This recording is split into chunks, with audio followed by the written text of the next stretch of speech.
Yo, you already know what it is. Back at it once again. It's your boy, Super M with Ringside VR, the place to be for everything virtual boxing and tonight. Ladies and gentlemen, we are back at it once again, this time with a lot of improvements. Ringside VR Exhibition Night 5. And for those of you guys who are new to the channel, new to everything going on here, this is a little show that we put on every week for you, the fans, folks who like VR boxing.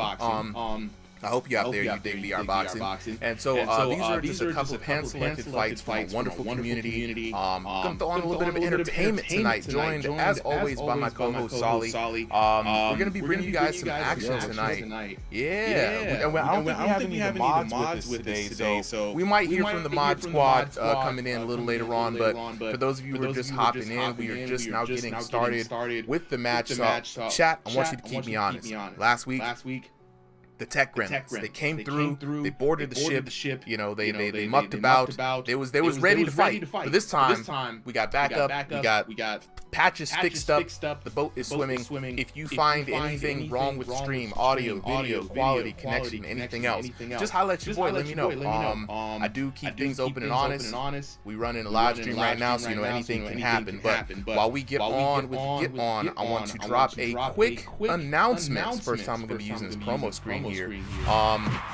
So Ringside VR has answered your questions and your requests. We are putting on a 16-man invitational tournament starting this coming Saturday, April 19th at noon. Going to be live streamed across all channels, right? The strongest under the headset. We've got 16 of the top boxers voted by you, the community, to fight for $200 to be split amongst the top 8 representatives. Now, this is going to be a 16-man Swiss tournament. This is going to happen in about 6 stages. We're going to be hosting them every weekend. You're going to be able to see and keep up with the fighters as they progress. And then we're going to host that Grand Slam card at the end of it. I'm going to have a special announcement after the end of that tournament. So I hope you guys will come through, support the homies. I will drop donation links in the Discord and on the YouTube channel as well for those who want to donate and maybe make that prize pool a little bit bigger. But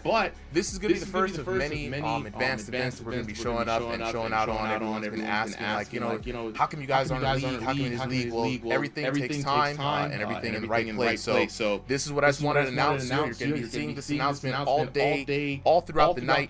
And so for right now, we're just going to go ahead and take a moment to get the first fighters up on stage. Go ahead and switch over here for a little bit. Yeah. So shout out to everybody who's joining us here live in the chat. Early people in the VIP chat. For the new people, if you want to get in on the action, you gotta join the Discord. Ringside VR. Now later on, I will be having links in the chat. Don't worry about that. But for now, sit tight and just search for Ringside VR. You know, and we'll be good to go. So, without further ado, let me go ahead and get these links started up here. As people roll into the chat, we'll see them pop in. I forgot we don't even have the caffeine app. That's what we were missing. Yeah. So we got 15 boxers lined up. Solly, who do we got on the docket for the folks? Well, alright, I'm gonna go through the whole list. Let's see. First up, we got our EU match between Jack Geilar and Cerys, which is a regular fight we've had. This is gonna be I think their trilogy. Yeah. With one fight apiece. Then we got D1 Racer versus Ethiqua, Mothman versus Tywick, Mortal versus El Mexican, Don Ellis versus Driftery, Spidey Sam versus Sir Too Quick. JTS versus FaZe Noah OP, 2 new fighters. Conquest versus Mino Sally. Vitality versus Eagle. Jalen the Hammer, right, versus Carl. The Hammer! The Hammer indeed. Freedom versus Monster MMM. Mist versus Ashcoop. Chip versus Stevie. And Oddity versus Ali to close out the night. Nice. So that's gonna be a good lineup for tonight. I'm gonna go ahead and get set up with the official cards here. Now, hopefully, if everything runs according to plan, we will have all of this set up. Give me a moment here. Yeah, I see some folks popping in the chat already. Shout outs to Entertainer, jumping a little bit early. You know what I'm saying? Yeah, Donnell's is back. He been. I don't know where Donnell's has been, but it's good to see him on screen again. Caden, what's good? Just followed from Twitch and from TikTok. Dylan, you know what I'm saying? So there's no way, brothers. There's no way. There's no way. There's an echo. I'm gonna jump on this chat right now. I'm going to jump on YouTube. It's the folks on folks on TikTok that says there's an echo. Now this happened last time. I'm actually before we even start tonight. I'm gonna jump on. I'm checking myself on the audio. I need to double check y'all for real. Man said the audio is cooked. It might just be a TikTok thing. And if that is the case, I'm gonna be so sad because I don't even know how to fix that. Right. So I'm gonna jump in. I'm checking the stream.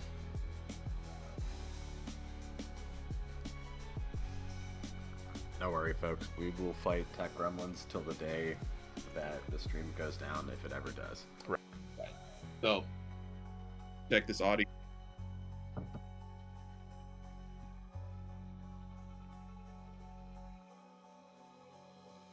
I'm gonna double check it. Keep me honest. Entertainer, let me know. Hey, y'all, let me know. Is that the audio still there?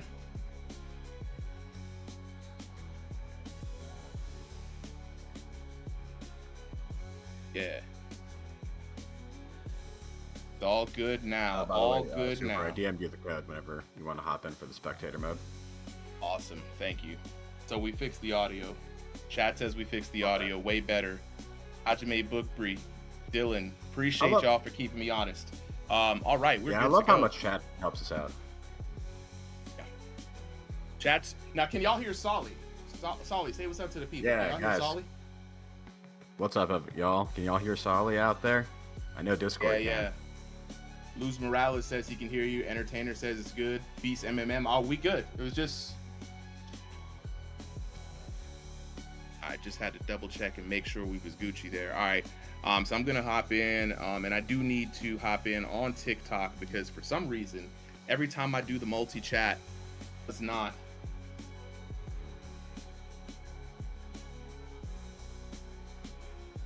I bet.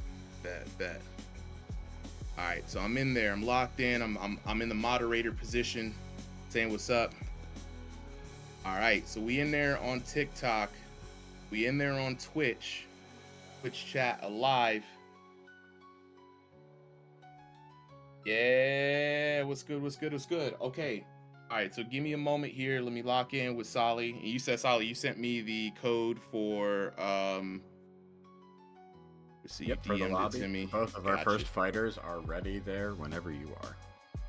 All right, jumping into the spectator mode now. Let's see. We got yup, and then we got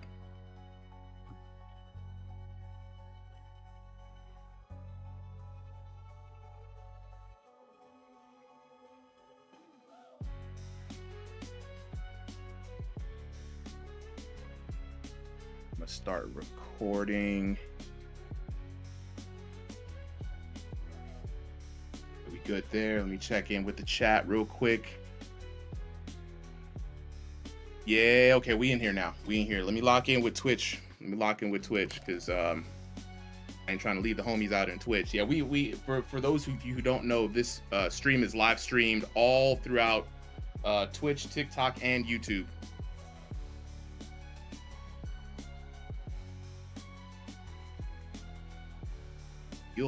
We in here.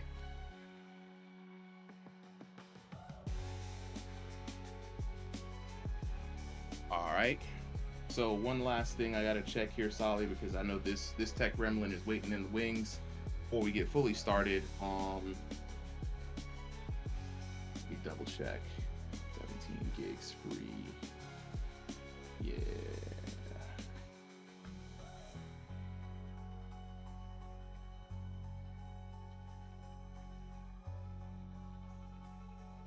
For 8, 4, 13.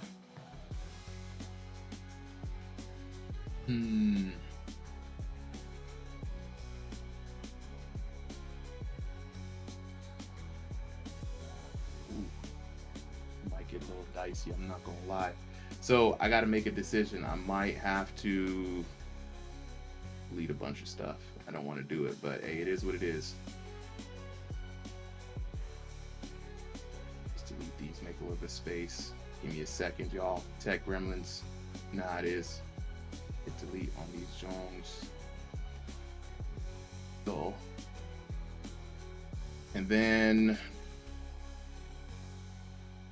one more Tech Gremlin to get rid of. I'm zapping these Tech Gremlins as fast as I can. Recycle bin.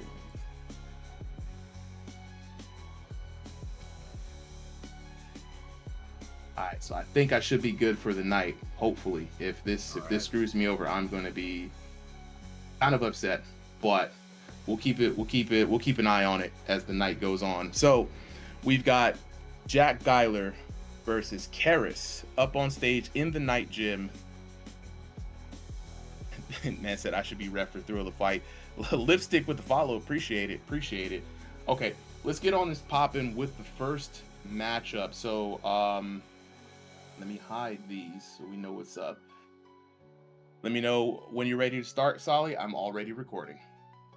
All right, same here, and we are going to get our first fight underway. In the blue corner, we've got Jack, the Lucky Charm Geiler, versus Cerys in the red corner.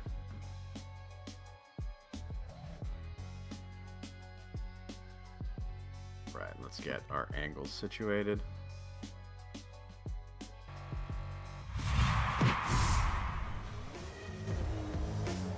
Okay. So Jack is in the blue corner. Let's go. Yep. All right, yeah, Jack in the blue corner, rocking that Irish green, representing, looking like Jason Kelsey out here. Cerys rocking the black shorts with the white stripe. The blue bra. Excellent. We've seen this matchup. Yellow gloves. Yeah, we've seen this matchup. This is, like you said, this was the trilogy, right? Yep. Nice. So they're much well acquainted with each other, and we've seen Cerys show up and show out a couple of times. Relatively new to the server, introducing the much famed and much appreciated and fan favorite Wiggle Guard, right? And Solid, we're in V4 now, well into V4 land, right? So we're still experiencing some of the shakeup with a lot of the fighters. If you're out there in the chat and you're familiar with V4, drop your opinions, man. Let us know what you think as we go through this fight. So, Solly, do you think Cerys is going to be affected? I know Geiler probably isn't, and I think he really likes V4, right? I would think that, and this is actually going to be an interesting dynamic. This is going to be the first time they fight in V4. I would favor it in Cerys' favor, right? I think that Wiggle Guard is going to be strengthened by some of the boosts.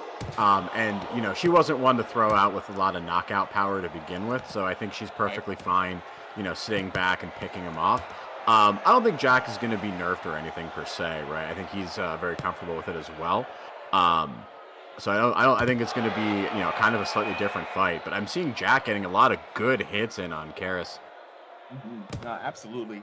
I think when speaking with Jack a little earlier, really favored V4, mostly because, you know, he didn't throw a lot of punches and bunches, really leaning on that lightning fast jab and some crosses, right? Working it in. And right now he's going to be rewarded, especially because of those damage zones, right? I think they're going to play a big factor into this match. I think so too.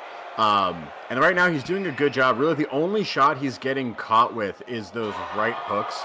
And that's just because I think he's leaving that one hand a little bit low.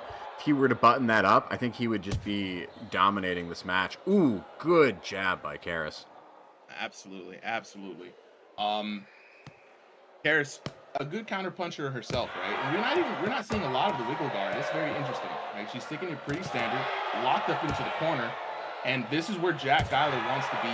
He wants to be full command of the ring. You can't really move around, and he's taking his time, picking apart Cerys here in the corner as she tries to battle her way out. Yeah, and something I've noticed in this version, he's definitely having a better time controlling the range and kind of using his advantage as the taller fighter here. 100%. Shot there to the body. And I think that's what Cerys needs to do, right? She's got to hit more of those body shots, right? She's the shorter fighter. guard the head, go low, tap the body with one shot, back out, just rack up points until he leaves an opening, right? Once he starts guarding the body, that's when you go for those headshots and combos. 100%. What a wonderful comeback. From a place where most don't come back. Around setbacks, I run. Alright, so I can make a quick camera adjustment there. Shout out to the devs for the new observer mode, by the way. A few improvements. We don't have quite as many issues and errors, which is always nice to have. I'd be a personal fan favorite if we were able to get some better lockdown camera shots, but slow improvements. Now, to the folks in the chat, a lot of people have been coming through with this game, you know, pointing out the shortcomings. I would say, right? Very, very quick to point out the shortcomings. But I got to remind everybody, this game is in early access, so we still have a long ways to go before this thing is all said and done.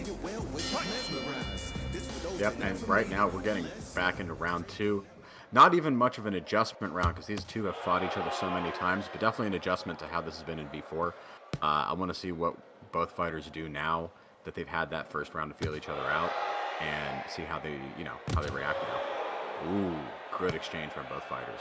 Jack looking a little rock there.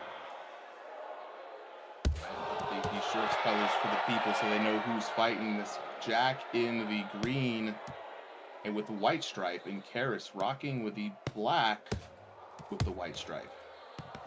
I believe I got that locked in. Y'all let me know if I got that right on the first try. Let's get back to this action real quick. Ooh, good body shots by Cerys. That's what I was saying that you should need to do, right? Got to work the opening and the advantages that you have based on your physique and what you can do in the game. And I like she's got pretty long reach for a short fighter, so like the body is a really good target. It's hard to dodge. Jack's a quick fighter, but he's not, he's more about quick with head movement, right? He's not good at getting his whole body out of the line of fire. I think Cerys maybe starting to figure some stuff out, but Jack constantly putting pressure with those jabs, straights, and just mixed up long distance shots. He really does have that advantage at the long range, but they're having a pretty equal fight in the mid range. Yeah, the interesting part here with how Cerys could approach this, right? Jack really plays off of from behind that jab. It's a very quick jab. You can see just right there, even though he drops his hand just a little bit, it's very, very quick. You're gonna have to anticipate that jab just like right there. And when he fires that jab, you gotta get in on him. You know what I'm saying? And Cerys putting together a really beautiful 3-hit combo. That's what you want to see. You don't want to let him scare you into respecting that jab too much, because at the end of the day, it's still a jab, right? And you can probably win that trade, especially in this new damage system. I think so too, right? And this is definitely what it is about, right? Like, you don't have to worry as much about getting knocked out with one shot. You want to make sure that you're winning exchanges whenever you're crossing the void against another opponent. Right? This is just like truer, people say, they have some issues with this patch, but I do think it is a lot truer to the hit and don't get hit aspect of boxing. Yeah, and the devs have really been trying to craft, right, how the players play and what's strong play in this game, kind of around that hit and don't get hit mentality. We're not going to probably see a lot of knockouts with this new damage system, but that's when you got to get very creative, right? You got to come in and you got to make it work. And right there, big exchange. And that's what I like to see from Cerys, right? Like switching the levels, switching the types of shots that she's throwing, right? Get him used to one style and switch it up with something else. Really strong exchange at the end of the round there. Maybe swung it in her favor, but this has been a really close fight all the way through. Jack's feeling confident though. Shout out to the chat though. King Xena, you know what I'm saying? Looking for a community? Join the Discord. The homies will let you know the Discord link is on our YouTube channel under every video. It's in the link tree as well. Hit that link or just search for Ringside VR. And your boy Dunamis? Yeah, dog, this is VR boxing. It might look a little strange at first, but then you realize it's real people, you know what I'm saying? It hits a little different. I'm not gonna lie, it hits a little different. But hopefully you enjoy the show tonight. We got a lot of fights lined up for you. Should be an action-packed night.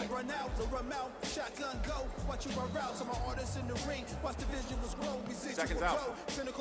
Right, round number 3, last of the 3-round format that we have here. Generally 3-round format, pretty standard for ranked, but also a pretty good way to keep as many people going throughout the night as possible. 3 rounds also offers a bit of a strategic approach, where first round is the discovery round, second round you make your adjustment, and third round is where you go for broke, cash in on the good decision making that you've had. And let's see about that cashing in right here. Let's see if Jack Geiler changes up his approach against Cerys. Yeah, and he's coming out this round more aggressive. He's landing some really good shots. Right there, right, Cerys is getting forced back into the corner. I think doing the right thing, trying to fight back, get him that pressure off. But right now, he's winning these exchanges, right? She's punching him enough to get him to respect, the Russian. But he's still landing a couple good shots each time, and I think he's really found his pace and his rhythm in the third round. Maybe his conditioning is a little bit better, but this is starting to go in favor of Jack for sure. I'd be interested a couple to see good shots by Cerys. Yeah, I'd be interested to see the damage on this third round. I would have Cerys up in those last exchanges from what I saw. She was able to parry really well with that lead hand. I mean, she's throwing the elbow out right now, but she was using that wiggle guard kind of like a short wheel guard, and she was able to catch a few counter hits, and so it'll be interesting to see, because we can't see the damage as much as easily as the V3, right? But it's very interesting to see how well she's adapting to Geiler here, because she's not being static, and she's actually using that lead hand to try to catch and parry that jab. She's got to be careful though. You don't want to fall for a feint. Ooh, big hook coming in from the boy Jack Geiler. Yeah, something I really like about Cerys is that really mobile guard that she uses. That being said, I think that even a mobile guard has openings, right? And I think sometimes people rest their guard in places that leave certain areas a little bit more vulnerable. Like right there, right? Jack's able to put a hook right around it. But generally speaking, I think it's very effective if you keep a mobile guard that's kind of tight to your body, and always think about putting it between you and your opponent's fist, right? There's people who are holding their guards in places that don't even matter, right? You got on the right, you got on your left side, and your opponent's all the way on the right. It's like, I don't care about that. Good shots coming in there from Cerys and from Geiler. An exciting third round, to be honest. They're both landing shots back and forth. Could be very interesting to see what the cards say at the end of this. Who do you have up for the first and second round? Do you have Geiler up, Solid? First and second round are really close. I think I would have them split one apiece, so I would maybe give the whole fight to Geiler. But it could absolutely go either way, right? Like, a little bit of damage in this version has been shown to do a lot, especially in these close fights. So it could go either way, right? Cerys could have taken both of those, or we might even just see a clean sweep by Jack. But I'm definitely giving him this third round. I like what I've been seeing from him. He's the one who's been more active, more aggressive, and good sportsmanship from both fighters. We have ended it. All right, let's get to that decision. The winner is the red corner. And Cerys taking it. I was telling you, bro, she was landing in shots. She was doing a lot of counter hits. When with the jabs, it's good to see them, but they're still not the best shot to throw in this game. Let's go ahead and take a look at the scorecard for some in-depth look at the details before we talk to the fighters. So yeah, looking at it, that definitely won round number 1, right? To your point, Solly. That I definitely have Cerys up on the third round. I wasn't sure about the second. She was landing the more devastating shots, and again, using that lead hand to catch and parry the jab and then counter in. A great way to deal with a jab for an opponent, especially, this is very, very, very sneaky. So let's look at the damage, and look at that. Third round tells it right there. Major significant blows for Cerys, right? Doubling the damage of Jack Geiler, and Geiler was still sticking to fighting behind the jab and trying to land those good crosses in there, but Cerys was putting together 2- and 3-piece combos, catching him around the guard, right? And generally just kind of nullifying the jab. I think she was getting the better hits too. Yeah, she was definitely landing the more significant shots, especially in round 3. Round 2, I could see that there was kind of like an adjustment trying to be made, but it didn't really hit. It was those opening parts of round number 3, Geiler really had a hard time dealing with. And what an explosive comeback. Big shout outs to Cerys. Let's go ahead and talk to the boxers here. If we can get them up on stage, that'll be really awesome. Chat, let me know how you're feeling about that fight. For a lot of folks who are asking, what's the code? What's the code? Well, the codes tonight are locked down. There are no for tonight, right? If you want to join the next card, every Sunday, 5 p.m. Eastern Standard Time, we do a sign up, right? First 30 boxers get in free on the stream. Anybody after that may be on reserve in case somebody drops out. But if you want to join the Discord, right? Go ahead and type in Ringside VR in the search, or I will drop these invites here in a bit. Just stay chill. All right, fighters, I want to hear from both of y'all. Yo, what's up? All right, Geiler. Yo, Jack, how do you feel about that? Especially that round 2, man. 8 damage. No, sorry, 12 damage. Can't be it. Yeah. Queen it. That's like one punch that you could have swung into a draw. I mean, I'd say the hardest round was probably the 3rd round, but I honestly, I mean, clearly I did get my ass beat, but I thought I won round 1 and 2. I don't know, I felt comfortable, but clearly I got too comfortable, so, yeah, fair play. She beat me. Yeah, so, absolutely. Good game. She's definitely gotten better as well. So I'm not taking anything away from her. I'm just saying, me personally, I thought I won, but doesn't really matter what you think. So I do have a question about your thoughts. So V4, right? How do you feel the V4 is treating you so far? What do you think about it? I love it. I genuinely think it's the best version so far. It's much more realistic. I love the blocking. It's so much better. It actually allows you to be like stable. And I definitely love the way it like kind of awards you for actually doing good combinations and throwing good straights. Yeah, I think it's the best version so far. I think it's super good, and actually a good improvement that they're not trying to kind of please the people who just want to have like a spammy game or like something that they just have fun in. It's actually a good like decent boxing simulator. So yeah, I prefer it. Right on. Cerys, let's hear from you. Pulling out the dub, I just want to hear your thoughts about the match. Is Cerys on the mic or not? Nah, but she's gonna drop in the chat. So she said, I was terrified the whole time, and then I'm really good. She was also saying that she's in her living room and her family's sleeping, so I had a little stealth assassination there. Oh wow, breath control and having to not make noise. I mean, that's some intense training. Look, so terrified the whole time, Cerys, always nervous, but Cerys, you have been doing a wonderful job of improving at the game and working your game plan. And again, love to see the adaptation of the wiggle guard. It used to be very like waving it in people's face, and now it's more like a kind of like a catch, parry, counter. Very good, especially with this new system. If you can drop a quick thought on the system, let me know before we get on to the next fight. And Solid, let's get the next fighters up here. Absolutely. All right. Next up, we're gonna have D1 Racer versus Ethiqua. D1 Racer sitting at we gotta do the elo. So Jack and Cerys were actually evenly matched at 1,700 apiece. Our next match is going to be between D1 Racer and Ethiqua. D1 Racer sitting at an 1802, Ethiqua at a comfortable 1900. Nice. Here we're getting some of these questions out of the way. Entertainer, did not see your question. My bad, bro, but we got to keep it moving. I definitely want to get through a lot of these fights a little faster, so I may only ask like 1 or 2 questions of the folks to keep it moving. Chomp City, you know what I'm saying? How can you fight? Well, if you want to fight, join the Discord, right?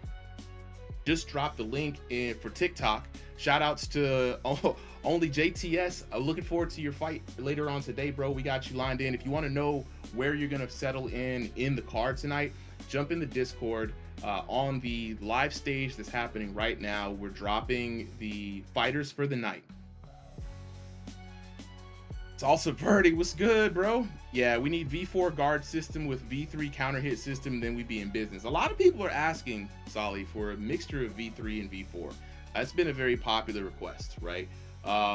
So it's kind of like this tug and war between the community. So I'm really happy for it. You know what I'm saying? Ooh, shout outs to the new followers, by the way. Only JT, yes. Gary Payton the Freak? Gary Payton the Freak. I mean, Gary Payton might be a freak. Who knows, right? And shout outs to Lipstick as well. Jose Melendez, you know what I'm saying? Moth Savage, After Dark, Holy 11th VR. Appreciate the follow, y'all. Y'all keep the follows coming, man. Absolutely. All right, so we got do we have the next fighters up? All right, so got one of them. How do I join? DM the code. Can I get like order? Yo, D1 Racer, you should be DM'd the code, so check your DMs on Discord. And just as an update for all the fighters, the way this works is we're going to DM you the code. We're going to bring you up on stage. Just stay muted until after the fight. After the fight, we'll do a quick interview, and it'll be good. Right. While we get those fighters up here, I want to remind everybody this weekend we have a tournament series starting here on Ringside VR, the strongest under the headset. We ran a poll within the community and the fighters chose the top 16. They want to be invited to an invitational tournament. I'm throwing up $200 of my own money because I want to see these guys get paid and I want to see them do their best. So join us this upcoming Saturday starting at noon to kick off the first round of the Swiss Tournament Invitational that will officially set our first top 16 placers here. And if you want to challenge the ranked division, all you got to do is show up in an exhibition match. Show us your stuff. Show us that you can, throw hands like you think you can, and you might be invited to challenge the top 16, right? I'm very excited about this. A lot of work has gone into it. So definitely tune in, check us out, check out the matches. We will be posting those matches as well throughout the week. So we got Ethiqua already ready. So let's go ahead and get started onto this fight. I am ready when you are, Sally. I'm perpetually recording the fights. All right, John, and we are ready to go. All right, mind if I join you guys in commentating? Yeah. This is Mike Shell. Oh, Mike Shell. Yeah, go ahead. If you want to tag in for commentary, jump on in. I'm going to be going and running some things in the background. So, yeah, hop in on this next one.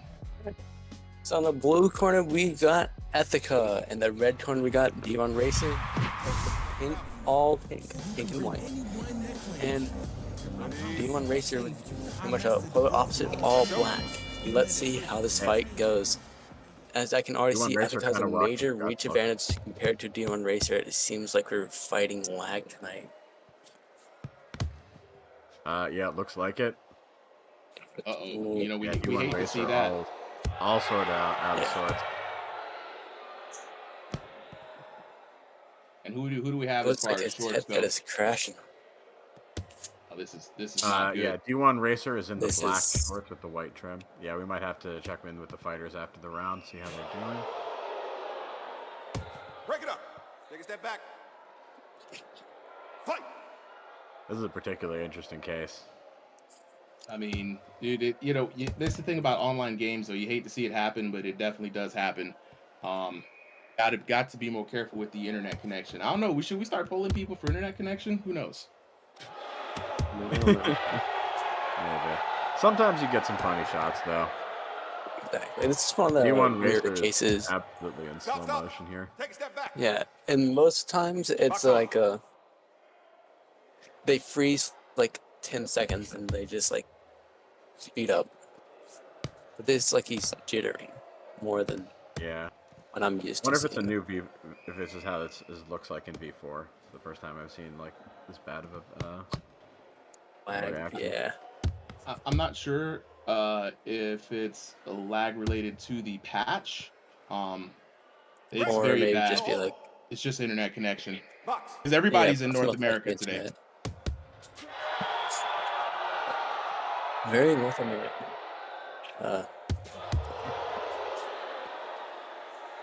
Sometimes I forget how big boxing really is for the world. This is true. Salsa Verde says he's moving so fast. You're using low level Ethiqua and D1 Racer. down. Ethiqua and D1 Racer from like 10 seconds ago. Right. Guys, Salsa Birdie in the chat says he's just moving so fast. It seems like he's catching eyes up. Can't catch up. Looks like he's slowing down. You can see the fight. Oh, he is. He's back. I wonder if we check. Yeah, we check the damage, and it's like infinite damage on his part.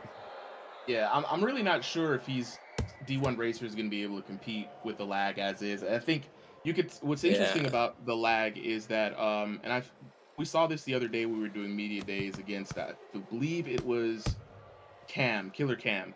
One person can be stuck in the lag hell. The other person not necessarily. Even though their ping relates to each other, it just looks like D1 Racer has terrible internet. Yeah. That's right. Ethic is able to flow freely. D1 Racer is just, I'm really not sure how he's able to play under these conditions.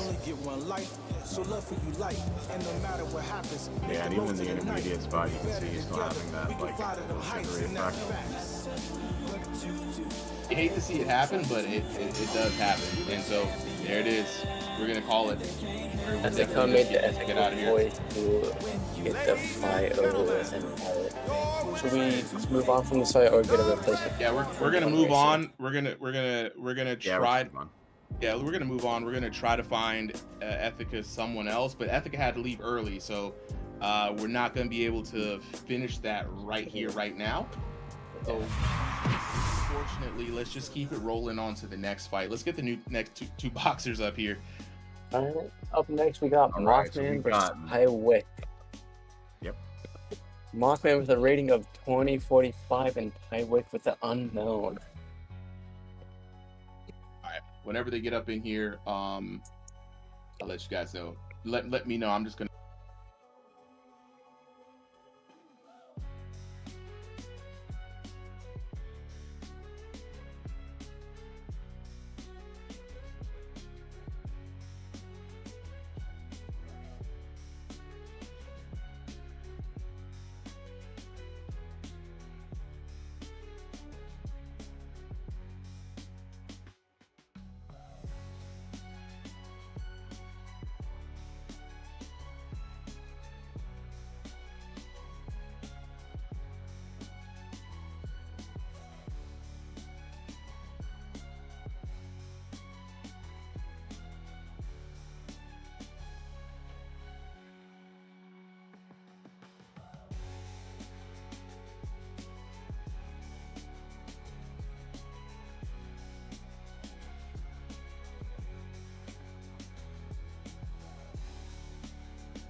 Yo, I was just trying to tell you that your audio wasn't working for YouTube. Which audio? Oh. Whose audio? Yo, your Steph's. Your YouTube audio's not working. Chat, holla at me. Y'all can't hear me? Holla at me, chat. Yo, I got a problem. I'm Monster MM and I can't fight past 11:30 p.m. Monster, I think we got you early in the card. You know what I mean? Not really. I'm looking at right here. Think it. It's pretty late. I bet. Pretty late. Okay. Just want to make sure about that. So that's what's popping off then. Okay, so I got my mic audio and I also have the Discord audio as well coming in. So that was where the double. Yes, sir.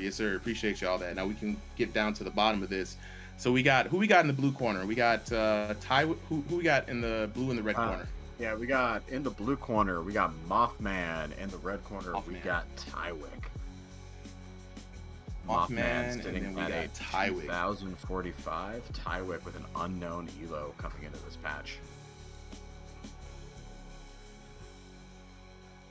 And whenever you're ready, bet. All right, so Super M, stop trying to escape the Matrix. I'm stuck in the Matrix, y'all. We can go ahead and roll with this next fight, y'all. I've got the corners lined up this time, and whenever you are ready, Solid, go ahead and hit start. All right, game is starting. Let's get this fight started. All right, in the blue corner we have Mothman, and in the red corner we got Lil Wick. Get ready, Tywick. And both Tywick of them are on the on same and shorts. Tywick with the hair. They both got black shorts. I big gotta reach love it. advantage. And it seems like he's putting out a post measuring his distance for Mothman. Yeah, so do you have a graphic to put like a wig on one of the the squares and the, Right. the other one shiny? I'll have to work it into the next time for sure.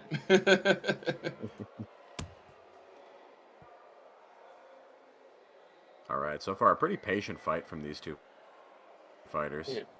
Mothman is extending his arm. This may come and bite him out later, but he is measuring his distance between Tywick and Mothman. Yeah, I like he's using that post, but he's being very careful with it, right? He's not leaving it out too long so that he gets caught. And just right there, you see Tywick trying to wait for those openings when he's putting it up there. The post is good. It lets you judge range. But because your hand's out there, right, there's usually one, if not two spots that are open. Yeah. Good fighters know how to take advantage of that. Exactly. If you've seen somebody try and post up to me, I am going for that body shot, or I'm just moving my head out of the way and pushing in. That's what I do whenever I see a post. Mm-hmm. And I like Tywick's approach here right now. He's kind of doing a peekaboo guard. He's just kind of very gradually putting pressure on Mothman. And whenever Mothman's being aggressive, right, he's just being patient, letting him go back, and kind of going with this fight defense with offense, fight offense with defense style, right? Like, it really works if you know how to execute on it. Really good use of his elbows to defend his body, right? Like, I don't rarely see his hands dropping really low. He's really good at positioning those elbows. Seems like Mothman might have some headset issues like I used to. It seems like every few altercation he adjusts his headset. And from my experience, that can kill you. No, I couldn't agree more, especially high level. You do not want to be caught with the hands behind your head. No. Plus, two in this version, that I think that'll probably won't count as a counter hit, but it will. Your guard is wide open. Exactly. This seems like a slow and seems like a nice and slow and calculated fight tonight. Ooh. So you can see Mothman is really frustrated with Tywick's defense, right? He's got that long reach, and he's a little bit of the shorter fighter, but I think he's got the longer reach. Tywick, though, a master of using the range, even if he's posting, right? Just getting in and out, just kind of bobbing and weaving so that he can't figure it out, right? Like, he's using the post, and he's moving right away from it. So basically, Mothman can't adjust his range. And that's where he's missing a lot of his shots, and they're landing on the guard. Bit of a slow, but very technical. That is the end of round one. I'm going to go off a whim, and I'm actually going to give the round to Mothman. I'm going to say he won that based on the volume. Seems like he's kind of got him grayed out a few times. And I did not see a lot from Ty.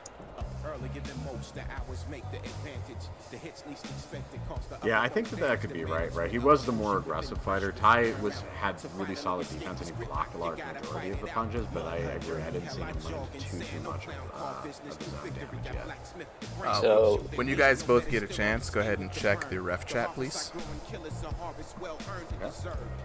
Anything else is non-cipher refined. Butane lights the fire that becomes a blue flame. Maybe your white one if it's necessary. Seconds out.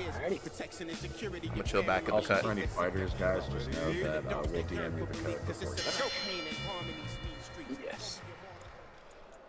So, you think, what is Tywick's game plan since he lost the last round? I think his best bet, right, is he's got a solid set of defensive moves. He just needs to start putting his foot on the gas and getting aggressive there, right? Like, Mothman has his head open a lot of the time, right? He keeps kind of adjusting either his shirt or his head or something right there. And he's just got to use those openings. Like, right there, boom, pick him with the jab. I think he needs to not worry too much and just, instead of always going out for defense, sometimes use going inwards for defense, right? But if you're Mothman, right, how do you kind of secure the round, right? You may have won the first one, but he's definitely got this really slick defense that he's using. Exactly.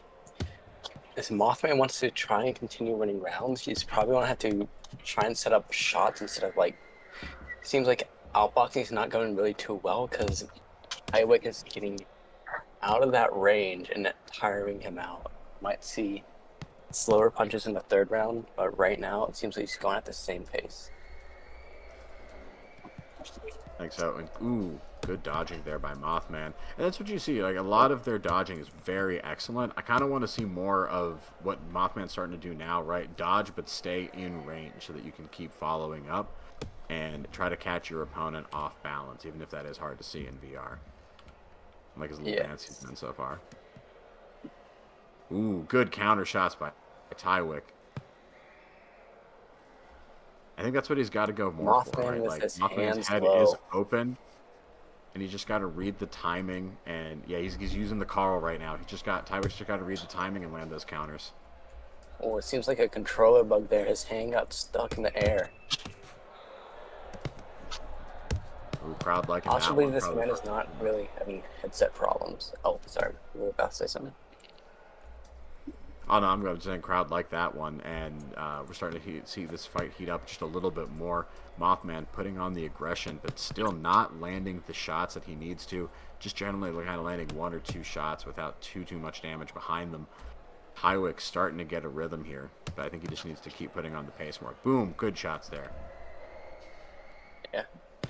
By the looks of it, it seems like despite the keratin model, Mothman has pretty long hair. He's moving that hair back a lot. I think so. Maybe you should go for shoulders. Perhaps. Ooh, now right. Tywick with his hands low. He's trying to get in his mind. Ooh. I like the taunts I'm seeing, right? Again, this is VR, right? This is the time to go show that you're a person, not just an NPC. You know, you're someone I've in particular seen do a lot of fun stuff. It doesn't always come through, but you had a great crip walk at some point. What's all? If only I could get feet movement with this. If only. One day, man, we'll get that full body tracking. It's coming. One day. Yo, Carly. You're the best inches. The fighters hitting stretch poses. It seems like Mothman is out of... Yeah, it seems like Mothman is using more energy than Tywick. He's sitting down while Tywick is still standing. True, and like, again, if we saw punch counts, right, Mothman would definitely have the higher punch count here. Tywick has been really efficient, kind of just using more of his head and foot movement to maneuver, not throwing too many punches. So I'm wondering to see if in round 3 he's just going to let it loose and just, you know, empty the tank. Exactly. Looks like Mothman first to go. Mothman with a starting round flurry. Hands are down low again. He's getting confident in his head and defense. Yeah, we see Tywick catching him a couple of times, and you know it's hard to see if those punches are doing a ton of damage, right? Because Mothman is quick with his movement, good at getting his, you know, the weak spot out of the target at least. I see a lot of those shots landing on the forehead. I've seen fighters complaining, right, that's the the iron forehead guard. But that's the thing. If you're hitting there in realistic boxing, that's just all skull. You're not hitting like a point. You're going straight for it, so you have to go for a lot more. anymore. Yeah, Tywick really figuring out that post, right? It has not been working for Mothman. You know, there's lots of different ways to close the distance to cross the void, so to speak. I don't know, some of my favorites, right? Ooh, right now Tywick putting on more aggression. But yeah, I was going to say some of my favorites, right? Tywick is like a body straight. His hands are low and leaving that middle open. That's a good point. Not a lot of capitalization on it.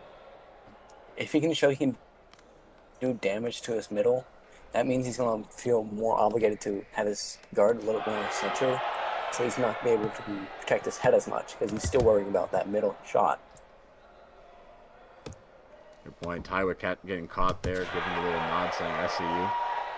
Mothman catching a few really good shots, might put him back in at the end of this round. You gotta be careful. That head down style is dangerous. Tywick does know how to land, even if he's not knocking him out.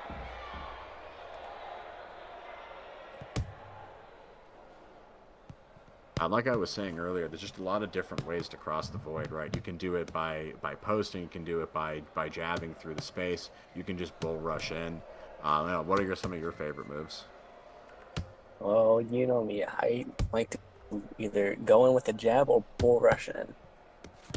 Because I like to pride myself in my footwork. If you ever see my footwork on camera, you know that it's all real. Absolutely got those fancy feet. Mothman, I think, very much likes to let Tywick be the one to cross the distance, and that is another option, right? You can let people come into your space and just counter shot them. Really looking for the big hits at this point, and I don't know if that's going to cost him at the end on the scorecard, because he let Tywick land a few good shots. Let's see what the judges have to say.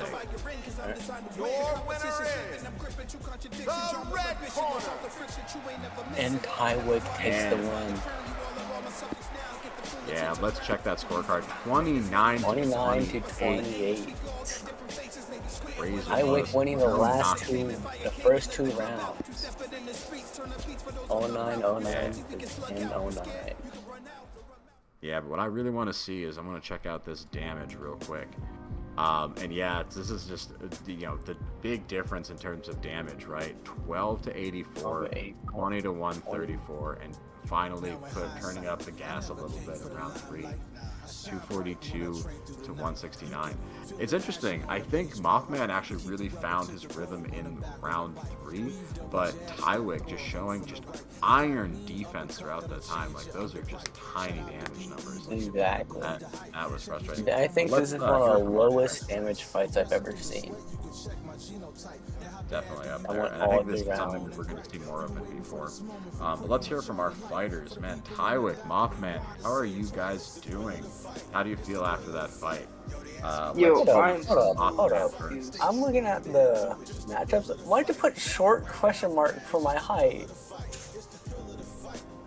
I remember. Who did that? Who did that? You're doing me dirty. Man, I'm disappointed, man. Y'all said I lost that first round. He hit me 2 times. He only punched me 2 times. I'm like, what? I've been punching him this whole time. Like, he landed 2 shots on me out of 3 minutes. He landed 2 punches on me. The rest was they wasn't hitting me at all. Like, he was just a little bit off. But he was good. What would you say was the key to your defense, man? Those damage numbers were nothing. Like you said, you got like through the first few rounds barely getting caught at all. So like, what's the key to the defense? Can you share anything with the chat? Yeah, he was. I noticed he was trying to measure me, but when he was measuring, I wasn't even in his reach to measure for real. So he was still trying to measure me. So I was just taking advantage, going in and out. And just, like, I ain't gonna lie, my defense is like that, for real. He didn't really punch me, for real. It may have looked like that, but he didn't punch me. Mothman, how are you doing? How do you feel about that fight? What was it like trying to break through that guard? I don't know, like, maybe it was something with my ping, because when I checked my ping on the first, like after the first round, it said 100, and then I looked at like the ping to player, it said 100, But on my screen, I was hitting him. I hit him more than twice, but maybe it's just something with the ping. All right. And what do you feel like really that kind of broke through?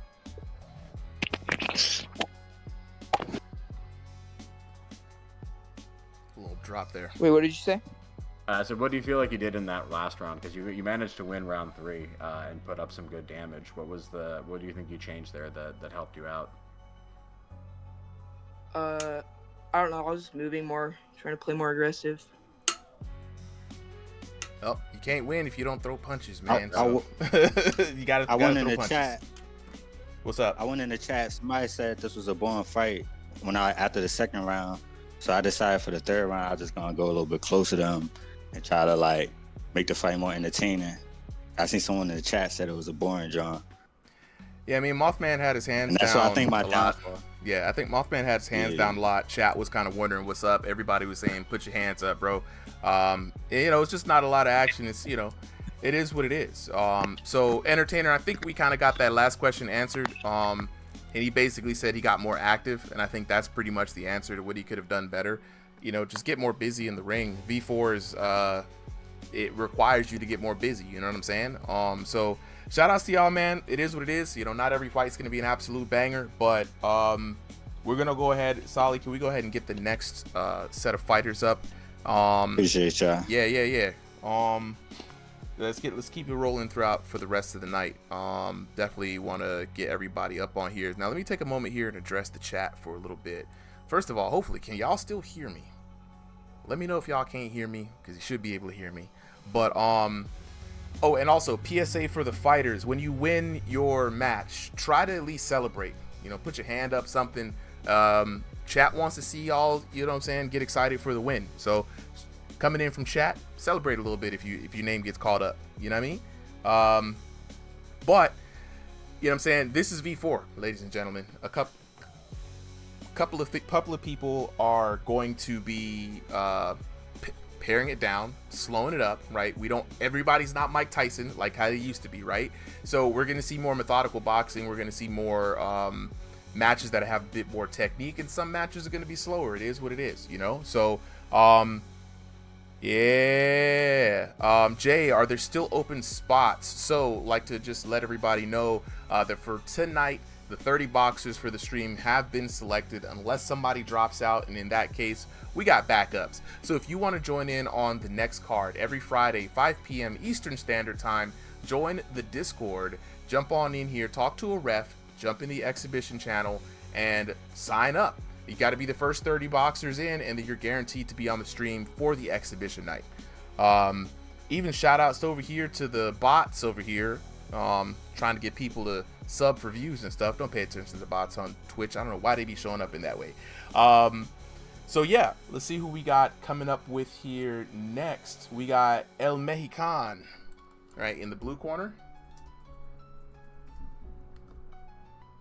If he will versus ever check his Mortal, the messages in the chat. So he doesn't have DMs enabled, so I have been trying to DM him the code. Now we're gonna give Mortal, you have your DMs turned off. I've been telling you to DM me for like the past 2 minutes. Yeah, gotta keep them DMs active, bro, because how else are we gonna contact you, right? So checking in with the chat here, Entertainer says, feels like the punches I throw, it feels like I actually got to throw a punch and read my opponent. Well, I mean, yeah, that's kind of like what the developers want people to do, right? Kind of punch with more intention. And so they're adjusting the systems, if you will, to kind of give that intention to the punches. So we've opened up critical hit zones. They do 40% damage more now. So we've got the jaw, the temple, on the nose, above the eye, the solar plexus, and the liver. They've also created a bunch of dead zones. So we've talked about the infamous forehead dead zone, right? That's a big old dead zone. No damage to the shoulders, no damage to the back, and they've raised the belt height. So no more low blows, because I've been seeing y'all out there throwing low blows, right? So whenever the boxers are ready, Solly, we're going to go ahead and start with the next fight. So I'm going to just lock in with you guys here in the meantime, in between time, as we get ready for these next matchups. All right, fighters are ready. Supa, I am recording. Match is going to start. Awesome, in the blue corner, we have El Mexican. In the red corner, we've got Mortal.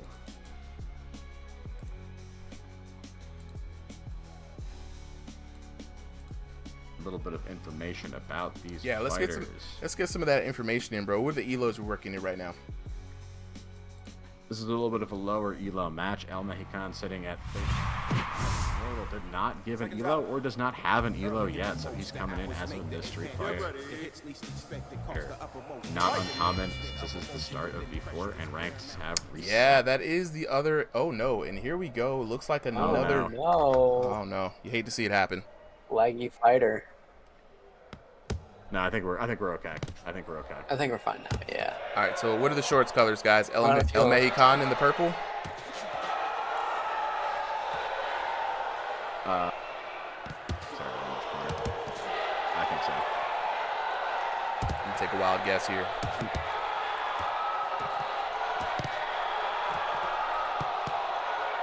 Ooh, solid punches and a lot more action in this fight. Both fighters throwing lots of shots, mixing it up. It seems like Mexican. Oh, what are we seeing? That's a little bit weird. Both fighters look like they're looking down at each other's shoes.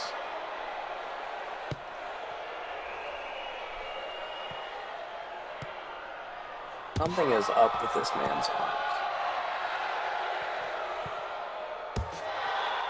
What are you seeing? Which one? Blue. Mortal, I believe. Yeah, mortal. Do you not? His hands aren't teleporting. Like they're stiffer than bricks. Try to get in here low. See if we can take a look at that arm action that Mike Shell was talking about. Yeah, you can definitely see it on his hooks. Something's definitely up with the arms here. You see that? You saw those two uppercuts? Yeah. Very unnatural looking. And now it could be on sticks. Now everybody always says somebody has their gloves on sticks, but these don't look like natural punches. Not at all.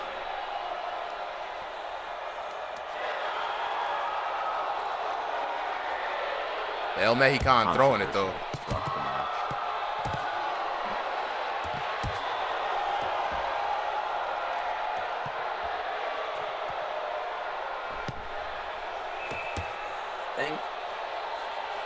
I don't know if it's possible for it to be like have software cheats or something for this game. I don't know if it's possible, but yeah, chat's calling the exploits already. I can already see Fracture Wild hopping in. You know what I'm saying? Shout out to Fracture Wild.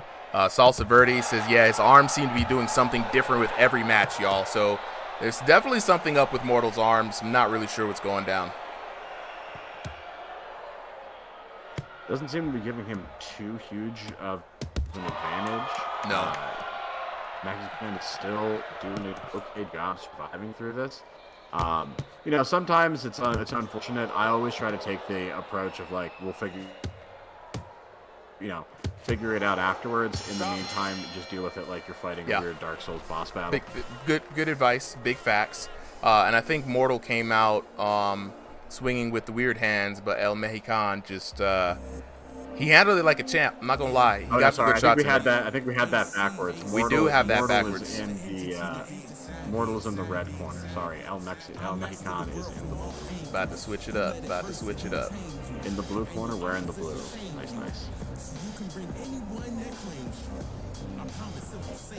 I mastered the world from all angles. You let adversity tame you, and your opposition shame you. So you can bring anyone that claims you. All right, my graphics editor is freezing up on me here. Let's see. Wait, and there we go. We finally got it to work. We're fighting all the tech gremlins tonight. It's been fighting tech gremlins more than they're fighting each other in here. All right, round number 2 underway, guys. Let's Lock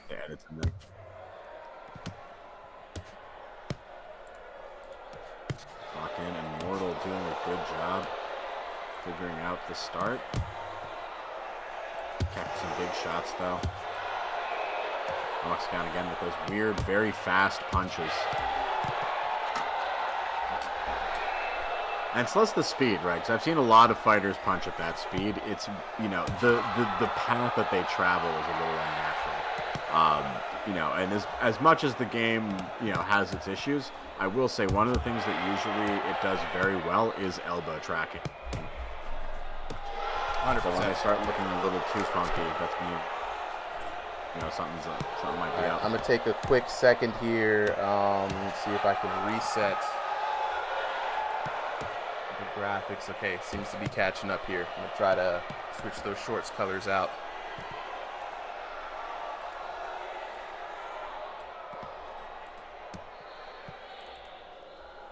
Switch to purple.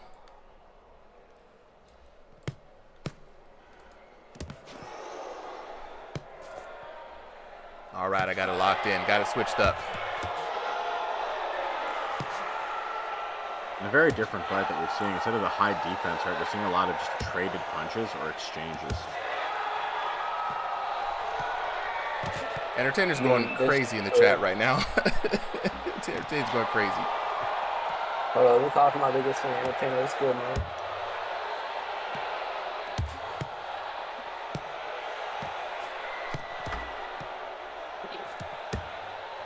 Yeah, chat's asking if this is the DQ. These are exhibitions, so technically nothing is at stake. But if we suspect you of cheating, that's something we might have you know, show us on camera next time you fight, or we might not invite you back.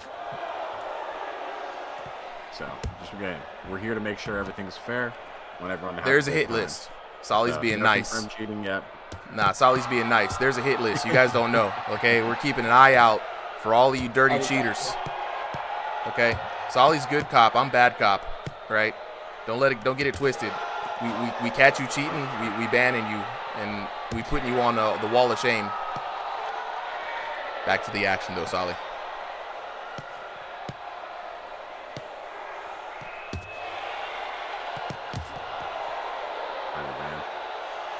All right, back to the action, man. Mike Shell tagging out. I'm gonna tag back in. Yeah, I think so too, bro. Yeah, 100%. You back, Super? Yeah, man, I'm hopping back in. You know, sometimes I don't like to jump in where there's more than two voices. It gets a little confusing. But really good to have our reps step in sometimes, you know, chop it up, practice on the mic. But yeah, in this matchup, man, Mortal is out here throwing real technique, you know, landing a lot of good hooks. I like to see what he's doing. El Mexican, trying his best, but you know, suspecting of cheating. I could definitely see more guarding happening in that match, and maybe just some more body shots too, bro. I would love to see more body shots. We in Mortal's corner right now. What's up, Mortal? Right, they're both guarding, but yeah, they're both guarding, but it almost seems like just a superficial. Like the second they throw a punch, those guards drop, and so like you just keep seeing them exchanging these blows. And that's something we talked about last week. And you know, I was asked, you know, do we give people a hard time? You know, how do we rate people on boxing and proper things? And I just say, you know, not everybody in the game is a boxer per se, right? So you're going to see a lot of things like hands being dropped after they throw it, you know, and I think that's good because you get to see the more skilled fighters versus people just out here to brawl. And ain't nothing wrong with a little brawl if you're just out here trying to throw hands, to throw hands. No, listen, some of the best fighters out there are, you know, started off as brawlers, right? Like, this has that appeal of, you know, people who can come in here and box. Got a little bit of a street beefs appeal, right? Like, this is, you know, if just a street fight happening online in a sense. We're just giving it a little bit of a bigger stage. Oh, absolutely. Absolutely. Mortal now, I mean, having the better look, right? You can see him kind of keeping his head off the line. He throws a shot. He'll duck. He'll weave. You know what I'm saying? And he's just kind of, I think, taking it easy on his opponent here, going real easy, just kind of throwing some good, lazy shots, right? Not really going in too hard. And you can see he's still landing on him, though. He is still landing. He's doing a good job. And he's just comfortable, right? And that's the thing. Like, I don't know to say if he's cheating or not, but if you are and your strategy is beaten, it's so hard to adjust, right? Because you're either, you know, your controllers might be in a weird position. Ooh, big shot by Mortal. And so you can't revert back. So like, again, I just suggest people play this game clean, learn it clean, and you'll do better. You definitely will. You definitely will. Mortal now, just kind of looking at where he's finding his success. Slipping down to the left there, El Mexican really not aware, and he's just looking at that man's ribs, looking at that liver, and just deciding, I'm going to be nice today. I'm not going to destroy your liver. He has had a lot of opportunities to do so, Mortal. And you can see Mexican adjusted to guard the body, and now Chip is, Mortal's doing the exact correct thing, going to the head, switching it up, and he's just been having so much success, constantly picking his shots right. I see people do this all the time when they're against someone who's guarding. They just throw a flurry of punches. Some of them will land. They'll get points for some of them, but they drain their stamina. And at this pace, Mortal can just throw those all day, right? Like, they're so well placed. They're not even like lazy, right? They're just like 70% speed, right? Right. Easy going. Lands the money, hits the damage. Don't need to get for a knockout. Doesn't leave you off balance, and you can adjust and move that head movement the way he's doing to avoid more shots. Yeah, I mean, I guess easygoing would be the better way to define it, other than lazy. He just looks like he's like, yeah, I'm gonna land a shot here, I'm gonna land a shot there, and then he's not really pressured to really go any harder than what he's doing right now. And you know, El Mexican is landing some shots, but man, they look sus as hell. I'm not even gonna hold you.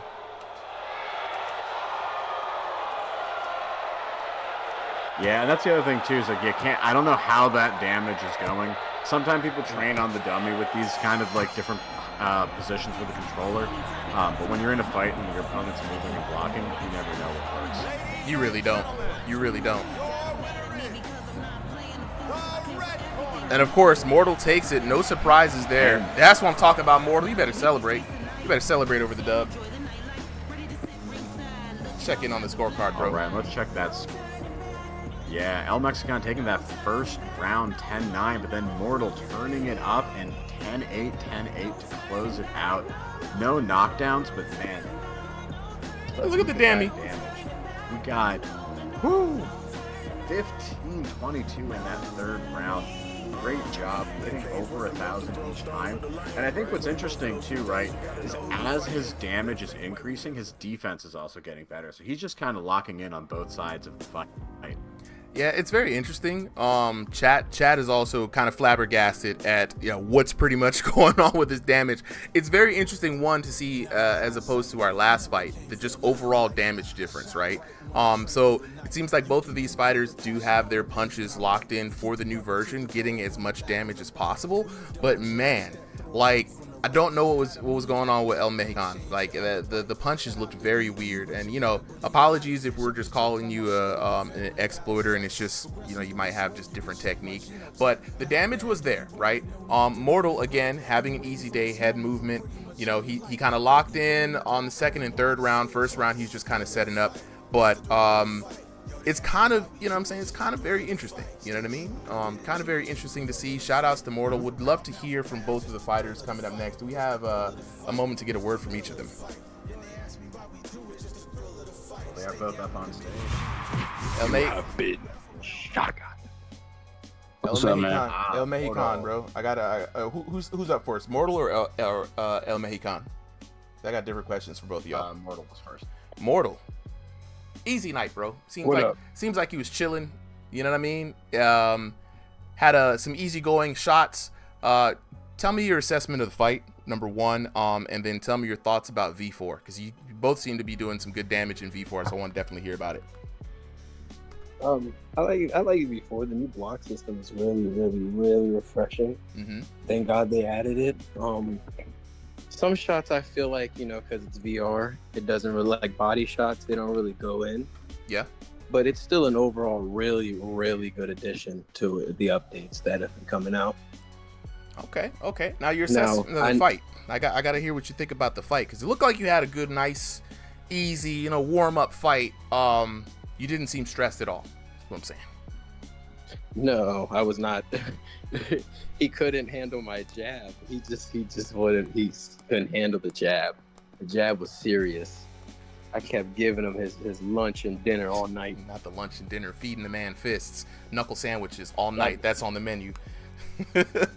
All night, lightning fast. So one thing I also want to ask you, so from our point of view, his punches seem to be a little weird. Was it just our viewer? Were we just seeing that, or did you think the punches looked weird too?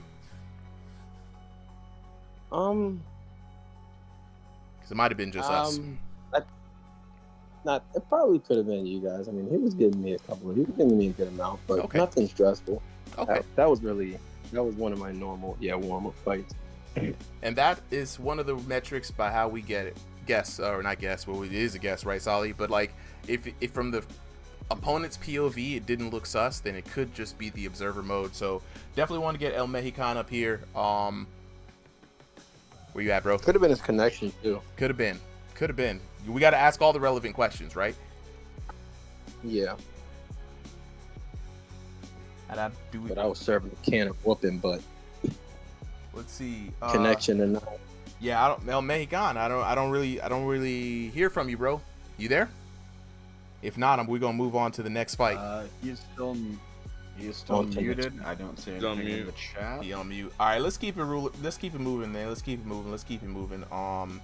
Go ahead and get those next fighters up here, Solly. Pleasure fighting. And then while y'all do that, I'm gonna go ahead and address the chat for a little bit. Appreciate y'all for sticking with us through another exciting exhibition night coming in. So we got a lot of people asking, how do I join? How do I get in on the action, right? If you want to get in on action, all you got to do is join the Discord, right?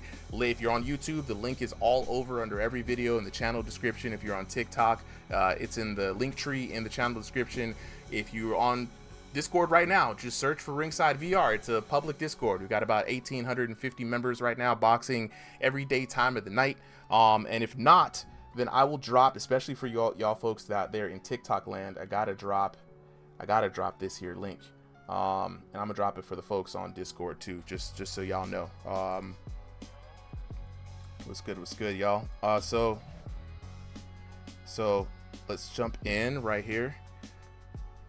We got El Mexican on the line. El Mexican, talk to me real quick, bro. How'd you feel about that match, man? What was going on with your arms, Brody? Yeah, I was lagging a lot. That's what it was. Okay, that's what it was. Yeah, when I was recording my POV, it lags a lot. That's what it was. I always wondered about that. It should have. I mean, it did. Everybody in the chat did point out that it looked very weird, man. Like, I'm not even going. Yeah. I'm not going to cap. It did look very weird. But we did confirm that your opponent also did not see that it was weird, and lag was something that we suspected anyway. So how do you feel about V4, bro? And how do you feel about your performance in that last fight? Yeah, not my great performance. I don't know, I wasn't that good. Yeah, could have been the lag, you know what I'm saying? That definitely helps. Yeah. And, V4, yay or nay? Do you like it? Do you wish it would change? I like it. You like it? Yeah, I like it. Bad. I actually boxed, was pretty helpful. Okay. So, yeah. So that's another point for the boxers. So overall, chat, unanimously, the people who box, the people who throw hands or try to work the sweet science, they favor the new patch. So hey, the vibe is going in the right direction. And if you got nerfed, I feel bad for you. Overall though, do you feel like you got buffed or nerfed in this last patch? Yeah, I got nerfed. A little bit. Yeah, just a bit. Okay. All right, sure. Well, we're about to get ready on to the next fight, bro. Appreciate you for hopping in. Definitely jump in next time, man. Looking forward to seeing you again. Hopefully the internet's a little better for you. You got another week. Get used to V4. Get those matches in on the Discord. And speaking of the Discord, everybody out there, if you want to join in on the action, hop in on the Discord, man. It's a good time. All right, Solly, whenever you are ready, bro, we can go on to the next match. And while we do, right, I want to remind everybody that we have this weekend starting the first ranked division for Ringside VR. That's right. We can now no longer claim that we're not a league, right? We've got the league started. The strongest under headset 16-man invitational starts this Saturday, April 19th, noon, Eastern Standard Time. What we did was we had the community vote on who they thought were the top 16 boxers in the Discord. You are probably wondering, man, how can I get on our tournament? How can I get in on that cash? How can I throw these hands? Well, you got to join the Discord, number one. You got to show up on an exhibition night or on Crossing the Void, and then you got to do well. And if you do well, you might get a magical golden ticket to say, hey, challenge the top 16. But until then, we're going to do a 16-man Swiss tournament. It's going to be 6 rounds, round 1 starting this Saturday. And once we decide who the top 16 are and pay them out, we're going to allow you guys right there, you, to go ahead and challenge the top 16 for your chance at rotating prizes and money. So without further ado, though, Sally, let's go ahead and get on to that next match. Oh, they're both not ready. Let the fighters ready up. They're both not ready. Yeah. There we go. We got Don Ellis. Whenever you are there. Okay. We got. And we are waiting on Driftery right now. This is a good matchup. Blast from the past. We got Driftery in the blue corner versus Don the Gravedigger Ellis. The Gravedigger. Man, I just love that. Right. That's a cool nickname. Super. Yeah. Whenever you're ready, I'm constantly recording, so no more separate recordings for me. It's just easier this way. And we're about to get this match underway. Like you said, man, classic matchup for these two, especially for Ringside VR. They were one of the first people to show up on our original cards, right? So feeling pretty good to see your boy Don Ellis back. Classic fight. I don't think these two have really fought yet on stream, so it's going to be good. Yeah, they definitely fought on the server before, but this is going to be their first time on V4 for sure. And I think this is going to be an interesting fight for everyone to see, how fighters who have been here for a long time and have developed their style in V3 adjust to V4, and, just to see the different highlights. Absolutely. And, this is going to be a lively fight, bro. Like, a little as we ramp up in the night, the fights get a lot more lively as we scale up into the elos, right? So chat, lock in. Let us know what you think. Who's gonna win? Driftery in the mint green or Don Ellis in the white and black? Yeah, both of them are big brawlers. They both like that in style, and even though Drifter's the shorter fighter, Don Ellis the taller fighter, they're both just forehead to forehead grinding it out. And honestly, it's surprised that was the first clinch that was called. It was actually a clinch that was called earlier, like in the beginning moments of the match, and I believe Driftery was at fault for that one. But Driftery's style has always been very play close to your opponent, and it's been very hella nerfed in this patch. Something that's very frustrating for Driftery. I know I've talked to him about it. Yeah, Don Ellis still rocking that big man style, and I kind of like the way these guys are just both brawlers. And I would describe Don Ellis as he punches down, Driftery punches up. Not in terms of their level of competition, right? But you just look at the direction his shots are going. Don Ellis loves to get that hand going down. Not as much damage as it did in V3, but I think still a really powerful shot. Ooh, into the taunt, Absolutely. Giving him the little head pat. Yeah. Don Ellis, master of the taunt and the gags. Psychological warfare is important in this game, and I think people they don't rate it high enough, right? I mean, we can't get actual physical damage, so emotional damage is the best way to go. Absolutely. But you got to be careful, right? Otherwise you're going to end up on a highlight reel the wrong way where you're doing some trash and then someone gets furious. Oh, absolutely. So anytime you throw those taunts, back those up. Absolutely, indeed. And Don Ellis, I believe, if I'm not mistaken, Don Ellis actually fell. No, it was it Mr. Cheek Clapper? Was it Cheek Clapper versus Don Ellis? I'm not 100% sure. It was going so well for one of them, and the taunts happened, and you hate to see it happen. People taunt, and then they get blown up, but yeah, it was breaks. It was Don Ellis versus Hitman. I know exactly what you're talking about. He did the Gravedigger, yeah. And then he did the Gravedigger right back at him. We might see another knockdown and another Gravedigger taunt. It looks like this round is...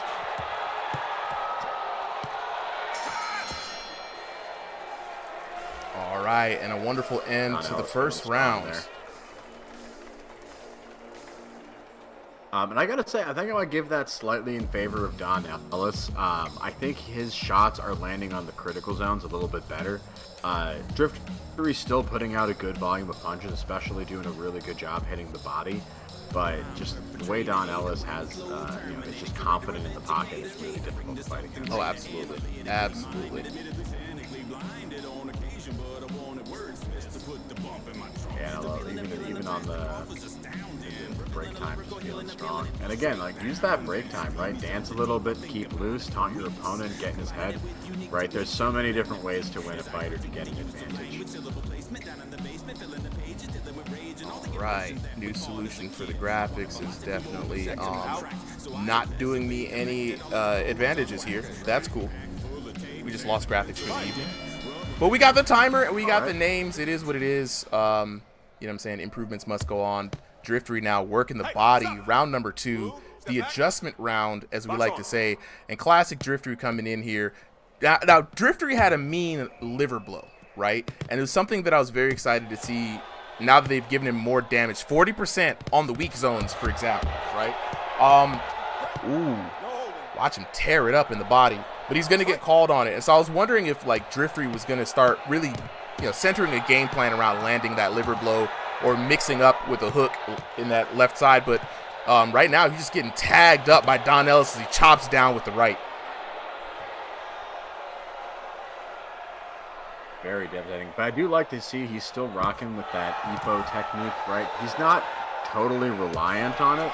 It's kind of become part of a larger kit. But right now, Don Ellis doing a very good job of countering it, not getting baited into that Dempsey roll, doing the exact right thing to counter it, is just staying back and finding the opening whenever Driftery moves to a side.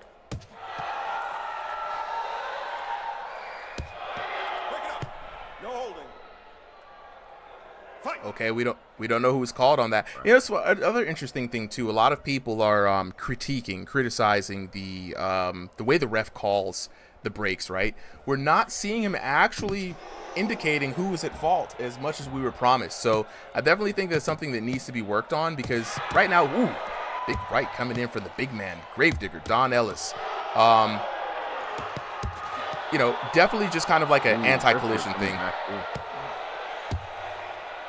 Yeah, I agree. I think it was going a little bit in the opposite direction, right, where it was going too far in terms of blaming certain people. But now I think more often than not, no one gets blamed for it. And I think people can really start abusing that before they get penalized. Or when the penalty does happen, it's not really clear. It's not really based on who initiated it. Oh, Don Ellis slipping around to the back door. Oh, he got called for it, too. Okay, so the ref did call him for that one. And Don Ellis wailing now on Driftery. Driftery has historically had a problem with keeping that guard up, and he's always fighting taller fighters, right? It's very interesting. Right, we have put him against shorter fighters sometimes, and I think he gets tricked up by that, by that matchup. But yeah, definitely having trouble against Don Ellis, especially later in the fight. Those hands starting to drop a little bit more. Don Ellis, though, staying sharp with both his offense and defense, and just always finding these good, clean power shots to land. Right, he doesn't necessarily throw a ton of volume. Like, I've seen fighters punch faster, but man, all of his hits hit hard. 100%. All right. Good round for both fighters. Round number 3 as we get started here underway. Who do you got up in the cards, bro? I think I got to put it in favor of Don Ellis, at least for sure in that second round, right? I'm giving him either a full-on 10-9, if not a 10-8. First round, a little bit closer. I saw Driftery landing a few good shots, getting that stunned and ugly face there a little bit. Yeah. But I wouldn't be surprised if this went 2 rounds to Don Ellis so far. Very rare getting that ugly face. And for those who are new, the ugly face that we're talking about specifically is when you stun a person, they make this real ugly face, and that's the best way I can describe the face. Did I do a good job there, Solly? Yeah, spot on. Spot on. Yeah, that's exactly the face. Now, that face only happens, A, if the person is walking into the punch. B, if you hit them really hard. Right? So when you see that, you know that somebody made a mistake. Ooh, and the glove tapped right into the punch. Wow. Ellis being the big bad man in the VR ring today. Drifter not liking it. And, oh my God. Frozen. Drifter being a good person. Don Ellis say, hey, wait. We don't know what happened there. Look, I don't know what happened, Don, but you got to get it together, Brody. No holding. Good sportsmanship by Driftery. Don Ellis, again, he's right there, right? Getting rocked by it. Driftery coming out very strong in this round 3. Yeah, I think that's what he's been needing to do, is just kind of put a little bit more juice into the punches and just a little bit tighter guard on the defense. Really starting to work the body and getting some good damage. That's what we want to see, right? From Driftery, he's looking like his old self, which is really good. Shout outs to Driftery. He's actually one of the people that is going to be fighting in this Saturday's Invitational. So it's good to see him looking like himself again, man. True to form, looking like a good competitor, heavy hitter. And, you know, I'm really excited now to see what he's going to be able to do coming up into this next week. Love to see Don Ellis back as well, right? Absolutely. And I miss both his fighting in the ring and just his style. And that's the fun part. It's VR, right? You know, so it's like you got to have some personality. It is still a game at the end of the day, right? So to see somebody like, you know, take it as a game, you know, and build around a character, looks and feels really good. We got the graphics back up. Let me see if I can go ahead and switch this out, and if not, I'm going to be very pissed because my new graphics solution is not living up to the hype. Always a work in progress. Always a work in progress. While you guys are out here fighting in VR and watching out there in the world, we are fighting for our lives behind the tech wall and just making it seem like we're totally calm. Right. But right now, we are getting to the end of this round. Don Ellis looks like he's been pressured and definitely giving this round to Driftery. Very aggressive. And I think if he can keep up the pace, connect with a few more shots, he might find the knockdown. Good counter hit by him. Don Ellis putting up punches, but they're just not doing the same kind of impact that they were earlier.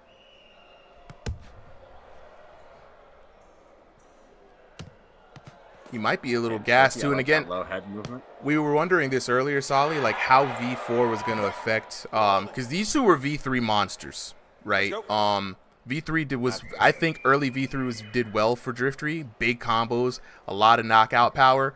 Don Ellis also big man status. Big shots coming in, and now they've got I want to see the damage coming in. I think Driftery did pretty well, but oh God, getting smacked in the back of the head. Don Ellis not letting anything slide. And there we go. End of round number 3. Let's see. Don Ellis, classic Gravedigger taunt. Oh, and Don Ellis taking it. We gotta see this. Razor thin margin. Each fight going back and forth. 9-10 in favor of Don Ellis. 10-9 in favor of Driftery. And finally with a 9-10 in favor of Don Ellis to seal the match. No knockdowns despite the crazy punches being thrown. And I just want to check the damage, and unsurprisingly, pretty high numbers we're seeing here. Oh, absolutely. Like it looked like they were doing good damage. It's very hard to tell, but you know, damage, of course, very much different, lower than what we're used to seeing from both of these boxers. But that first round, you know, Driftery coming out with the short end of the stick, Don Ellis with 11-13 there over them. But Driftery doing a bit better with defense, lowering that damage from Don Ellis to 756 and being able to put back damage in return on himself for 818. And then at the end of that last match, Don Ellis coming out with a convincing third round, 800 point spread for your winner from the red corner, Don the Gravedigger Ellis. Now let's go ahead and hear from the homies real quick. I want to see what their thoughts on this last match was. Fellas, got y'all on the mic. What's good? What's good? Man, I feel like, honestly, I kind of did a little bad in the second round. I had punched my wall like twice. Dang. But other than that, I feel like I did good, bro. Okay, hello. Hey. I want to be dug in the grave. You know what I'm saying? So it's been a while since we've seen you, bro, right? How do you feel about V4? I feel like it's good. just a couple things that need to be added. Okay. But other than that, I feel like it's good. Did you have to adjust your style in any way to kind of like meet the demands? What were the changes, man? What were the changes? Because you got the nice big man swag, you know what I mean? So what was your adjustments? I really had to just work on my like stamina and damage wise. Okay. And weak points. Okay. Yeah, those are the definite improvements. We got something we're gonna drop in the Discord, a way for you to track your metrics from your headset if you got a PC, with a lot of detail. So stay tuned for that in a little bit, man. But big rats on the W. Good to see you on the stream again, but man. Other than that, you know I feel like he's a great fighter, but he's just not great enough to beat me. Well, look, Don Ellis, right? So the squad voted Driftery in as top 16, right? So you say, look, he can't beat you. After this tournament concludes, we're going to be allowing folks from the exhibitions to challenge those who are lower on the bracket for their shot at the top 16. So if you think you can knock the man's down, if he places low enough, you might be able to swoop his spot. You know. All I'm gonna say is, what's up? If you want to keep this rank, don't fight me. Ooh, the call outs early. That's what I like to hear. That's what I like to hear. All right, Driftery, I want to holler at you, bro. What's good? Oh, we ain't hearing from him yet. Oh, hope he's okay. I think he's a little disappointed about his performance. He might be a little. It was close though. It was close. It wasn't a complete blowout. You know what I'm saying? So I wouldn't be too mad at it. Chat. You know what I'm saying? Appreciate the follow. RXL VR is back. Appreciate the follow. Yeah, I wouldn't be too mad at that, to be honest. I wouldn't be too mad at that at all. Maverick Bar 59 with the follow. Thank you so much, bro. Gail Ruiz with the follow. Appreciate it. You know what I mean? For all those wondering how you can join, I'm gonna remind y'all, just go ahead and search Ringside VR in Discord, or if you're following on YouTube, go ahead and check the link in the description of the channel, and under every video we do have the link for that. And if you are coming in here right now from TikTok land, I got the link for you right here in my hands. You know what I'm saying? Go ahead. Appreciate you, Mexican, for dropping that down. So Drifter, you round, bro? No words from Driftery. All right, well, let's go on ahead to the next fighters. We got Lil Spidey Sam, right, versus, who do we got in the red corner, bro? That's gonna be Sir Too Quick. Let me go ahead and update. Little Spidey Sam sitting at a 1536. I'm going to start this match. Yes, sir. His opponent, Sir Too Quick, sitting at a 1600. So like we said before, going up in ELO. Absolutely. And as we get on to this next fight, got to remind you guys that the ranks have been shaken up. So if the ELOs are low and you're like, oh man, the ELOs are low, but the fights is hot, we always say ELOs don't make fights, styles make fights. Absolutely. Lil Spidey Sam rocking the pink gloves and the white shorts with the black trim. Sir Too Quick rocking our favorite Kill Bill Steelers, black and gold. Nice. Now, Lil Spidey Sam surprised a lot of folks in his debut fight a couple of weeks back on the exhibitions. Early exhibitionist here on Ringside VR. Had a commanding lead against his opponent, and then out of nowhere, round one Veo, another one of the folks here challenging the ranks this weekend, absolutely blasted this man, challenged him out and said, you can't do that to me. But ever since then, Lil Spidey has not let it get him down, and this man has been back in the action. You love to see it. Yeah, and I like to see what he's doing so far in this round. He's been the more aggressive fighter, just generally setting the pace, setting the action, and anytime that Sir Too Quick has been engaging, he backs out and just really goes in on his own terms. People underestimate the value of that, but don't go in on your opponent's terms if you can avoid it. Oh, especially in this new patch. You enter into that range at the wrong time, get hit with a counter hit, they're just getting extra damage on you. Like, that's just like getting a free stun for yourself, and then you're in a bad way. Yeah, I couldn't agree more. You know, and again, these, even if the shot doesn't knock you out, right, like the points are going to matter. Mm-hmm. So you just got to be really careful and really determined. Yeah, got an early clinch. And that was called on Sir Too Quick, right? think so. Yeah, red corner. I think if he doesn't say anyone's name, it doesn't count it as on anyone. I think if he says someone's name, it's that person's fault. Yeah, I think I heard red. I'm not 100% sure, man. The ref is, we're still kind of getting used to the ref's calls here. But right now, I like what little Spidey is doing as he approaches. Keeps the hands up, trying to look for something to come out from Tywick. But Tywick, no slouch himself, though. You know what I'm saying? So this is why I think this is going to be a good match. Tywick rocking those short hooks, trying to get in some damage on little Spidey. But Spidey, oh, no! The internet has been a problem tonight, ladies and gentlemen. You hate to see it happen. Yeah, Tech Gremlins aren't just hit at ringside. They're invading people directly. They're cutting power lines. Oh, man. Oh, no. That's crazy. Let's lock in with little Spidey. What happened, bro? Okay, let's run it back. Let's run it back real quick. Right, let's take a quick reset, run it back, because that was actually starting to heat up a little bit. So I want to give you guys a fair shot. So if it's just a little Wi-Fi thing, I'm not going to penalize you too much for it. So yeah, Solly, start that right back up, and then we will go right back in. We go to return to lobby real quick. All right, while we wait, entertainer out here saying everybody need to fix their Wi-Fi. It is what it is, man. It is what it is. I think that was legit just a malfunction though, entertainer. All right, Super, we are ready. We're going right back into it. All right. I just like to chip in really quick. Before your match, if you restart your headset, your ping issues will most likely go away. So I recommend everyone before your match starts to just power off and then power back on. That's a good tip. That's a good tip. As we get into this rematch here. Thank you, Yogi. Shout outs to the mod squad. All right. Seconds out. Okay, get ready. Let's fight. All right, back at it once again. Little Spidey in the blue corner. Tywick in the red corner. Tywick rocking those golden trunks. Little Spidey with the black and white. And now we're getting ready and underway.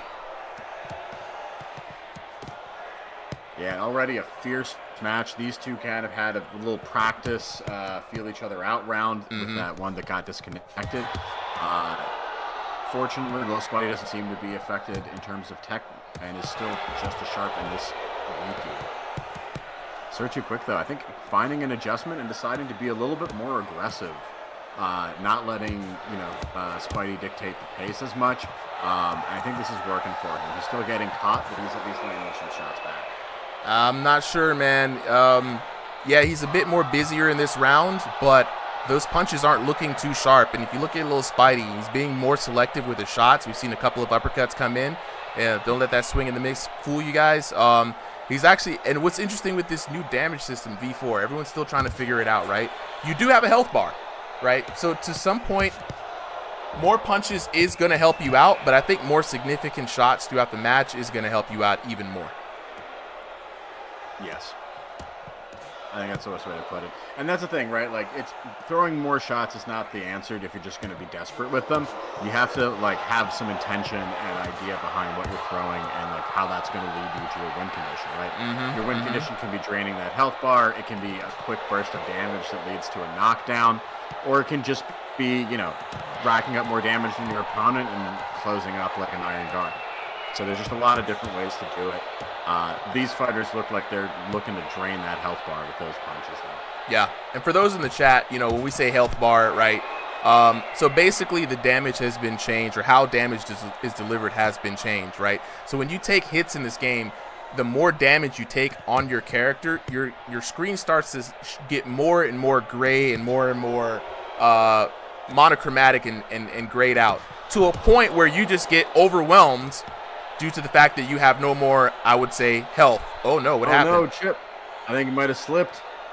Yeah, there was a little bit of a slip. Little Spidey Sam might have slipped. All right, yeah, so he's back up. He's back in.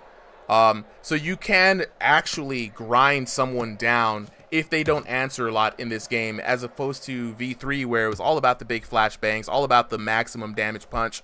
They're also favoring combos a bit more in this game, giving you a bit more extra damage on combo, and as of course the weak points are on. So if you're more targeted and more judicial with your punches, you're going to be rewarded more in this version.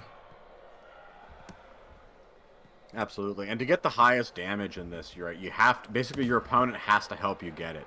So unless they're like actively punching into you and getting countered, you're not likely going to get those like super one-hit KO shots. You're better off just taking what you can get and, you know, winning on the scorecard or racking up that health bar damage like we were talking about. Yeah, both fighters though feeling pretty confident trying to get into the zone. I would give that round with a slight edge towards Spidey. Yeah, I would, and again, we can't really tell what the damage is going to be. You know, Tywick did increase the volume, right? But boy, Spidey was looking cleaner in there. I think Chad is going to agree with that as well. And that's just what it is, right? There's so many things that influence the damage, how you're going to hit it with speed, how deep you hit it, so to speak, the path your punch travels, you know, if you connect with the critical zone, if it was intercepted by a guard, and, you know, you just got to work around it, right? Like, as many of those, you can't control all of those factors, but as many of those as you can get optimal, that's what you want to do. And I'm going to say Spidey is doing a good job of it, right?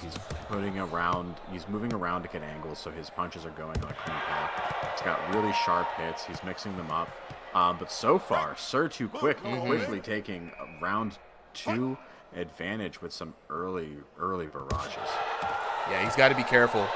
Just barrages for barrage's sake is something that, A, the developers are trying to code out, but also he's not specifically going for any zones. He's just kind of throwing those left and rights, you know, some...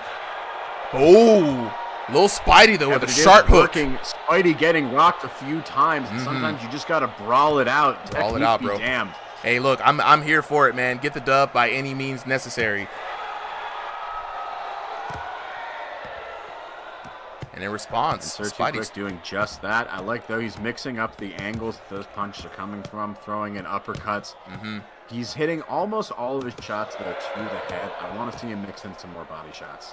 Yeah, and body shots have been nerfed in a bit where you cannot get stunned by the body anymore, but they are open, and that's extra damage, right? And so, this is, you know what I'm saying, you got to score that point whenever you can, add to that damage on your opponent's total character. And again, if they're swinging at you, counter hits are still a thing in the game. If they're swinging at you, arms extended, you land that shot to the body, you're going to be rewarded with more damage. Entirely correct, right? It's better to hit a lower damage shot than a no damage shot. If you're going to miss a shot to the head or just get blocked, right? Get what free gets what taken to you. They have to respond to it, and when that hand drops to protect the body, boom, free headshots.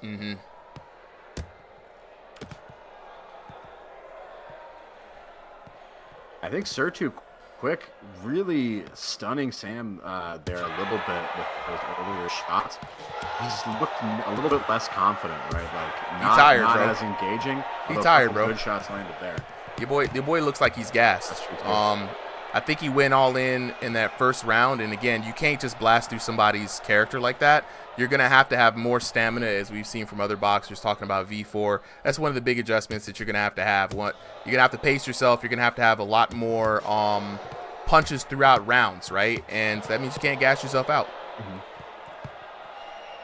Chat asking if I would say chat asking if betting is going to be on. We're going to figure out betting, right? Right now, people are just betting imaginary houses, but eventually, though, especially as we get down to this ranked division with some of the other ranked fighters, definitely would be interested. If people want betting, let me know. See if we can hook that up. But right now, these are just exhibition matches, y'all. You know, anybody can fight for the night.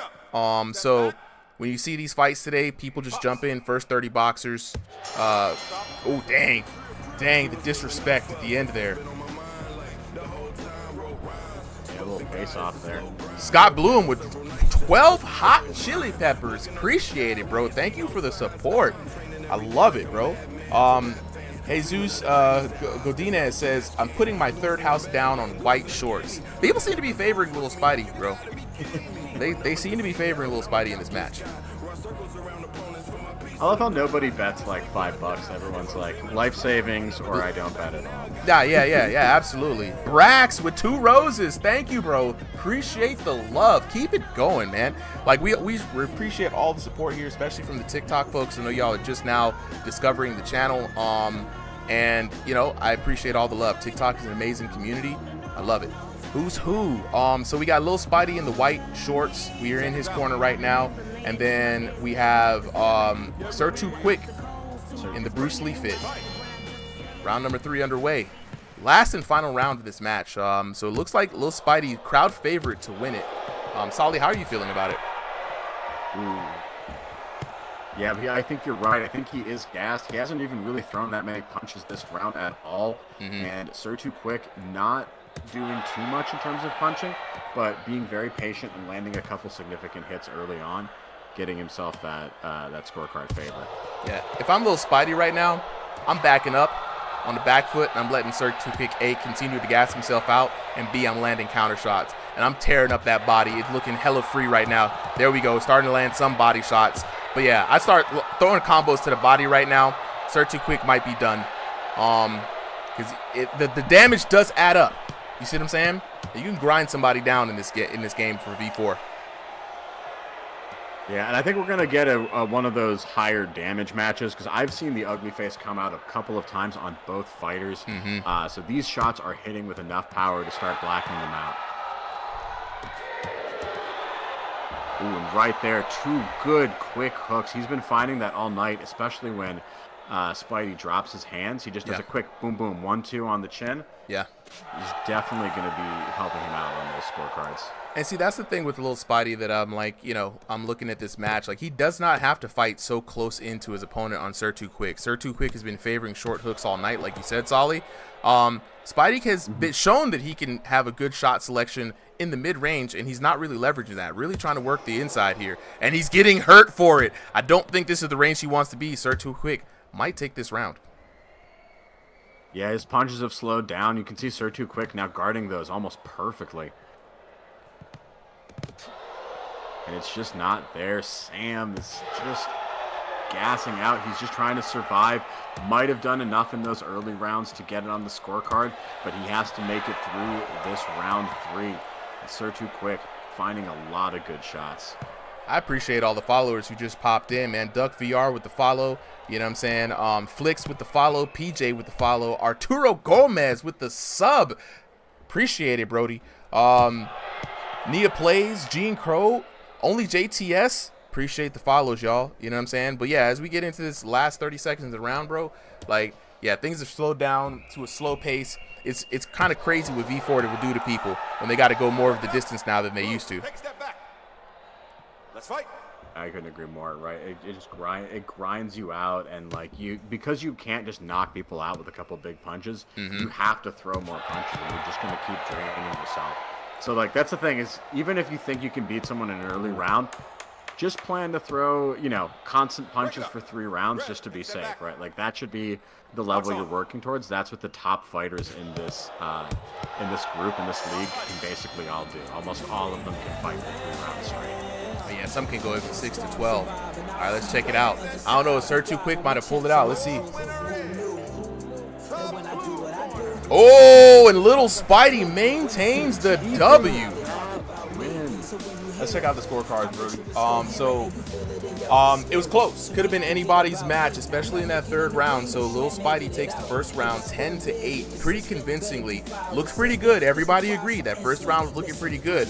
But Sir Too Quick bringing it back for the 2nd round and barely losing the 3rd round. Let's check out the damage because that's basically going to be where the story is being told right now. And right there, Solly, little quick look there at this match. Lil Spidey Sam coming out strong, 1361 to 514. And had this been V3, it would have been a wrap. the damage would have been higher. We'd have seen some knockdowns, but it was very close in that second round, the adjustment round, as we always like to say. And Tywick definitely made the right adjustments, but that third round falling a little short. The gas tank just was not there. We all saw it. The slowdown, I think, who was it in the chat? Somebody called him Too Slow. Cold-blooded. How y'all gonna count? It was Afro Samurai. Cold-blooded. Too Slow and little tidy whitey. It was what he was calling them. Boy, the hecklers are out here today. So for all those asking, how do you join, definitely hit up the Discord, right? These exhibition matches are from the Discord community. First 30 boxers get in free ski, guaranteed on the stream. And if you want a little bit more competitive action this weekend, we are starting the ranked division, strongest under the headset. We got a $200 16-man invitational tournament. Starts at April 19th at noon. Stream kicks off everywhere, right? Twitch, TikTok, as well as on YouTube. Now, this 16-man tournament is an invitational tournament. We had everybody in the Discord vote for who they wanted to see to fight and represent the top 16, but it's not going to stop there. After the tournament, the top 16 will retain their ranks, and we're going to let you, from the exhibitions, from Crossing the Void, anybody who's an outstanding boxer, we're going to give them a shot at challenging the top 16, and we're going to keep rolling prizes and cash money going for top 8 cards. But let's lock in with the boxers here for this last round. Tywick, little Spidey, I want to talk to y'all, bros. Holla at me. Hey, what's up, my man? All right, Tywick, I gotta ask you, right? So one, how would you rate your performance in that fight, and do you think V4 had anything to do with it? I think that was the best performance I've had yet. Feeling pretty good about the that reason one? He won, I think, is because engineering. So he did have a stamina advantage and a damage advantage.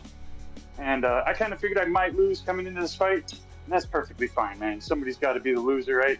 And at the end of the day, I'm going to be back every exhibition night, so it won't be the last time you guys see me. You already know, I love it. In the chat, talking all that smack. Ooh, call him your out. Butts in this Discord and fight me. Call him out. Look, that's a great call out. Great call out. If you think you got the hands, join the Discord. Tywick is waiting on you.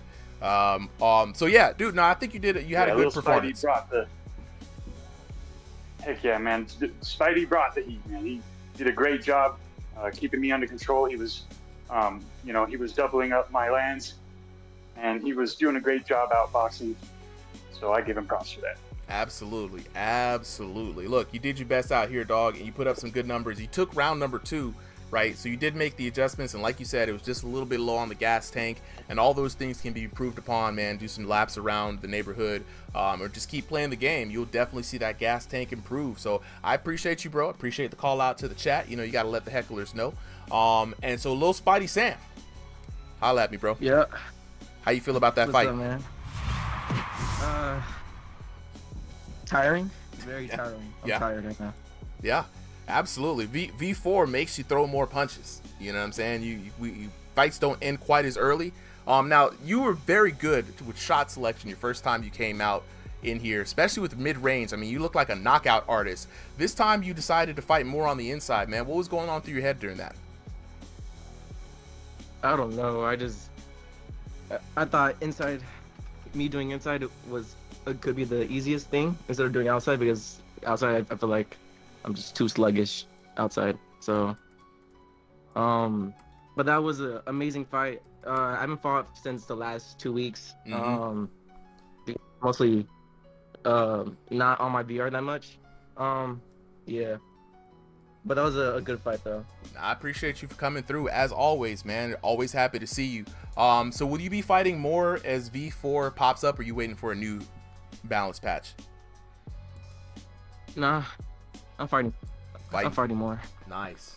Well, looking forward to see you more on the channel, more in the Discord, and everybody who wants to fight, again, Discord. If you want to fight Ringside VR, either search for it, check the link, or check any of the videos on YouTube. It has a link to the Discord there, so definitely join the Discord. All right, so Solly, who do we have next coming up here? All right, we got we're moving a match up early because one of our fighters had to go. We got Yogi, one of our new refs, versus Red. Oh, Yogi versus Red. Red. Yeah, we did. We did actually did it right. Yeah, go ahead, man. I'm always ready. So as soon as you announce them, bro, just go ahead and get started. We can move underway. All I got to do is update the names. All right, let's get these shorts colors figured out. Yogi in the blue corner, rocking the white and black stripe. Red rocking the yellow with white.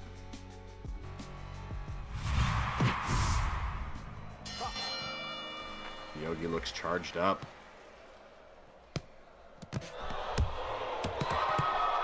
Right away, a bunch of sharp punches coming out from Yogi, doing the work early. Red adjusting really well, though, keeping his guard up, getting caught a few times, though. He needs to be careful.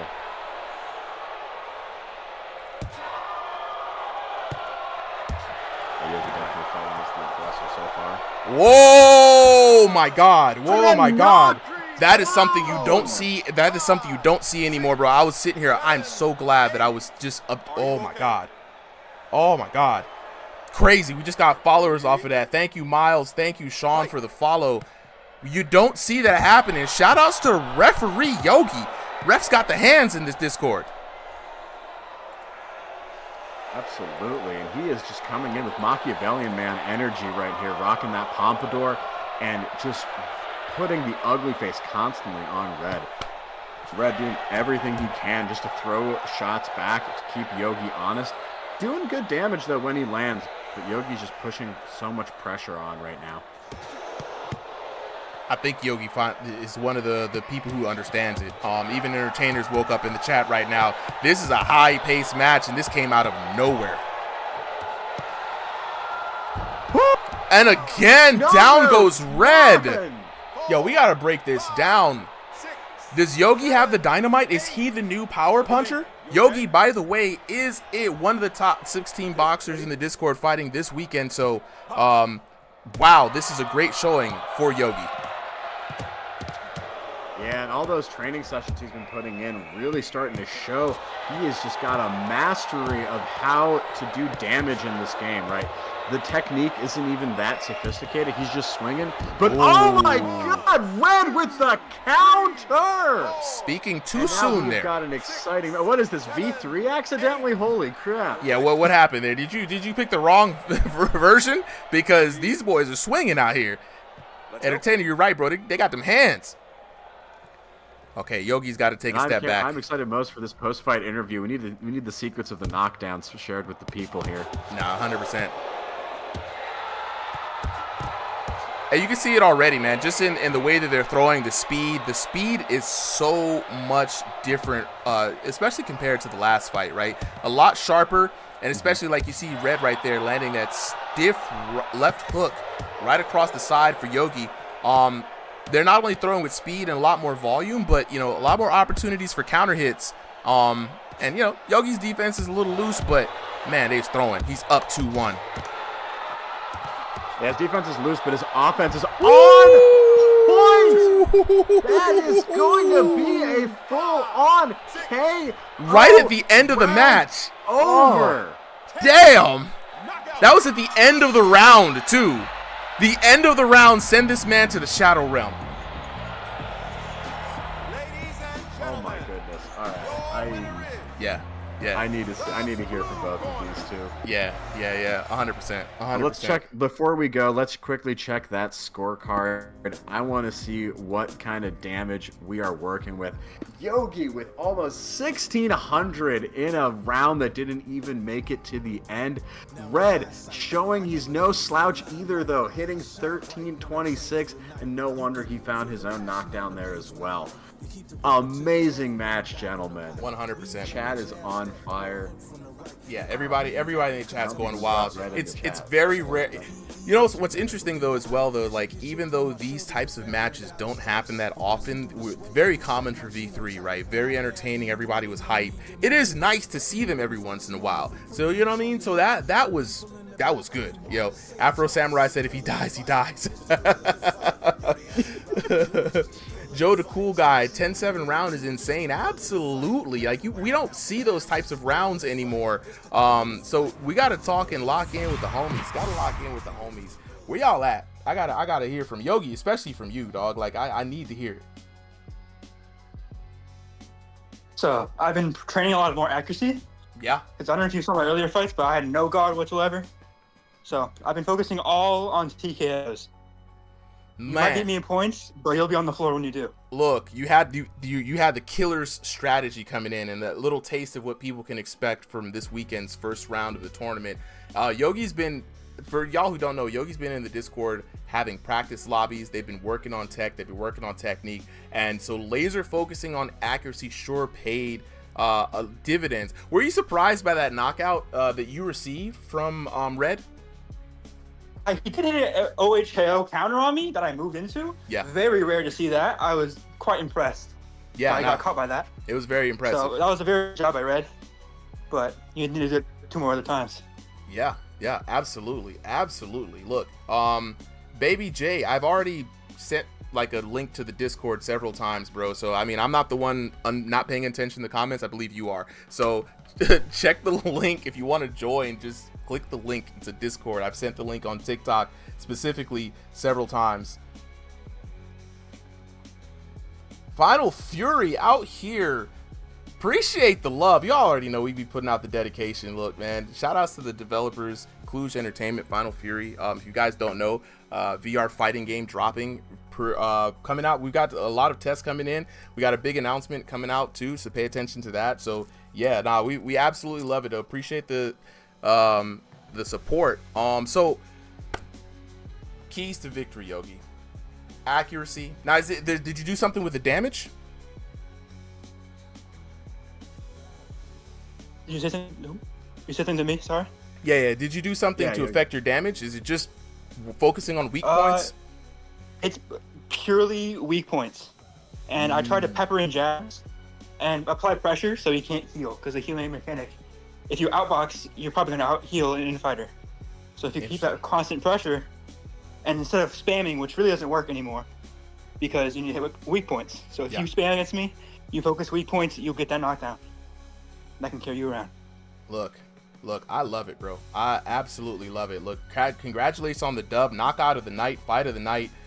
Definitely most entertaining fight that we've seen right here in most recent memory for V4. Want to lock in with Red. Red, I need to hear the other side of the conversation, bro. How did you feel about that fight?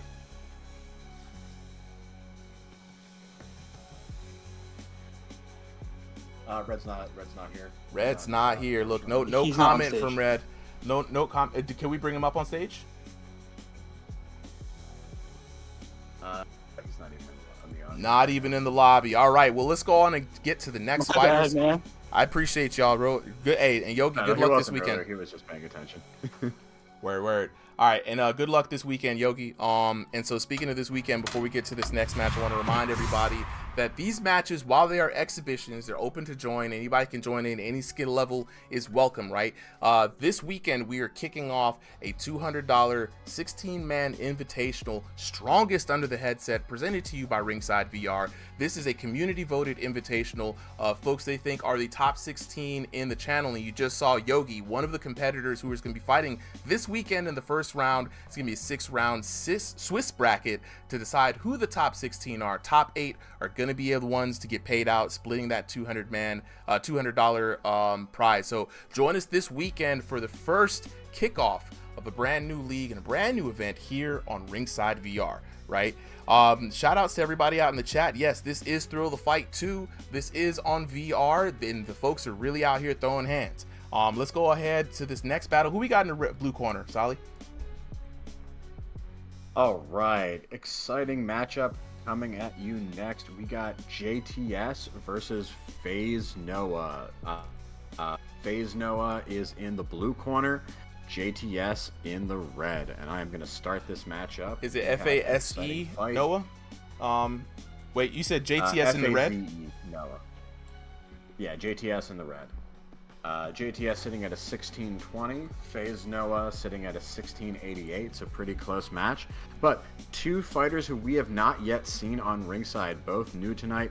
We always like trying to throw one of these into the exhibition, just to show that we get new fighters here all the time. And just to show me and Super was something that we haven't seen before. We love watching these things. Absolutely, absolutely. Love seeing veterans. Love seeing noobs.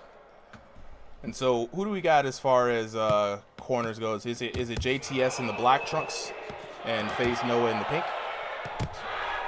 I believe so. All right, let me go ahead and make it. If I make a mistake, I make a mistake. It is what it is. So we got pink and white. Love to see it. And what did you say the elos were for this match, Solly? 1620 and 1688. 1620, 1688. JTS with a 1620. Okay, so not too far off. I like what I'm seeing so far. No, it's a pretty close match, and so far pretty similar, or at least compatible styles. Ooh, JTS starting to pound down though. But earlier, as I was saying, pretty interesting match. FaZe has his hands in a kind of a long guard out, trying to use it both for blocking and for distance control. JTS is just this aggressive puncher, and he's definitely learned something from Yogi last fight. Really aiming at those weak points. Yeah, JTS throwing them hands right now. FaZe Noah not really knowing what to deal with it. You see the ugly face coming in from FaZe. He's got to be careful stepping in into those punches like that. That's really the only time we're going to see that is if you kind of step into the opponent's punch and they hit you really hard, and JTS has got them hands. Yeah, a little bit of a lag, but not too bad. A little lag spike. Back in. Nope. And it's interesting, too, and we're looking at this from the top point of view here on the stream. JTS being able to fire straight through FaZe Noah's guard, a little wide with that guard, right? He's getting caught with a lot of crosses being set up by JTS, and he's got to tighten that guard if he wants to survive this match. Oh, and down he goes. It looks like he might be having some little knee there. Some technical issue, because I think like the advantage of a guard like that, right, is you use it to judge space, and if you can react really quickly, right, in IRL, you can bat someone's hand away. The problem is in this game, that's not the way the blocking works, right? You can't hit their elbow and stop their fist. You got to block the fist itself. Yeah, absolutely. And you got to always keep that guard tighter than you think it's going to be. A lot of people... Xavier, why is there commentary like this shit's real? Because, bro, we like this game, man. Like, we're just a bunch of nerds who really like VR boxing. You know, we've been doing this for way too long. So, yeah, we out here commentating like it's real. Hey man, it's real for the fighters. They're putting their cardio on the line today. They put their dignity and their sweatiness. Listen, you gotta respect everyone who comes out here. Look, I have a lot of fun watching this. It's kind of very interesting being so new to this kind of thing. And for everybody asking, you know, Flacco, how do I join? Hit the Discord up. Some folks just let me know that the link wasn't working, so apologies for everybody who's been trying to click the link and it's not working. Solly, can we double check and make sure, because I've been having to regenerate that link. Just make sure the bot's not thinking we're getting raided here. So yeah, just join the Discord, and when you're in on the Discord, every Sunday we host these exhibition nights from the community, just as a way to just have fun and just kind of throw down on a Sunday night. But also we like to use it to see what the new kind of talent is, right? And we scout this talent to see who's really good, so they can fight for money. And that's how we run the Discord right now. So if you think you got the hands, join that Discord and show us what you got. All right, but right now showing us what we got in round 2, JTS and FaZe Noah coming back at us. And I wonder if I got it. No, I think I might have gotten it wrong. I think they're swapped. Ooh. So it's FaZe Noah with the black trunks and JTS with the pink? Yeah. All right. We're going to see if we can get in on a graphics update here. But everything that we were saying, just swap that right now. Right. Yeah, FaZe Noah in the black. Tagging up JTS.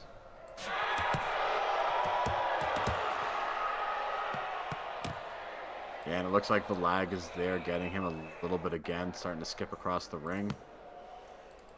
And even for the glove touch, a little bit of lag there. So this is going to be tricky. Lag's been a prevalent problem all night, though. I'm not going to lie. I don't know what it is and with people's internet service providers, with them ISPs. They're like, we need our money. No matches for you. And what the crazy part about it is a lot of people were matched up in North America. So not really sure what the issue might be, whether it's on the player side or it is on the game client side. But right here, round number 2, FaZe Noah, blue corner, black shorts. We all know black shorts. We get the graphics right here.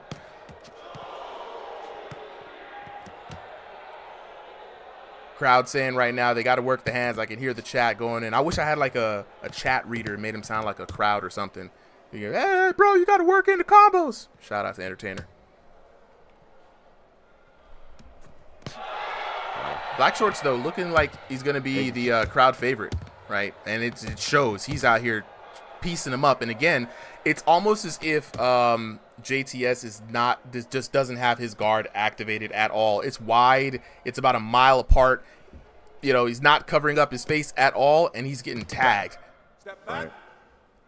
And that's the thing. Even if, you know, it's not your style, if you're dealing with some kind of tech or ping issue, you just got to adjust for what you're actually dealing with, right? So keep that guard close. It has a better chance of blocking something.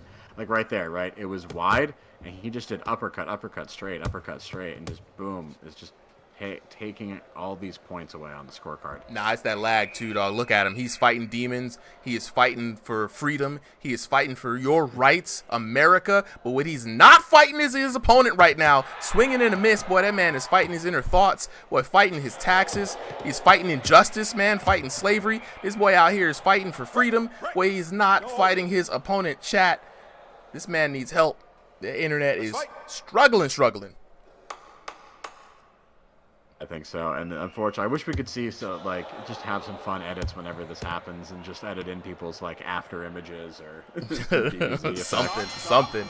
You hate to see it happening though, man, because it really does take away from the fight. You know, they could do a lot better when they can actually see what's coming at them. But it is an online game, and these things do happen. So a lot of the times we say, look, if you're struggling with the lag, just swing. You gotta fight 5 seconds in the future.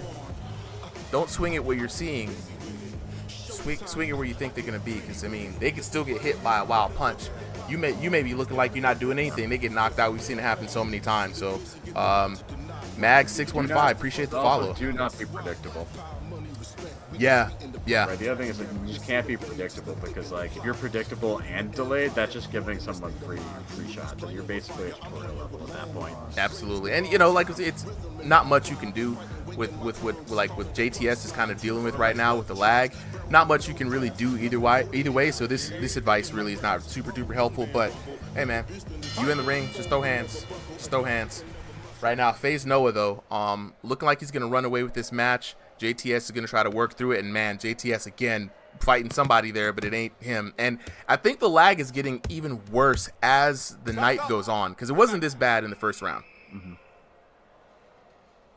Yeah, I want to say too, I know sometimes that if people are recording, especially on a Quest 2, it slows down the game.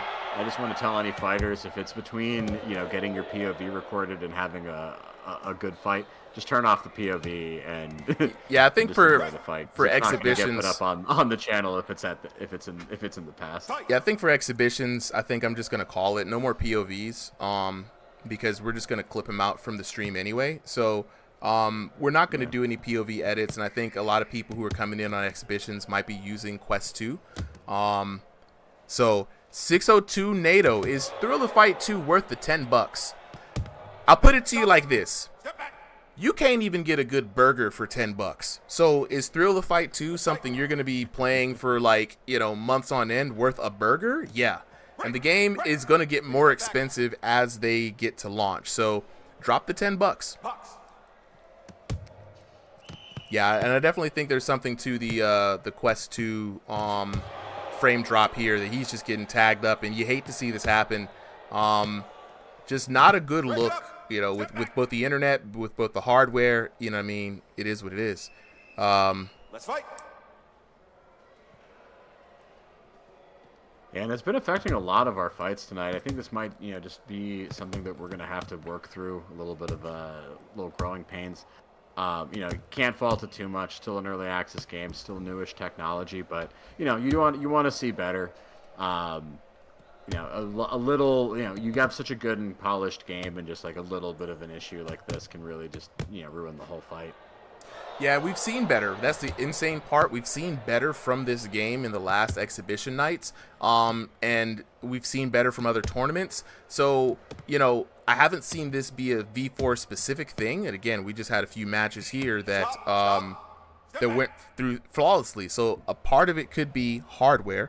If you're playing on Quest 2, Quest 2 is just not the move anymore. If you can get that 3S, sell it to somebody, try to get in, but you know what I'm saying, it just struggles so much if you're trying to record your POV and play.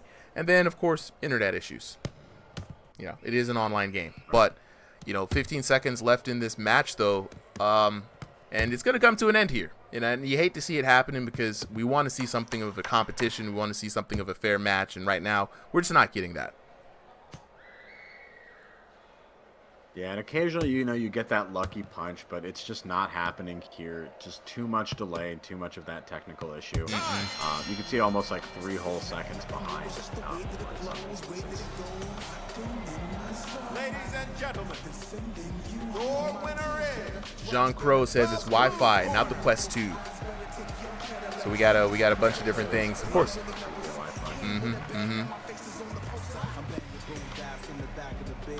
Yeah, a lot of like back in the day when you used to see people put like trying to fix an antenna on a TV, hit the side of the TV. It's a lot of technical difficulties. I honestly don't even want to even look at the card like that, because that for 2-3 rounds that really even wasn't a match, to be honest. So let's just go ahead and lock in with the homies, and just want to hear, especially from JTS, if it was the internet, I want to hear what that ping was like.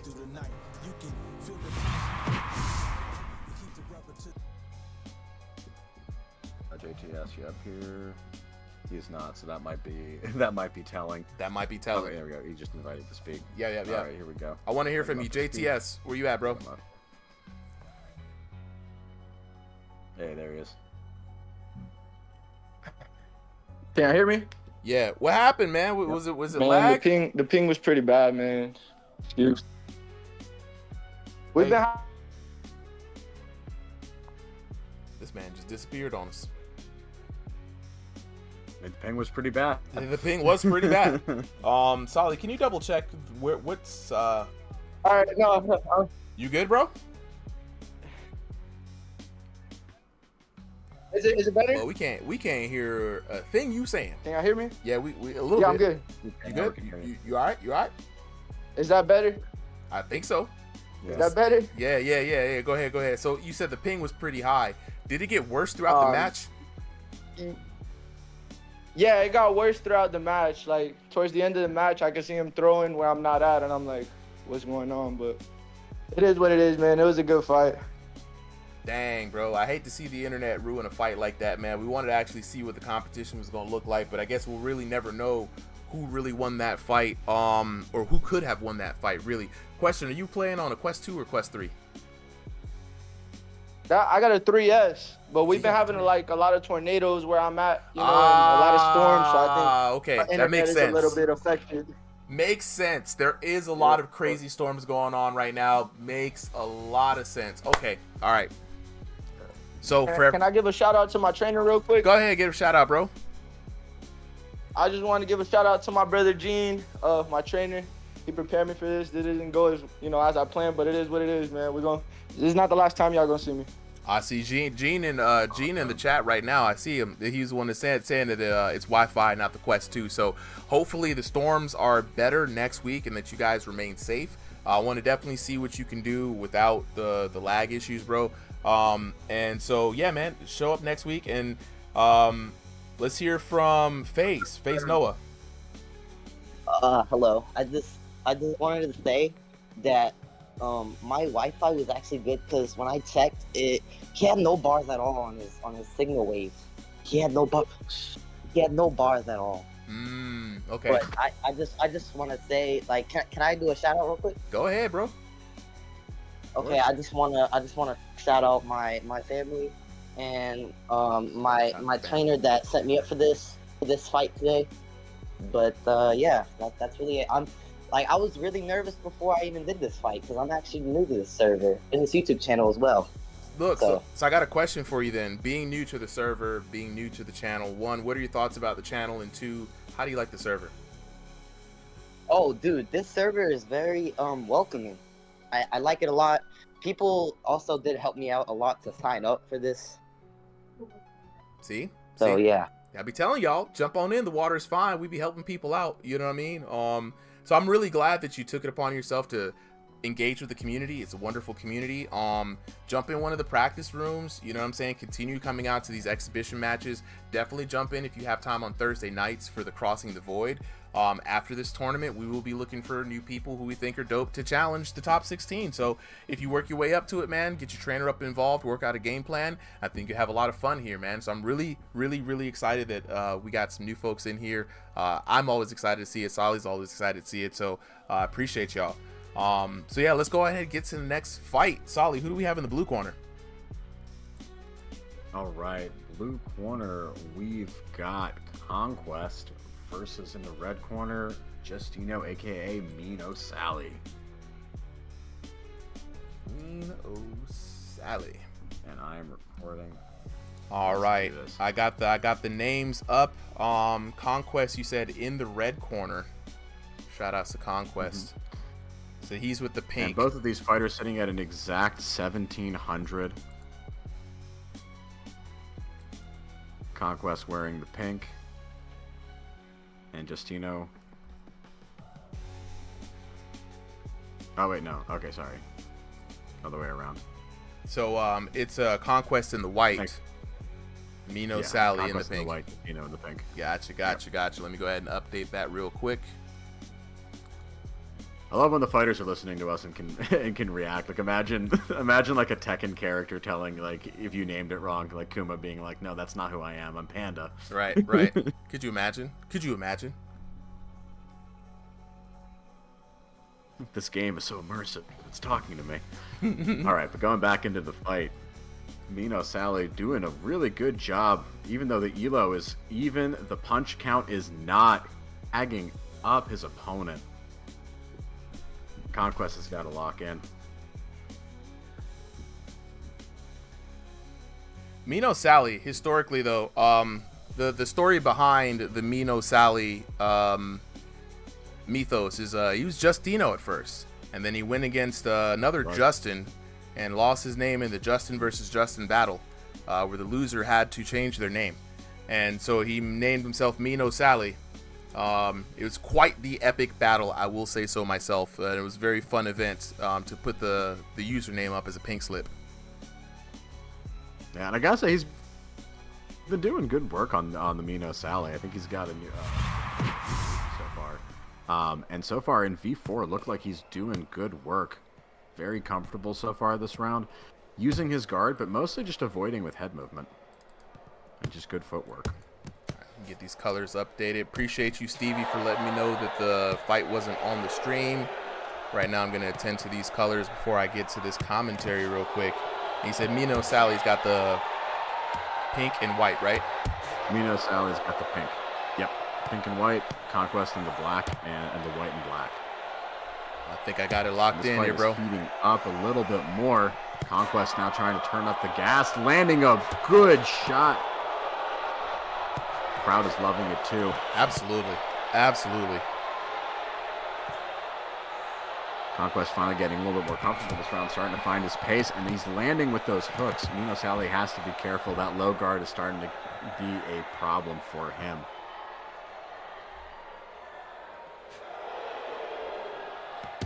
Good clip there. Now, what's interesting is Mino Sally trying Conquest to... Isn't... Go ahead, bro. Yeah, go on. I was looking at how Mino Sally is kind of using his guard here, trying to stick that lead elbow out, but it's sticking out and not really doing anything for him. Conquest, though, getting hit on the bad receiving end of a blow from Mino Sally, and Sally not taking a moment to capitalize. You got to take a moment to capitalize on the ugly face. It's so rare. You get that extra damage, target the weak points. Yeah, just they're doing a really good just engaging pressure with those, or just Warrior, I should say, with those arms and that MMA style guard. You can tell he's very comfortable brawling in that like MMA striking style. Conquest, on the other hand, I think found some more rhythm in the end of that round, but I think based on how he was doing early on, I would have to give that round over to Mino Sally. All right, locking in with the chat, you know what I'm saying? People asking, how long does it take to fight on ranked? It's very quick. I mean, well, not ranked, but on the stream, it's very quick. All you got to do is be the first 30 boxers to sign up on every Sunday, 5 p.m. EST, of course, after you join the Discord. These do not, there's no gate on an exhibition match. There's no prerequisite. You just got to be fast and sign up. Halen Hill, how do I sign up? Absolutely, I got you. Just got to join the Discord. I'm going to drop a link. Hopefully it works this time because it's been real finicky. Right, round 2 underway. Conquest was this time starting it off. You can see Mino Sally is just doing a really good job staying right outside of that range, and you could tell once he dialed it in, dodged a couple of shots by just a hair's breadth, and then knew that he was in range to deliver those devastating body shots. Conquest already with the ugly face. Ooh, big cross and a hook. Mino Sally, mean hook coming in on Conquest. If I was Conquest, I would not drop my hands like that, bro. You don't got the head movement. I don't think you're him. Got to keep those hands up. Yeah, it's interesting. We got physique-wise, these two fighters almost identical if we're looking at it, right? Like both 1700 elo, arm reach looks the same, height looks the same, and but the styles are very different, right? They both have like that attempt at like kind of a more MMA kind of striking. You can see Conquest really likes those big kind of brawlery wide hooks and leaping jabs. Mino Sally definitely a little bit more the technical fighter. Yeah, Sally, you can see Sally's trying to set up some mean stuff, though. Like, I love the way Sally's trying to look for some mean setups. Good counter jab there, slipping out to the left just a little bit. I want to see more of that from Mino Sally, though. Like, keep that guard, make him make contact with your gloves, and then counter hit him. His hands are already extended. Yeah, the way I want to say it, like, it's not that his fighting IQ is really high. His boxing IQ is also good, but not quite there, right? Like, you can tell he's got good ideas of like range, space, how to set up counters and different shots, but he's not executing them with boxing technique. And I think if he added that level to his game, even not for all of the shots, right, but just a couple, it would really help him out. Like, I think a jab would add a little bit of damage to all of his combos. You talking about Conquest or Sally? Sally. I would say that it's the opposite. Conquest is the one looking like he's just kind of throwing. Sally's actually putting together some nice combinations, and he's actually trying to counter off. No, I'm not saying he's losing it. No, I'm saying like as far as his application I for think his he stuff. would need that to get to like a next level. Yeah, your boy out here is actually trying to put together some hands. You know what I'm saying? And like I'm seeing some good things again. Shooting that uppercut right down the middle for Conquest, trying to come back in for the cross. And he's gotten Conquest with the ugly face several times. Yeah, his counters are really sharp. I think Conquest is he just doesn't have quite the right idea. Like, he's just going for big shots, and this isn't really the patch to do that in, right? Like, he's landing a couple of them, but he's leaving himself so open that he usually takes 2 or 3 shots, and one of them is coming in just as hard as the one that he threw. Yeah, I mean, his hands are down. He's got some big hooks. You can see from the top view they are swinging in and wide, and we don't have the patch yet, the new patch that's going to be curbing some of those hook shots. But Mino Sally looking sharp though. I'm not gonna lie. Definitely looking like the sharper of the two, I would say.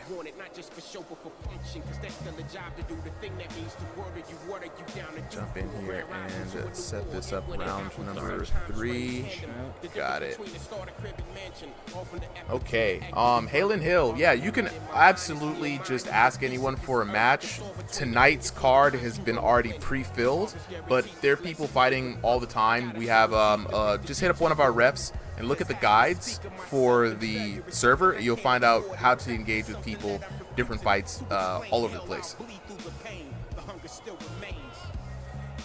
Noah. Oh, that's it. I see. Face Noah. What's up? What's good? What's good, bro? I see you out here.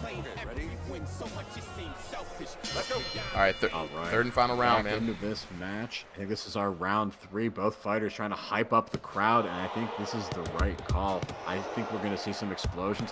We might even see a knockdown. We've been pretty close to it.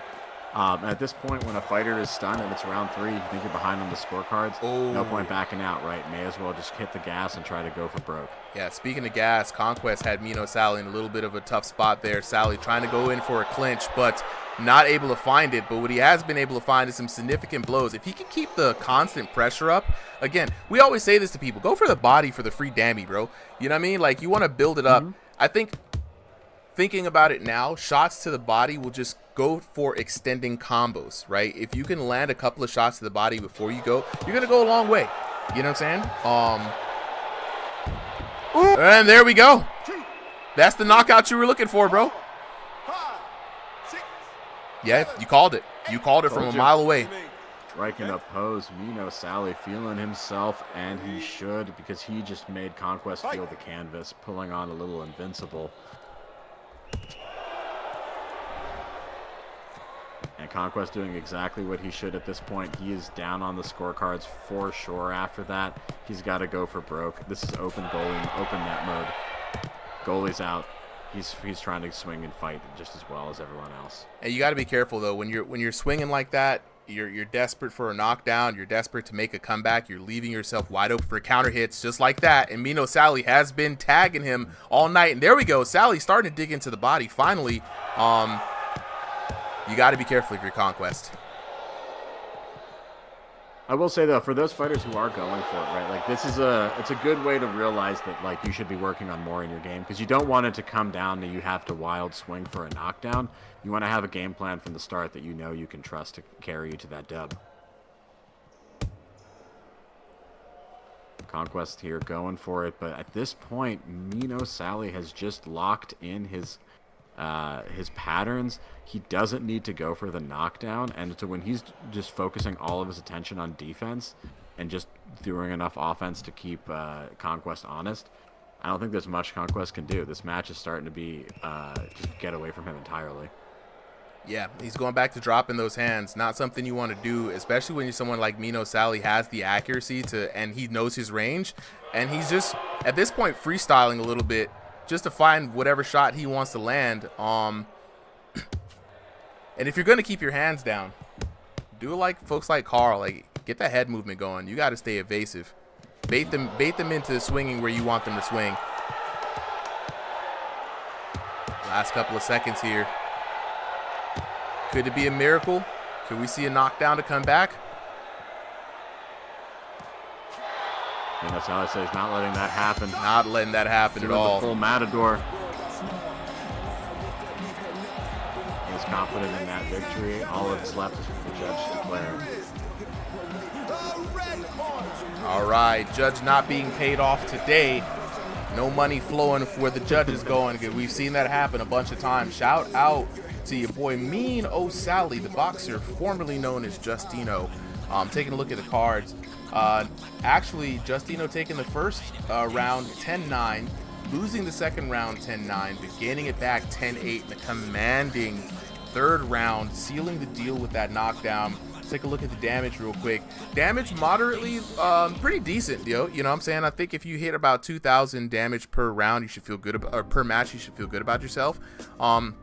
Justino barely coming in short from 1,000 on that first round, 886 to 574.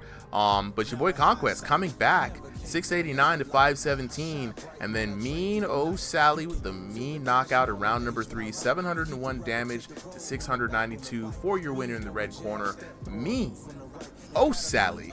Let's lock in with the homies real quick and hear about this fight. And before we do, I want to remind you guys that if you want to join any of these exhibitions, show up on stream, exhibitions are the way to do it, right? You know, anybody can jump in, anybody can say what's up. You just have to be the first 30 boxers in. 5 p.m. Eastern Standard Time is when we open up the sign-ups, and then after 30 boxers, we close it down and only keep for reserves. But in the meantime, in between time, you can ask anybody on the server for hands. If you want to squabble up, you got plenty of people out here want to throw hands, plenty of people wanting to get better. The refs throw their own events from time to time. Solly runs Crossing the Void, where we do King of the Hill or King of the Ring, power slaps, team battles, a lot of fun stuff. And then, of course, got to announce the brand new in the building. We have the first ranked division, strongest under the headset. It's going to be a 16-man invitational tournament for $200. Top 8 is going to split that prize. Of course, the top winners are going to earn more of the pot. Starts April 19th. This Saturday upcoming at noon. We're going to be locking in with the top 16 voted in fighters from the community and see where the ranks stand. And after the ranks are set up, we're going to allow you folks from the exhibitions, from Thrill the Fight, from Crossing the Void, to challenge for a spot on the top 16 every couple of months. We're going to do another top 8 money match for the people who made it to the top of the ranks. So lock in with that. Speaking of locking in, let's talk with the homies. What's up, guys? Talk to me. Who's up first on the mic? He won, so he could talk first. Sally, where you at, player? Silence. All right, Conquest, we're gonna talk to you first. Yeah. You spoke up. You spoke up. All right, Conquest. It was a close battle, right? That knockout definitely sealed the deal there at the end. Did you feel like you had it confident, like you could have taken it without that knockout? What was your plan going into that third round? Yeah, the third round. All right, basically, this is my biggest complaint with the damage system before. Is, as you guys saw, I was walking him down, punching him in the face at the end, and he's just standing there with his hands down, just backing up. I think in real life, if I was punching you in the face as you're walking backwards, I think something would happen to you. I think they buffed counter-striking too much, or they made it too important this patch. But I thought going into the third round, I could have taken it. I got too over-aggressive, because I thought I was down 2-0. So I got a little over-aggressive, and I got caught, but that's what happens. It is what it is. So, V4, fan, yay or nay? I was at first, because I used to be an inboxer in V3. This one, I kind of like being an outboxer, like a distance guy, and kind of rushing in when I want to. Yeah. But I think that just they put too much of an emphasis on counter striking. Like if you have your hands down and you could just walk away with that, while getting punched, I think that's a problem. But yeah, I mean, I got outboxed, so I can't really complain. But yeah. It is what it is, man. When somebody wins, someone else has to lose. That's how it is any given Sunday. So I hope you get used to the new system. There's going to be a new patch dropping this week. So anti-spamming patch, wrist slap patches is coming out. So there's going to be a little bit more restrictions, a lot more to change with the game. Sally, where you at, bro? What's up, boys? So how you feeling after that win, man? Feeling good. Tired. Hard work out there. You came so close. Hard fought victory. It was very hard fought. Yeah, I was worried there. I was real worried there. Yeah, look, when you were coming into the third round, right? Were you confident that you had the lead, or did you think you were behind? I honestly thought I was down 2-0. I didn't think I scrubbed out that first round.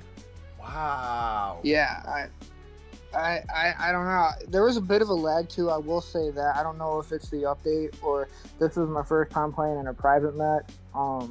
It definitely felt a little bit slower than the past update.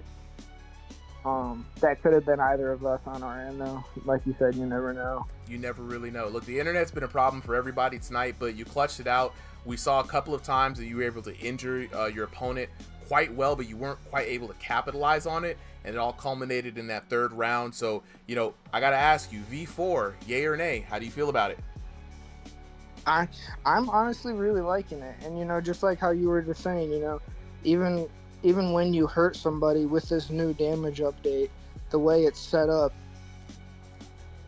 even if I rock a guy, I know I can't just push in and try to go for that finish like you could in the past, because you leave that chin in the air, you're going to get punished.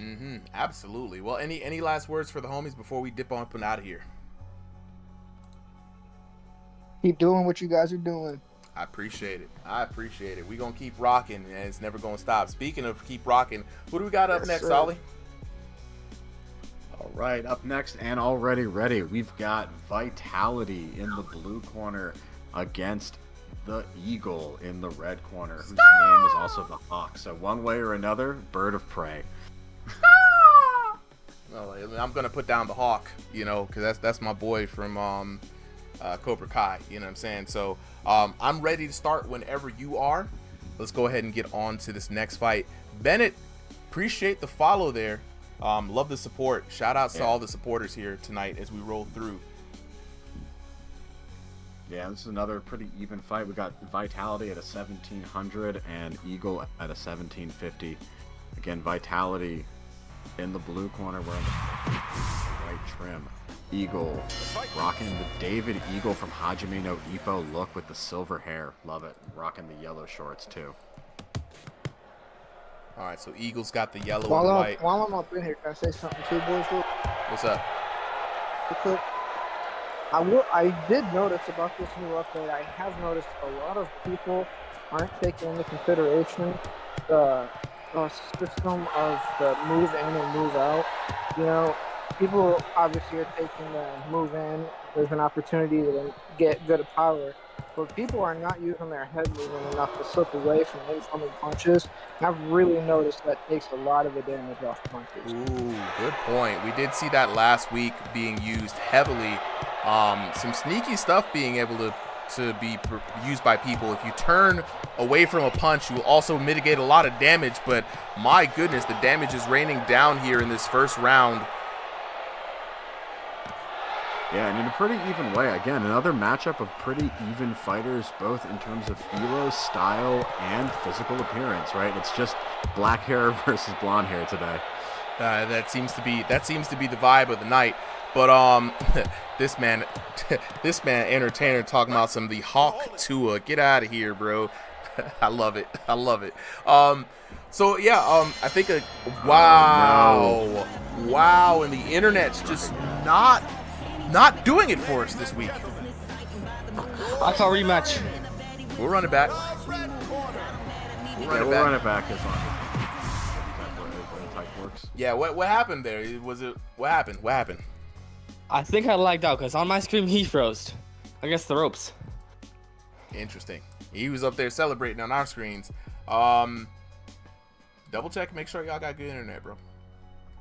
I don't know what's going on, but I think we haven't made it. We've had maybe like 2 or 3 fights tonight, ladies and gentlemen, that have not been affected by the internet.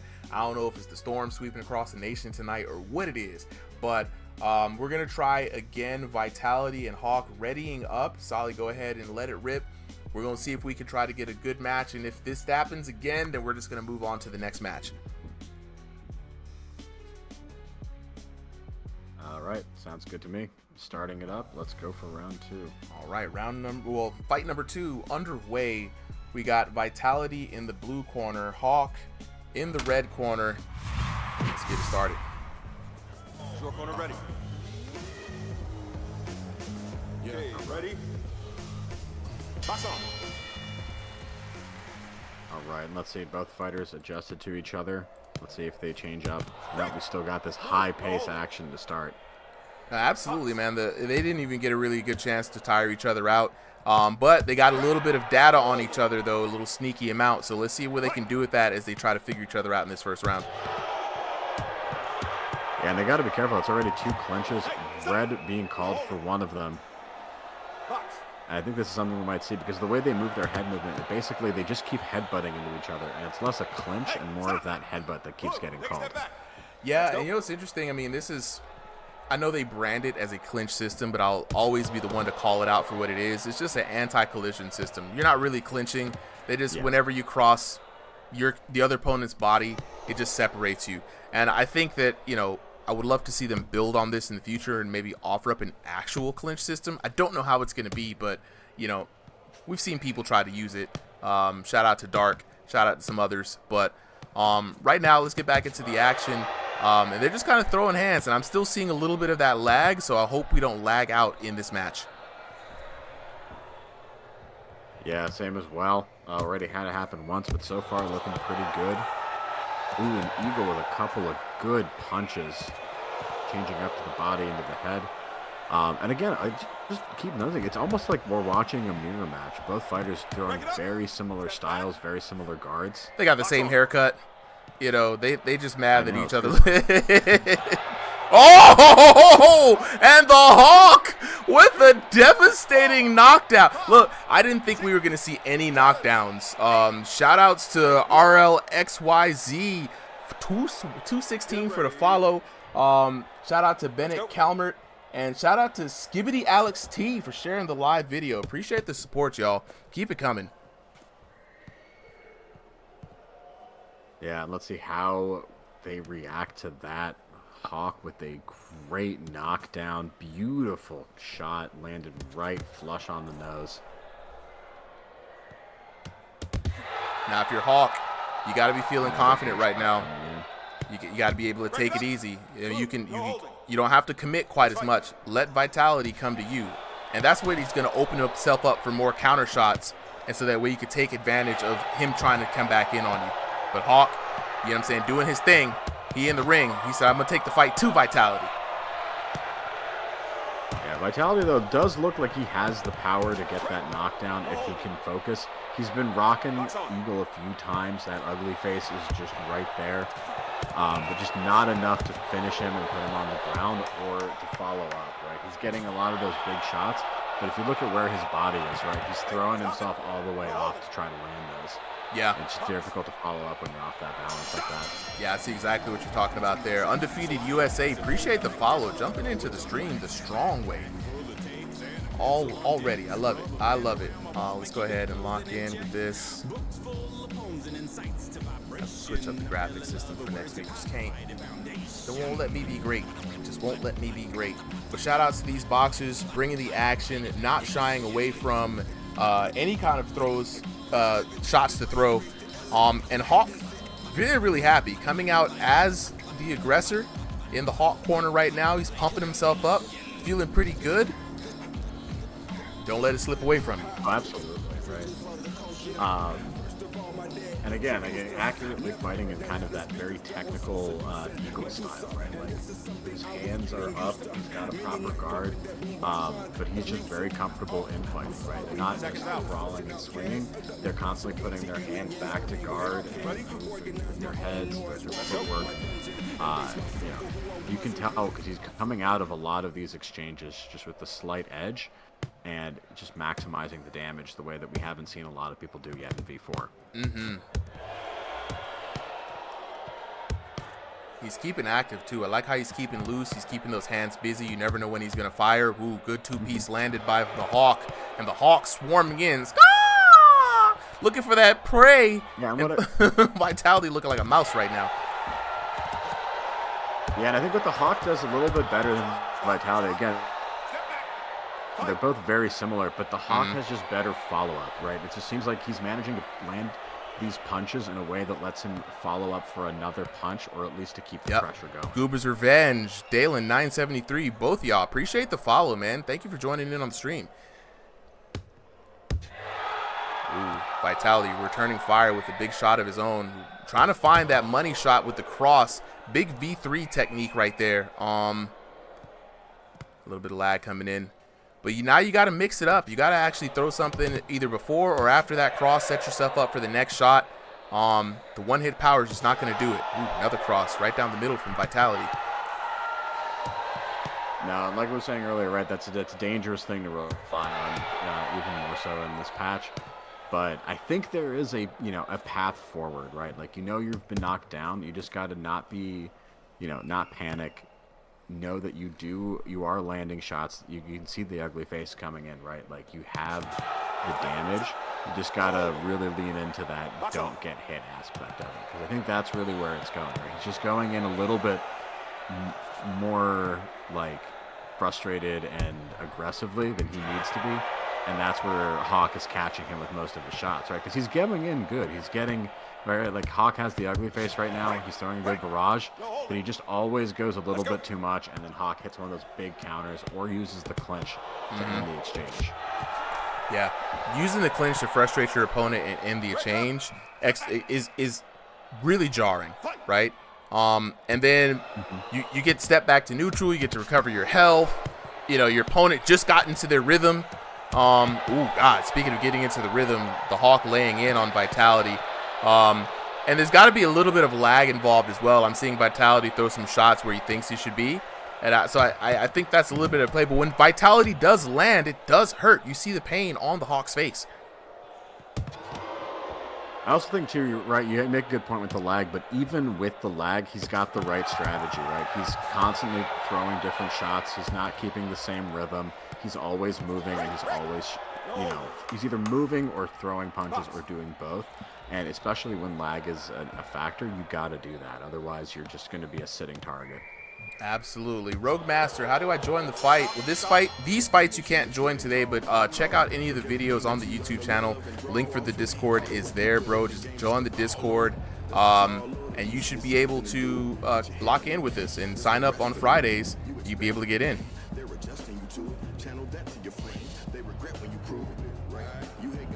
Hey, who would you give that? It's tough, right? I'm about to say, yeah, the fight definitely Hawk is up, and Hawk still kept the pressure going on Vitality. Vitality did get some good shots in there, but I did see Hawk also turn it up. So I think Hawk has maintained the advantage here in round number 2. I would not be surprised if this is the trend that continues in round number 3. I think, you know, Hawk is just frustrating Vitality a little bit in the way that he's playing. His game plan is blowing out. He's also able to return the ferocity that Vitality can put out, but I think if Vitality can find a way to connect in this round, he might be able to turn it around. It's just a matter of can he put in the damage. I think so. You know, a 10-8 round is pretty bad, but it's not impossible to recover from. And I think he's been there for the most part with Hawk, right? Like, it's not like he's totally outclassed. He's still in this match, and he's still forcing Hawk to constantly be on his top game. Otherwise, he's going to get caught too. I mean, you see it right now. Vitality showing a lot of life here in round number 3. Not looking tired, able to like keep his head movement going, and I think this is the kind of strategy he wants from. He wants to go into this 3rd round. Frustrate Hawk back. Make it not easy to hit him. And seeing Vitality being able to switch it up and not just rush in on the inside is very promising and encouraging. Break it up. No holding. I couldn't agree more. And I think just to be said, right, this is a high-level fight regardless of the elo, right? Re4 elos have been reset, but these fighters have both shown that they can throw punches for the full 3 rounds, stay defensively responsible, and throw with great power. And those 3 things are going to take you very far in this game. Yeah, and you know, VR boxing is still new. It's still gaining its footing. Ooh, big right hook coming down for your man's Hawk. Entertainer out here calling him Hawk Tua. It's gonna be his favorite thing right now. Oh, and that's it. It seals the deal. Hawk able to put out the more consistent damage. Even though Vitality was using his head movement, trying to stay elusive, Hawk is able to just land him, and it's looking like a V3 match already.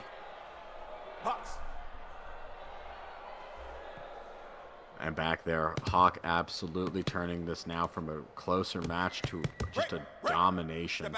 And Vitality here is basically stuck with the knockout or get out. Yeah, it's about a minute left in the round, too. Not a lot of time to work. Vitality has not been able to land the necessary consistent amount of damage necessary for V4. So Hawk not feeling the pain. He's still fresh. The endurance is still there. And it's making it very hard for Vitality. The pressure is on. You're down by 2 knockouts. What are you going to do?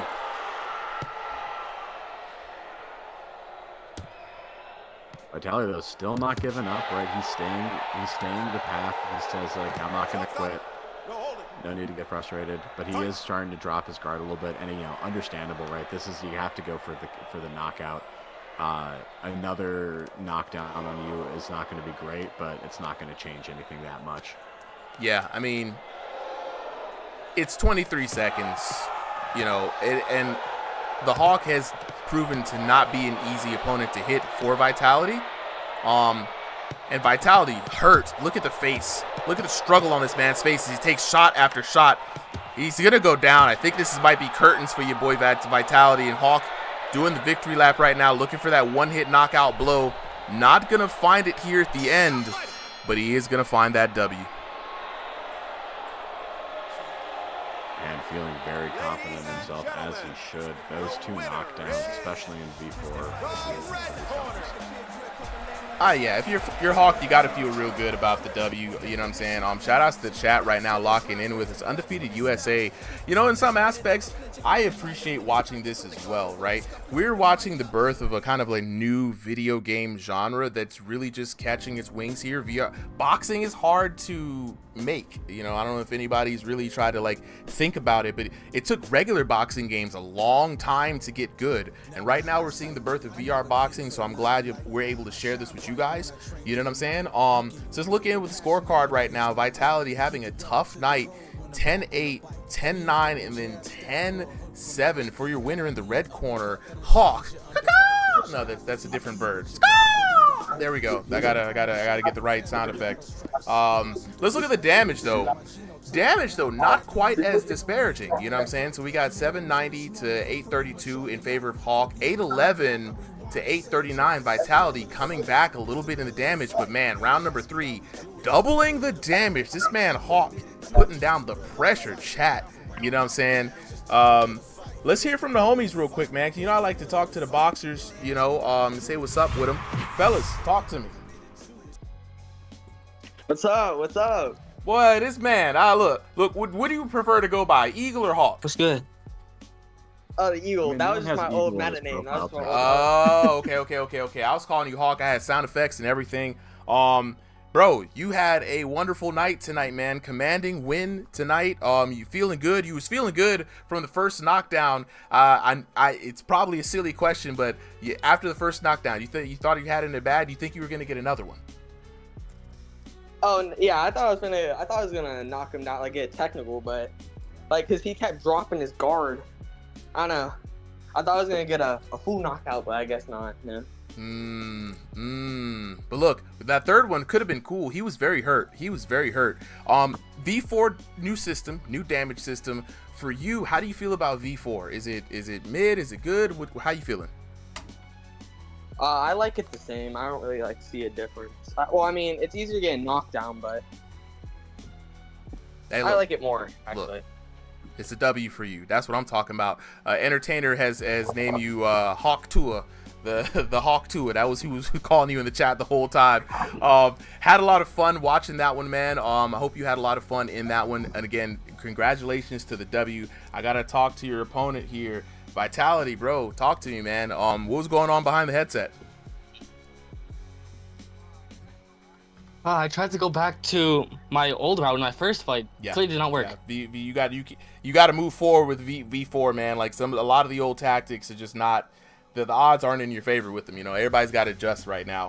Were you experiencing any lag issues that kind of slowed you down a little bit, or was that like a straight up clean fight? That was a good fight. It's a good fight, clean fight all the way through. Look, y'all look like y'all were having a good, fun fight, man. V4, how is it for you? Is it fun? Yay or nay? I like V3 more, but this is a lot better because I can now use my actual boxing skills in this. Okay. So that's a W for you. I appreciate you coming through, man. Any shout outs to the homies real quick? Not really. Just one dude. I don't really remember his name, but yeah. All right. Well, I appreciate you for coming through, Solly. Let's get the next fighters up on deck. And so for everybody wondering, you know, why the the stream is in YouTube Shorts format. Well, normally the stream is streamed in 2 formats, horizontal and vertical, but the multi-stream seems to be wanting to not work. So we're in vertical right now, mostly because vertical gets better views. Next week we'll see if we can get the dual stream back up. But if you want to watch it in horizontal, we got the horizontal view out on Twitch right now. So if you want to go on Twitch and check out the horizontal view, it is up on Twitch, on TikTok, and on YouTube today. We're going to be in the vertical view. As we get ready, Carl in the blue corner signing up. Carl, another person voted top 16 by the community to participate in this weekend's ranked match. So let me go ahead and give you all the word of the evening. We have the strongest under the headset, the very first ranked division, ranked league here on Ringside VR. A lot of people have been watching the exhibition matches every week, just like you're watching right now, and they're wondering, when's there going to be a tournament, bro? When's it going to be ranked? Well, it took a long time to figure out the right format and the right people to kick things off, so we had the community vote for who they thought were the top 16 boxers, and we're going to pit those boxers in an invitational tournament starting this weekend. It's going to be $200 split amongst the top 8.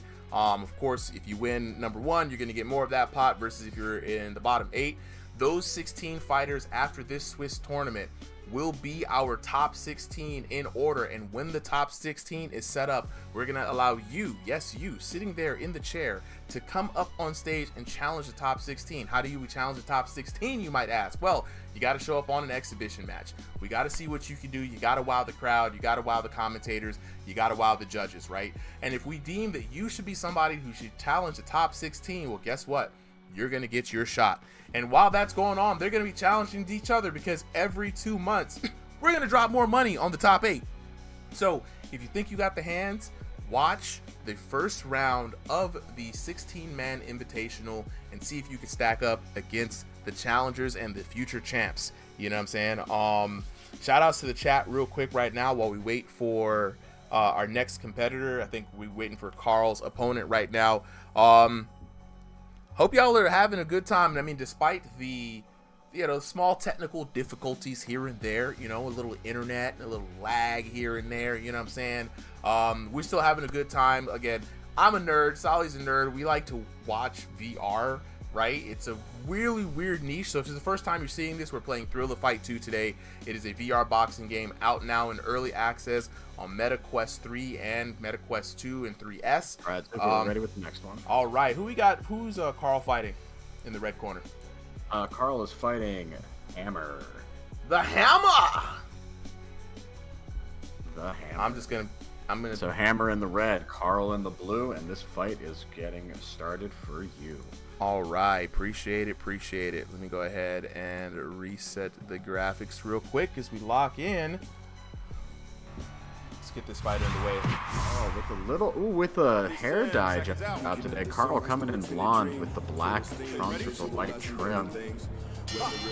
His opponent, new to ringside, rocking the Kill Bill, the Bruce Lee, the Steelers black and yellow.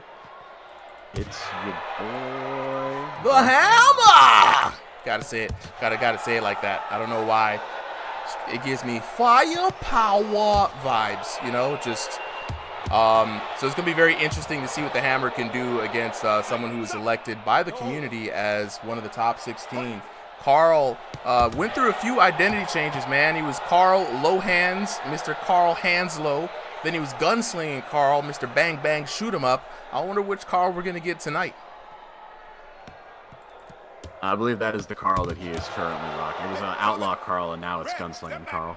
Outlaw Carl, then Gunslinging Carl, aka still Mr. Bang Bang Shoot 'em Up. You gotta know your ringside history. Look, man, there's been so many name changes. I'm surprised my old behind can keep up. All right, I think I got it in right now. So always important for fighters to know is once you're on stream, right, make sure that you know what name you want to stick with. We can always change it, but yeah, the fans are not going to keep track of that stuff. Yeah. Oh, absolutely. Look, week over week, day over day, who's going to be able to tell? Oh, dang.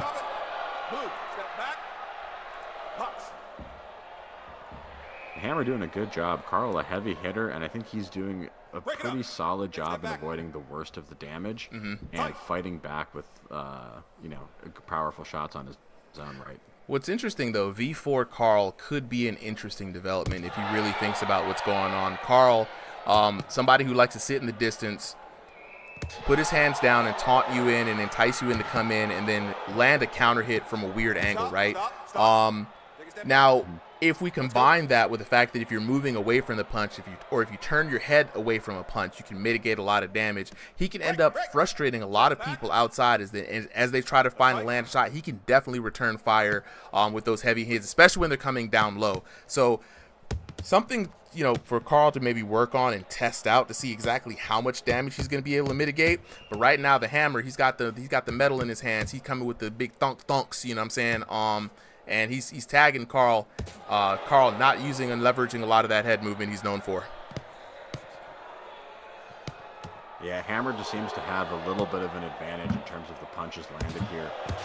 Carl's still doing a good job, but I think that hands low style is being countered by, funny enough, staying in the space, right? He's not like rushing into him, but he's sticking in the space and ready to throw those short hooks.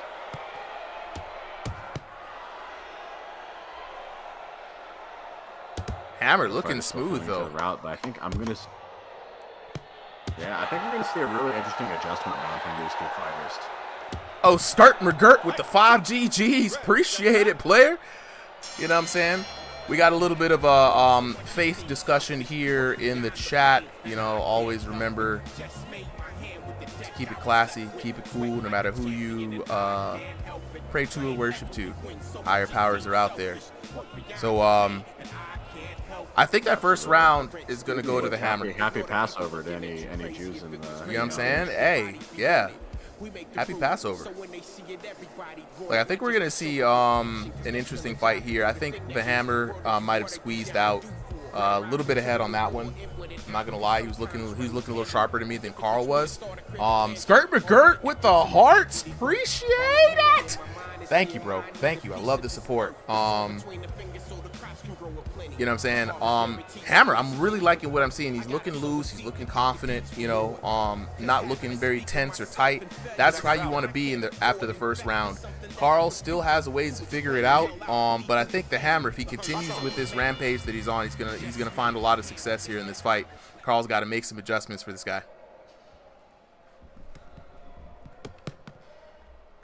Yeah, I think so. And looks like he's doing just that, coming out much more aggressive and much more ready to take the pace.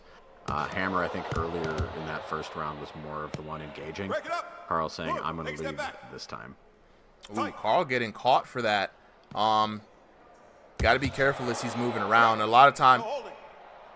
Oh, no one called. A lot of times you get called from the judge just because you're trying to move or circle around an opponent. Ooh, and a big hit from the Hammer.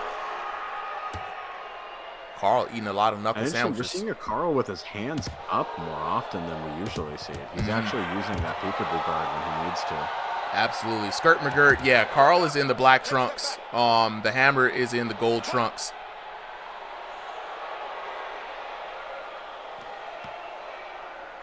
Let's see here. I like that Hammer's being very patient, right? He knows that this is a fight between two heavy punchers. Yeah.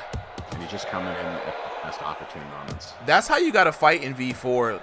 Like, Carl has to take a lot of risks coming at the Hammer, and the Hammer poised for what Carl is bringing. You see the Hammer bringing that left hand up to block whenever Carl is coming in with the right, and he's firing ready and poised with the counter hit.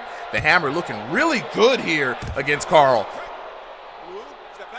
Giggle Shits with the follow. Appreciate it, bro. Let's catch another angle of that. Yeah, and if you were Carl at this point, I don't know exactly what you do to, you know, get back in this match. I think you either just have to change your rhythm or change your style. Right, start throwing in the new wrinkle into your game that he hasn't seen yet. Because I think at this point, Hammer is just getting more and more comfortable, and he's starting to get those one or two big shots are starting to land into 2 or 3 punch combos. I think you have the right idea with rhythm and changing some stuff up, right? Carl is kind of leading in with a lot of like straight shots, right? They're not really trying to be hidden or trying to be sneaky. They're very honest, like, I'm just going to throw a shot at you. And what you're seeing from the Hammer is he's sitting back and he's watching what arm Carl is going to lead with, countering that, right? And you've seen him make adjustments and then sitting back and then taking his shots. He's not putting himself in any risk, right? Keeping out of Carl's distance. He can't fall into the low hands, no hand style if he's not overcommitting to the shots. And so what this is going to lead Carl to do is just he's going to fall under the pressure. Yeah. It's interesting, too, you notice about the different ways that the hands are being held, right? Like, Hammer's holding his hands low, but he's holding them in a guard, whereas Carl is putting them entirely down, and it's leaving his body a little bit more open. Ooh, big right coming in, and the Hammer is deadly accurate. And that's the thing that Carl kind of leans on a lot, is that people will miss the headshots. But the hammer, living up to the name, dropping that hammer on Carl, and he's been landing a significant amount of shots that he's thrown out. Very good in the counter, very good defensively, and very good at putting together shot selection. If you're Carl, you gotta be a lot less honest, I think. Come in from the jab, feints, go to the body, mix it up, right? Your opponent is waiting on you, and if he's waiting on you, give him something to wait on, right? Fake, throw a feint, see how he reacts, and then come in next time with a little bit more education, be like, oh, he likes to do this, and then hit him where it hurts, right? And if he's not receiving that, he doesn't have to think quite as much, and you know, you're in a world of trouble at that point.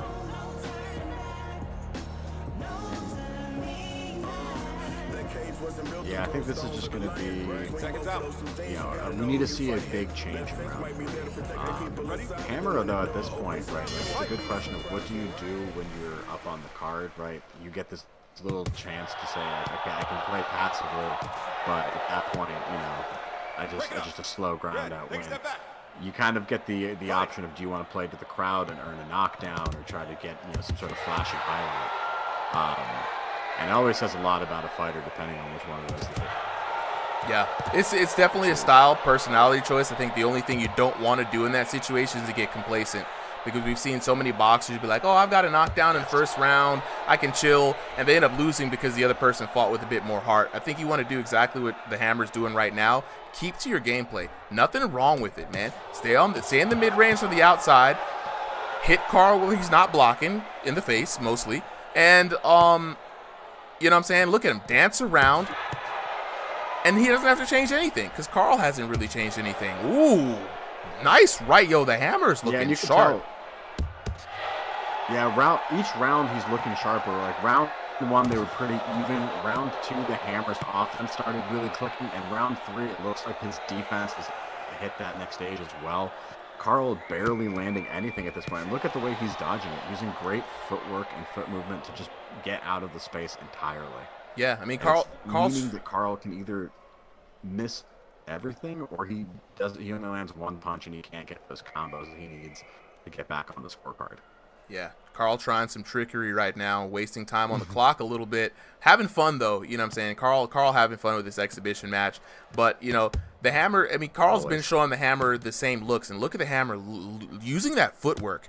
Yeah, he's been playing coy this whole time, like, oh, man, I'm just going to sit out here. But the Hammer can move. The Hammer can move his upper body, and he can move his feet as well. And he can attack off of moving, too. So this is already kind of a nightmare situation for Carl. I don't think Carl definitely has the breadth of skill set to deal with this. And, again, Chad is out here saying some other things, too. Like, just Carl could start with keeping his hands up.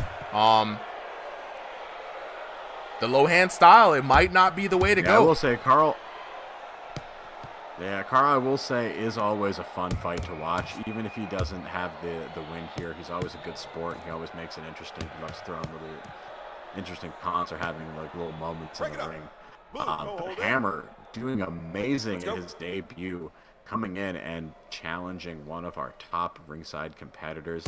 And that's just to show, right? Like, our ringside strongest headset tournament is here, but there's new fighters out there every day, and we're here to discover all of them. Yep, that's what the exhibition matches are for. And like, Hammer's looking like a good prospect to challenge as soon as that top 16 opens up. And eventually, the best is going to filter their way through. You know what I'm saying? And that's the beautiful part about the top 16 is that, you know, it rewards those who put in the work. And right now, Hammer putting in the work. A wonderful fight coming in. Chad, I hope you were excited by seeing the debut fight of the Hammer.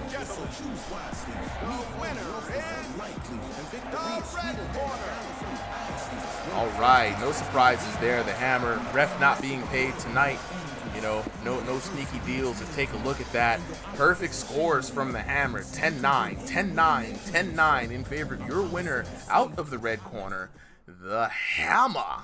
Let's take a look at the damage, though, because that's always the more interesting part, especially in V3. And look at that.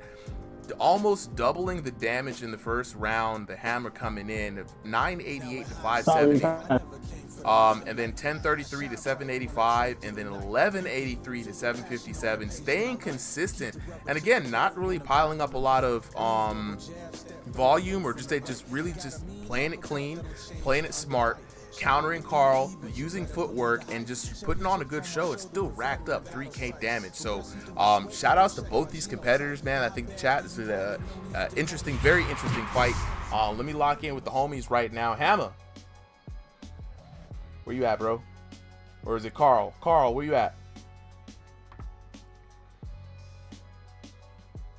Yeah, referee was solid on that one, man. No underhanded business. Carl, you there?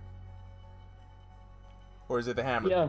All right, Carl, let me talk to you first, bro. All right, so Carl, V4 chit chat right quick, man. You were known for your low hand style, counters coming in low. It didn't seem to be working for you in this, but you stuck with it. You stuck with the low hand style. Were you just having fun out there, or are you just still trying to figure out V4? Still trying to figure out V4. Mind if I give you my breakdown on what's happening? Go ahead, man. It's your time. All right. So, how long study for? 9:30 maybe. Okay. So, first round, my mindset at the moment was currently trying to figure out what Hammer was doing, trying to see how he plays and all that. You can tell it went from 500 to 700.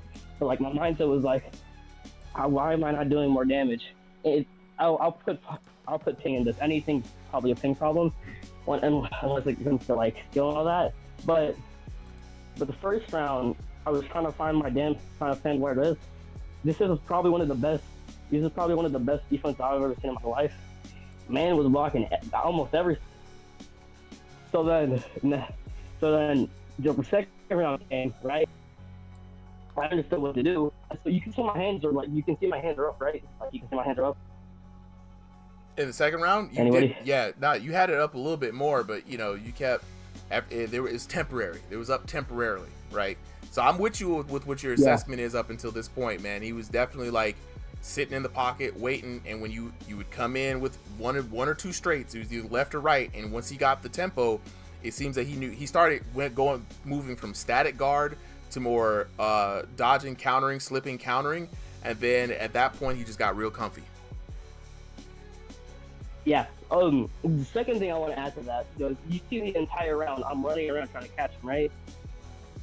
So my ideal mindset right here is that how is he moving from, because he's phasing through the body the thing, and it'll give you a clinch system, right? But then next thing you know, I turn around and he's right behind me, which I don't understand, because for that you either have to go to the side, which is really uncomfortable, plus you see instantly, but for him, I feel like he phased right from my body. And then I'll tell you, he had good footwork. You'll see it in the replay. Yeah. There are a lot of times, maybe from your POV, he had very good footwork. So let me lock in with him real quick because we want to keep it moving. Wait, Carl, you got to make it quick. We got to keep moving. Go ahead, bro. No, Carl, stop trolling. Yeah. Got to make it quick. Y'all can hear me right now? Yeah, Hammer, I got to talk to you, bro. Yo, what's up, bro? You seem to have a very good night, man. It was such a good debut fight. One, how are you feeling after that win? Yeah, I was feeling that shit wasn't really that hard. I was just, like I said, I'm the counter puncher y'all need. I know how to counter punch, use my footwork, get around the opponent. It was not too hard. I just weaved counter, kept on using my counter, that pull counter, couldn't get away from that. I just kept on spamming that Mayweather pull counter. He didn't know what to do with it. It was looking clean. Wait, Carl, you had your time, bro. Hold on. Nah, bro. You can ask a question off chat, bro. Not on airtime. Hammer, right? Not only was your defense on point, right? You did not take the bait, especially when his hands was down. You didn't go ham. You kept it calm and collected. I love to see it, right? Yeah, that's how you gotta be. Dog, so V4, right? This new damage system, the new way the game is being played, right? It seems like you've aligned really well to it, man. How are you feeling about it? Yeah, I've been dominating. When I was on V3, y'all getting my ass whooped, but I know how to. V4 is more realistic than me. I could box. Yeah, I agree. Yeah. Okay, bet. Look, it's better for us. Hammer, I'm gonna talk to you right now. All right, bet. I'm gonna talk to you right now. Like, so you know, we got this 16-man tournament coming up. The fighters are already locked in. After the 16-man tournament, right down. Watch the tournament, right? Because I think, you know, things like this, like when I see fighters like this who do this well, right? This is the type of people we want to invite to challenge the top 16 once it's made available, right? So stay locked in with us, you know what I'm saying? Fight more people on the Discord. Show back. I would love to see you back here on another exhibition night and put you in with some other folks, man. Good fights to both of y'all. But like I said, lock in with us on the tournament, see what the competition's looking like that, you know what I'm saying? And stay tuned for a chance to challenge the top 16, bro. So all right. All right. So let's keep it moving with the next folks. Solly, you got Monster in the blue corner. Who you got in the red corner? Freedom. All right, Monster and Freedom. Freedom. All right. Start it up whenever you're ready. Match is starting.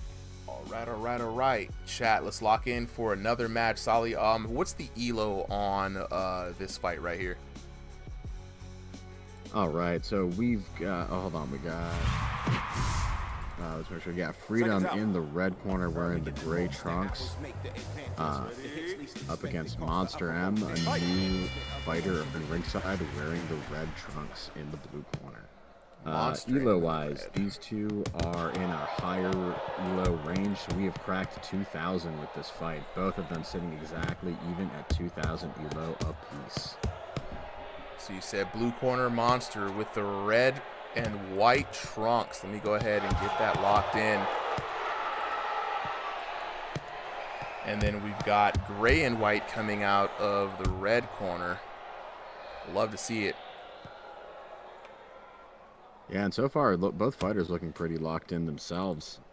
Freedom coming in with some good shots from the outer range. You can see Monster trying to patiently come in. And I like that he's not just using punches, but he's trying to bait with head movement.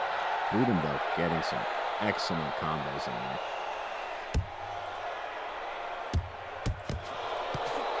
Here we go. All right, I got it locked in. Hey, so what was the elo on this one, bro? 2,000 each. Exactly. Nice. Yeah, V4 2000 is 2000 is really like a good breaking point for higher level competition, right? Of course, you're gonna see people skyrocket past that over time, but in the early days with a recent reset, 2000 is not a bad score after all. And you can see the difference again, real sharp with how fast they're able to move. That's the one thing higher E. Damn, this is just a firefight at this point. All offense, no defense. This is V3 action right now. Straight up animated by Toriyama. Oh my God, Freedom putting him down. Ooh, freedom is the only way, baby. Freedom is the only way. Hey, you all right? Hey, look, he stood 10 toes with him. If he was going to throw, he's going to throw volume. Freedom was going to throw volume back, and you see the dangers of throwing volume right there. Is that, like, you know, it really is up to who's going to hit more, who's going to hit harder, and who's going to hit those weak points. Right, and that's the thing. When you throw all those punches, you can't really account for that, and so you might feel like you landed, like, you know, 10 good punches, but it turns out your opponent's, you know, 6 were actually perfectly on the weak spots, and while you were countering, and actually a couple of yours got blocked. So that's why I suggest, like, you know, you can try to slug it out there, but you can't guarantee what's going to happen. So you have to have a strategy for how to fight when the fight isn't just going to be random punches. Yeah, and Monster right now being on the worst receiving end of the volley. And the thing about it is, like, it's just look how Freedom is throwing his punches. Again, we saw this from Boxing Fanatico earlier. He's using the Boxing Fanatico strategy, you know, hook to the body, overhand to the head, reverse. Hook to the body, overhand to the head. It's hard to defend because, you know, you're leaning on a static guard or throwing back. You're going to get counter hit a lot. And he throws in a little bit of head movement in there every once in a while, mitigate some of that damage. And again, turning away from a punch, moving away from a punch is going to mitigate a lot of damage here. So you just got to treat your firefights a little differently than you used to. Yeah, you just have to be, you know, again, defensively responsible. Putting a hand up by your head during the middle of a firefight can do so much. You'd be surprised just how much it can change fights. But the other downside too, right? When you have that like strategy where you can just go and slug it out and engage, and you lose on that, that removed such a huge part of your toolkit at that point, right? So now Freedom is confident that okay, if we go in and slug it out, I just got to keep slugging it out, and I'll wear this guy down, and I'll get the knockdown first. The other factor too that's going to really matter in this is endurance. Both of these high-level fighters might be able to keep this pace up for 3 rounds, but at that level, you know, even the highest level fighters can get gassed. I mean, look, Tony Jeffries, you know, 3-time gold medalist, or you know, I think he's a gold medalist, previous gold medalist, right? He even says like even just sparring for 3 minutes is tiring, and that man's a previous Olympian. Absolutely, it's a workout. Yeah, you're moving for 3 minutes, man. The body's, you're gonna feel it. And what, you know, we say every time you miss a punch, it takes more out of you than hitting someone, and you're missing every punch you throw in VR. 100%. And actually, despite that barrage, I think that was actually the right move for Monster. He just kept his guard up, and it didn't look like he took any serious punches there. And maybe he just needs to be a little bit more patient and start trying to work the counterattack. Because Freedom does like to keep his guard down and his hands low. And he only does that when he's waiting, baiting a counter. But if you can time it right, like right there, boom, good shot, rock the ugly face on him. He knew that those hands were going to come down, and that's when he struck. Oh, absolutely, absolutely. Kashmir Donaldson. Just got out of prison. Hey, man, welcome back. Glad you got out. How's this game played? Is it on a game system? Well, I don't know how long you was in for, bro, but this thing is in VR right now. These homies are in their room actually throwing hands right now. So get a MetaQuest 3 or a MetaQuest 3S from any kind of Best Buy or any GameStop. It's a brand new gaming system you put on your head, and then get Thrill the Fight 2 boxing, and you could join in on the action, bro. We out here throwing hands for real now. Oh, I'm the Julian. That is you, Entertainer. Okay, bet. I appreciate it. Hey, look, Entertainer, holla at me, man. You want to be a mod on some of these chats? Let me know. Yeah, he's already on there. I love our fans, right? Like we got a small tight-knit channel, but man, we've got some of the most diehard fans helping us out for tech issues. They know as much of the fighter history as we do. It's crazy. It's a great community, honestly. Like, people are really coming around this in the early days, you know what I'm saying? It's really good. It's really good. It was fun when it was just me and Solly. It was still fun, you know, but now with other people involved, it's even more fun. So I hope the community continues to grow as these punches continue to get thrown. Good Lord. Yeah, both fighters rocking the ugly face. So, you know, once that vision starts graying out, you have a choice. Do you stay in and keep punching, or do you get out and recover? And especially when you're doing an exchange, right? Like,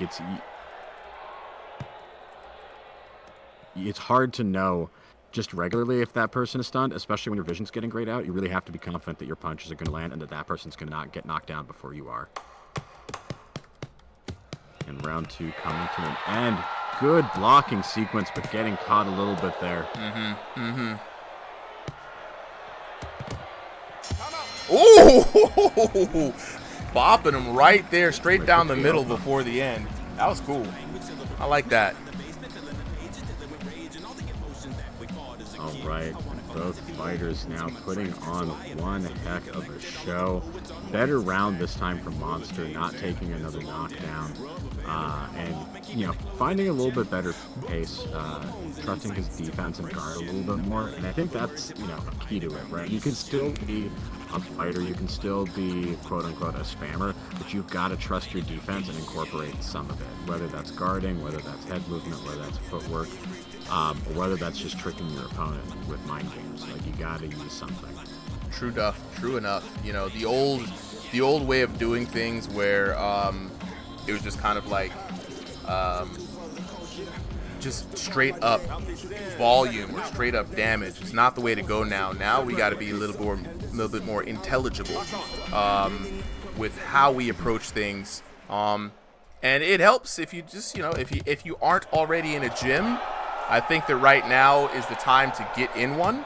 pick up some skills and see how you can work them into the game, because again, the developers are really doing everything they can to fine-tune in the early access and they're letting us play. They're letting us swing wildly. They're letting us do our thing. We can squabble up as much as we want, but they're really fine-tuning it under the hood to make it more of a boxing game. Right now, we're seeing a hell of a firefight from these two boxers. Yeah, and honestly, at this point, Monster, I think, has been getting sharper and sharper throughout the fight, especially in his defense, starting to really understand Freedom's punches. Freedom always throwing in a new wrinkle, and you make one mistake against him, and 5 more punches call him and follow up. Absolutely. And the crazy thing is, like, I think Freedom really started this match thinking that he was going to crowd Monster with, or not, rather the other way around. Monster was going to crowd Freedom with a lot of volume, and he was very surprised to see that Freedom had the tank, the skills, and the volume to match him. And then what do you do when plan A doesn't work out? And that's true. You gotta, especially at these higher level fights, if you want to compete in the tournament, you gotta have plans A through Z, and then start going into the memory systems. Absolutely. And I love Freedom, man. Freedom dig into the body every chance that he can get. Those body shots add up, man, especially if you're throwing them in the flurry. They add up over time, and you got to be putting the pressure on your opponent at all times if you're going to throw volume. Couldn't agree more. And now, who do you have this fight? Do you think that Monster did enough to overcome that early knockdown? No. I don't think Monster currently has done enough to wow the video game judges here, because everything that he's been able to throw out, he has received in kind, just like in this exchange right here. He's taking a lot of damage to try to give a lot of damage, and it's not netting out for him.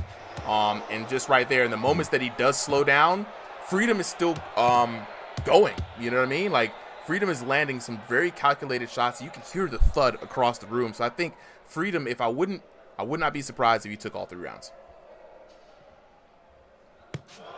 I could see that too. And again, he's such a hard fighter to play against, right? He's kind of small, but he's got really long arms, right?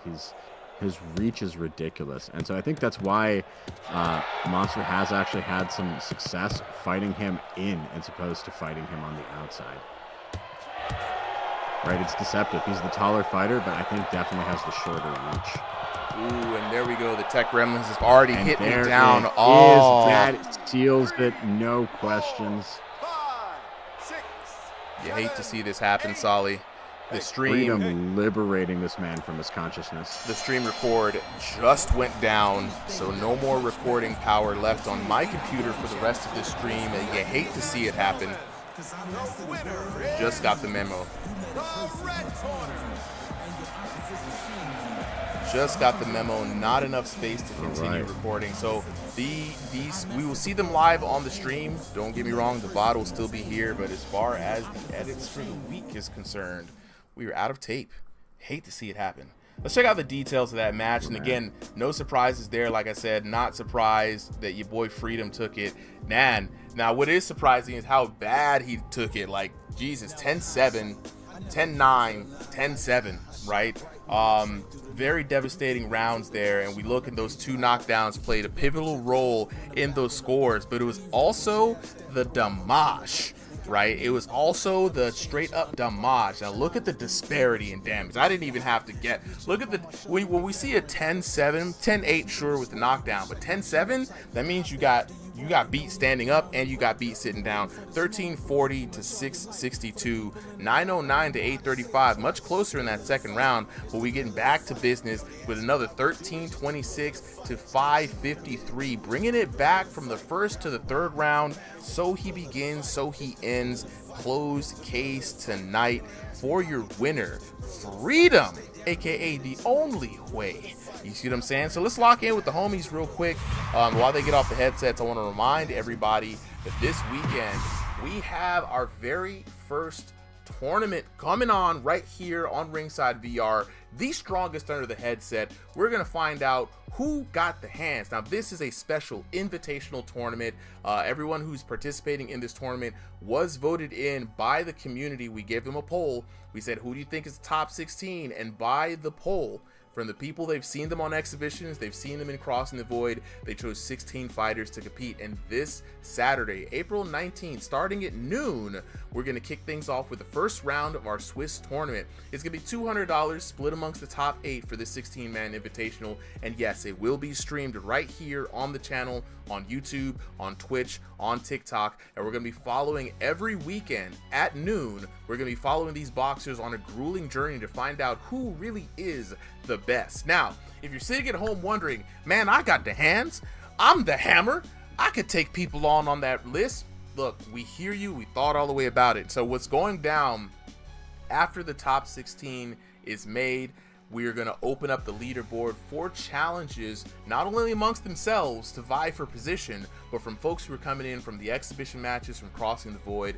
We're going to be giving special invites to challenge the lower ranks of that 16 to see if you can knock them off and really take their spot. And every 2 months, we're going to be offering top 8 money cards. So it's a little bit of a different format. People are used to seeing tournaments left here, tournaments right here. No, you got to earn your spot on the top 16, keep your spot, and you will be rewarded. So stay locked in this weekend for the first round of Strongest Under the Headset. Now, let's lock in with the homies here after this fight. Now, fellas, I got to hear from that. That was a firefight. If you could breathe, anyway. You know what I'm saying? That was a firefight.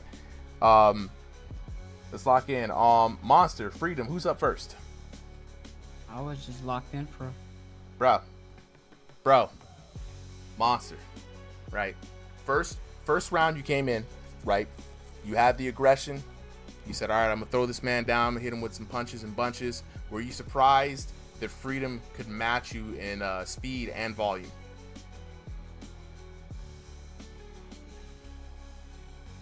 His family's asleep, so... Oh, got it.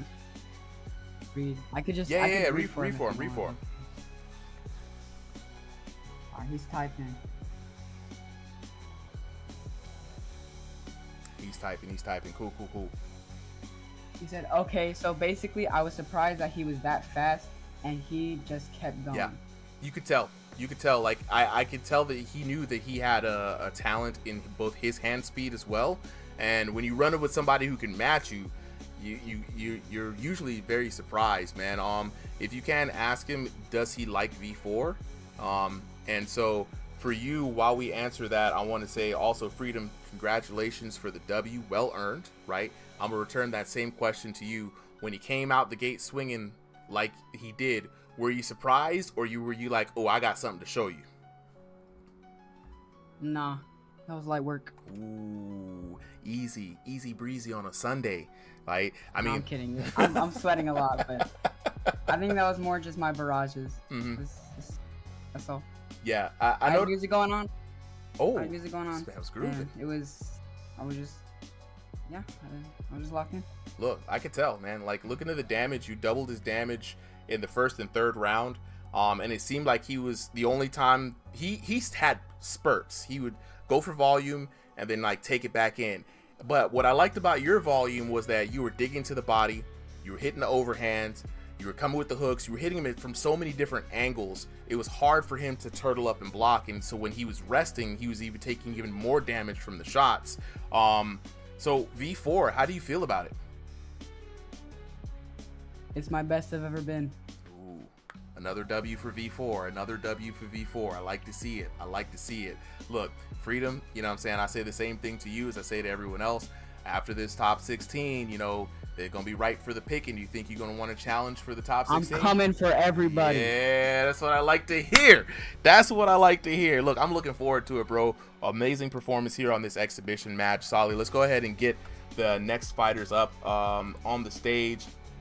So they're already here and ready. Who we got in the blue corner? We got Ash Coop in the blue corner up against newcomer Mist in the red corner. Mist in the red corner. Go ahead and start it up whenever you want. I'm going to update the stream names right now. Hide these, reset this. Everything is working out pretty good. Yeah. All right. Ash Coop in the white trunks with the black. Mist in the black trunks with the white trim. So we got ourselves a good old-fashioned yin-yang fight. Mist in the black trunks, you said. All right, let's get this on and popping. Round number 1 already underway. What's the elo of these guys? All right, so you know how it is. Late in the night, we got our higher elos up here, and these two are no exception. Mist sitting at a 2000, Ash Group at a 2012. So very similar to our last two competitors. All 4 of these fighters right around the same level. But as we saw, again, elo does not mean anything. It's who you fight, not how much you fight. Let's lock in. I think I got the card Both fighters set have up. been waiting all night for this. Yeah, shout outs to the late owls, you know, the night owls who lock in and stay, of course, who stay late with us throughout the whole match, man. I really appreciate y'all for just holding things steady, you know. We're still trying to figure out the best type of schedule for everyone. So shout outs to Solly. He had a really dope idea for letting the East Coasters, the EU people, and then the East Coasters, then we move on to the West Coast. Just be better for everybody that way. So I think going forward, we're really going to try to still match with ELO just to keep it as fair of an environment as possible. Still try to keep, you know, heights and room spaces in account when we match people up, but definitely going to try to get those East Coast NA East fights up earlier than the NA West fights. We'll make it happen. Yeah, but again, gotta give a lot of credit to our community who's been sitting and watching with us through these multiple, like, 5-hour-long streams. You know, shout out to you as well, who's been running through them. All of our mods who've been helping us out, and most importantly, just to the fighters who stick around and, you know, put on a great show every hour. Oh, absolutely. You got to give it up to them, man. I mean, we've been consistently having 20 to 40 fighters just in the Discord watching. It's really good to see the fighters are invested in seeing the other folks fight. Speaking of these two putting on a good show right now, it's been rare that we haven't had a David and Goliath fight in a long time. Ash Coop with a massive arm reach advantage over Mist. And so it's going to be a very interesting fight, man. And again, shout out to the community members. Most of them are fighters and players of the game, so it's really good to see everybody invested. Yeah. I will say the reach advantage actually doesn't seem to be that bad. Ash is a little bit taller, but I think Mist has those long arms as well.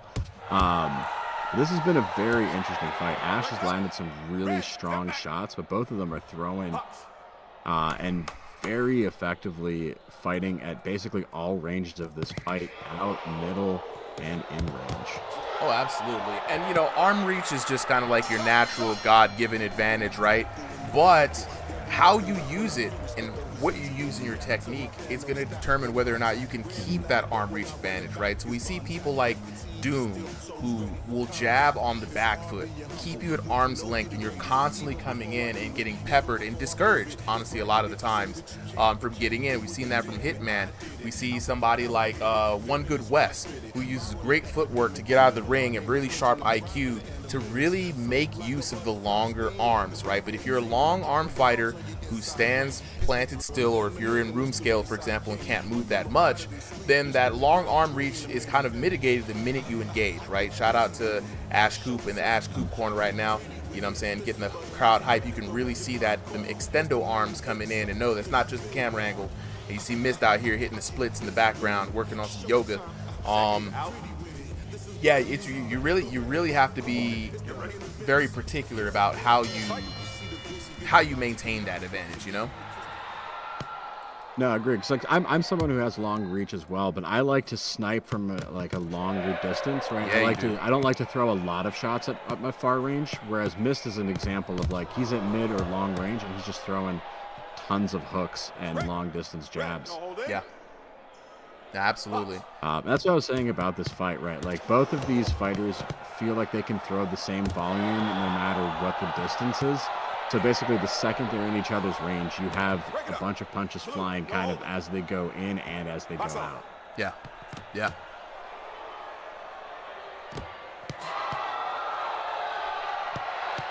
Ash Coop getting rocked a little bit there. I think Mist has been adjusting well in this round. I think I would give the first round a slight edge to Ash Coop. Mist in this one definitely bringing it much more closer and possibly even coming out with some of the more significant shots. Yeah, Mist is digging in deep. And when you look at Ash Coop, he is throwing from range, but they're not quite as sharp. Like, look at this combo that Mist is putting together, having Ash Coop on the back foot, Ash Coop having to turtle up, trying to mitigate some damage, but Mist is pretty accurate.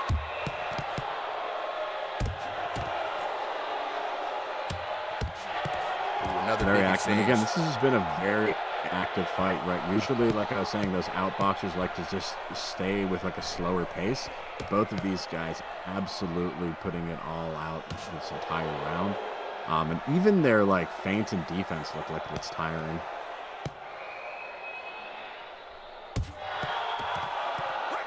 Ooh, big shot coming in. Let's go. No call on that one though from the ref. Yep.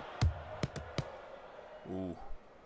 Yeah, and I like coming from They are Mist. getting clinches, but again, it's like you said, it's that collision system, right? It's, you know, whenever those heads cross in just the right way, then it just separates the fight. But that is a good note for any fighters looking to try to engage the clinch better. Don't grab your opponent. Basically, try to dive into their head. Yeah. Or into Just their body. what people have been doing, and this is a bit of an exploit, they'll just run straight at you. They're not even trying to like be coy They about just it. kind of run and give you a hug. Yeah. Mist coming in looking real. And a lot of, one thing too with this, there's an update that's going to come in. I think it's going to hurt Ash Coop quite a lot. If your wrists are not straight moments before impact, it's going to do negative damage on your punch. So any kind of wrist hits, any kind of wrist slap, any kind of wide hooks where your hand isn't at that angle, you're going to get severely punished and damaged coming up this week. So we got to be careful with that as we're throwing the hands. We're seeing from Ash Coop, he is throwing some wide hooks. They are coming down and raining down, but you got to wonder how much damage are each of those shots doing. Yeah, and we only have so many ways we can tell. Like we tell everyone, right? There's crowd reaction. There's the thud that it makes when it hits. I cannot see. Oh man, missed already making the grave. I cannot see. Ladies and gentlemen, there's so much sweat in my eyes. Oh, you hate when that happens. That sucks so much. I cannot see. I don't know if I'm beating him or if he's beating me. He has knocked me out though. I got it. Then that means you're still in the fight. That means you're still in the fight. Round number 3 underway. I love the mic'd up moments. Look, I will say there's nothing more annoying in this game than some sweat getting down into your eyeballs, digging into them eye sockets, and you can't take that headset off. Because if you know you do, you're done. Absolutely. You're cooked. Or two, once your face starts to get sweaty and then like it starts to fog up. Yeah, there's just all sorts of layers. It can become like a really physically, right? It's not painful per se, but it can be a very physically unpleasant experience. When you're like into the deep rounds, you're super tired, you're sore, right? You're panting, you're gasping, and you've been like flashed several times. It's not for the faint of heart. It really isn't. And just, again, closing your eyes in VR is like, it's terrifying, right? Because it only takes one moment you close your eye, you don't know where you're aiming, it's a wrap. Let's go. And I love while I'm watching these two, right? Like, even though they're taking big punches, it's almost like they're not even acting like they got hit, right? Like, they're just continuing to go through with just flawless offense and defense just being mixed in at all times. And Mist is out here getting hurt. He's got the ugly face. I don't know if the defense was working for him right there, but Ash Coop finally making a break for it. And if you're Ash Coop right now, you got to just keep doing what you were doing. You keep throwing hands. You got to be the one throwing more hands. He's got longer range, so again, he can, like right there, he can feint, have Mist bite, and then counter. Right? He's got the space to do so, but what he can't do is get into a firefight and lose against Mist. And this is what he wants. Mist wants Ash Coop to turtle up so he can take these shots. Yeah, the danger dangerous thing too about the vision being impaired is you cannot tell when your opponent is going to have that ugly face. You can barely tell when anything is coming at you at that point. So you have to be, very locked in, very focused in the fight. Otherwise, you are very likely to take the kind of shot that's going to end you that round. Yeah. If Ash Coop can keep landing like this, he might be able to take it, but, you know what I'm saying, Mist fighting back. And I'm seeing a lot of these exchanges where actually both fighters are getting that ugly face rocked. And, it makes sense. They're both throwing so many of these hard shots. I wouldn't be surprised if, for half of this fight, they're in that light tinted gray. I really wish there was a kind of a face or an expression that would show you that somebody's getting exhausted or getting worn down, if you will, because that would definitely help people decide what they want to do decision making wise, right? Big shots coming down from Ash. And that's the thing. It's getting people have suggested some things that are like, oh, you can't have hit indicators. It's unrealistic. But realistically, in a real fight, you have the natural hit indicator of feeling how hard you punch them, right? You can tell when you landed something clean and when you landed something sloppy. Yeah, and the haptics could help out with that as well. I'm not sure how advanced the haptics can be. All right, that's it. End of round 3. Something to give some sort of feedback. You know what I'm saying?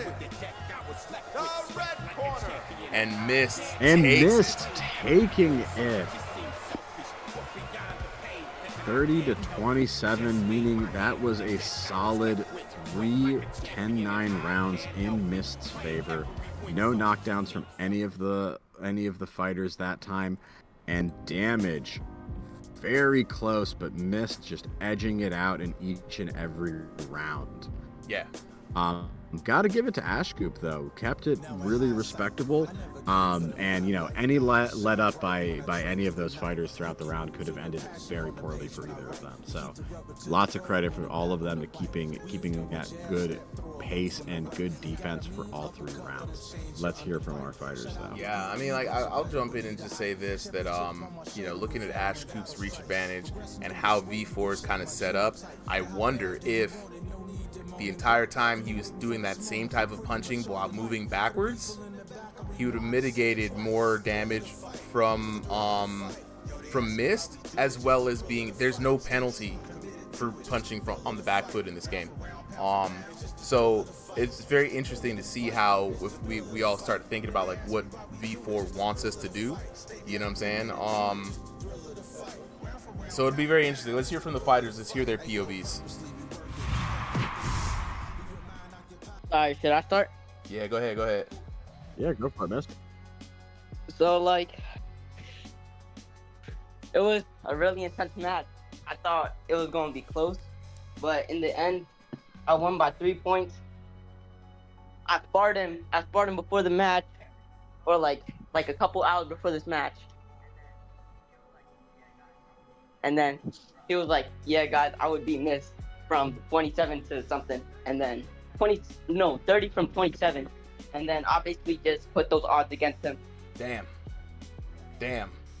Look, you guys fought with the same strategy and intensity. You just went blow for blow. This was a very Macho Man style fight. If I die, I die kind of vibes. Were you confident in your ability and punch selection, even though you had the shorter reach? Yeah, of course I was. Now, I was always confident. do you think that there was anything he could have done to maintain the distance on you? Nah, not really. Okay, all right. Last question for me, V4, yay or nay? How you feeling? V4 is the best version there is, bro. I ain't gonna count. Right, a lot of people liking V4 tonight. A lot of people liking it. So perfect. Look, a lot of people liking V4. Last week it was a little iffy. A lot of people was, you know what I'm saying, like, I don't know, I'm nerfed. Now this week everybody's like, hey, yo, I can box. So this is the V for me. So, all right, man, look, congratulations on the W. Ash Coop, I got to talk to you next, bro. Oh, thank you.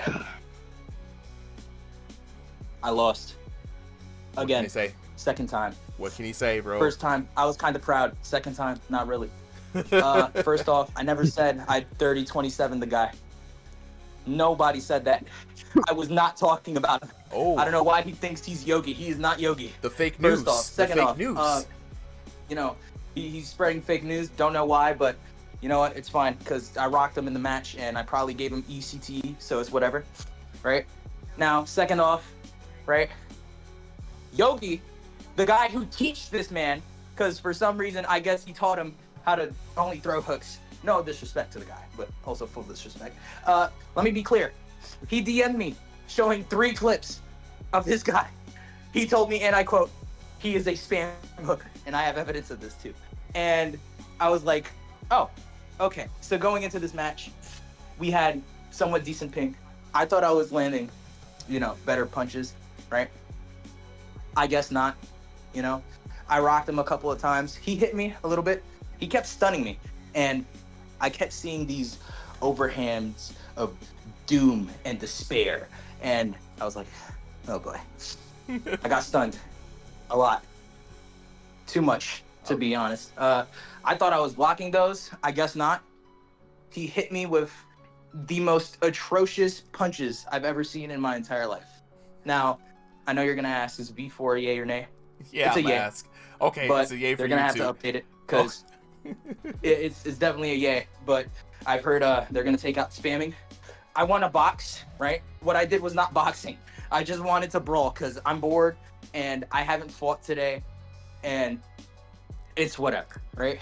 Hey man, it Miss, is what it is. You're fine, but like that was not boxing. That was not boxing at all. I'm not gonna. That was more like Justin Gaethje, Max Holloway, brawling out every single round. I still don't know how you won every round, but it's fine. You know, I don't really care. Give me Yogi. I had 30-27. Give me Veo. I had also 30-27. You know, everybody. I don't care. All right. Well, look, you done called out 2 people who are on the top 16 list right now fighting this weekend. So let's see, after the leaderboards are set, let's see if you can back the words up and take on the leaderboard. We'll appreciate you for coming through, bro. You know what I'm saying? Keep punching, keep fighting. Solly, let's go ahead and get the next boxers up underway if they aren't up there already. Oh, we got a new switch in here. Yo, I just want to say that due to ping reasons, I might leave the voice call, but as soon as the match is done, I'm definitely gonna join back. Do what you gotta do, bro. Do what you gotta do. Totally. I appreciate you. And hi, man. All right, so we got a sub in right now. So Stevie VR in the blue corner, Mike Shell in the red corner. Team names are updated, bro. Whenever you're ready, go ahead and let it rip. Both fighters. I'm waiting on the fighters. Okay, so while we wait on the fighters. Mike Shell ready? Oh, they're ready. All right, yeah. Send it. Send it. Good. All right. All right, Stevie VR in the blue corner. Mike Shell subbing in for Chip last minute in the red corner. Stevie VR, one of our highest ELO fighters, sitting at 2,400. Coming in V4 at a... Get ready. Just get this right. 1,800 so far. It's a bit of an ELO gap, but definitely not an experience gap here. I like that both fighters rocking the blue. Oh, they got both blue on. This makes it easy to set this up. So, red corner, Mike Shell is the girl. So for everybody who wants to know who's who, right? Stevie VR, really good performance in the last couple of times Stevie has shown up. He's done very well in crossing the void, and of course, one of the folks that were voted in for the top 16. Now, Mike Shell also was on the list to be voted on, but was not chosen for the top 16. Looking to make a mark for herself, but wow, down goes Mike Shell.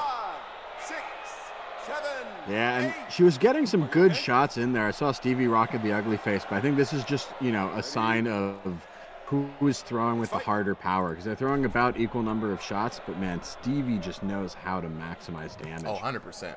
And like you said, right, regular ringside name at this point, shows up lots of exhibitions, was our top representative for the UFL tournament and one of our top voted fighters for strongest under the headset.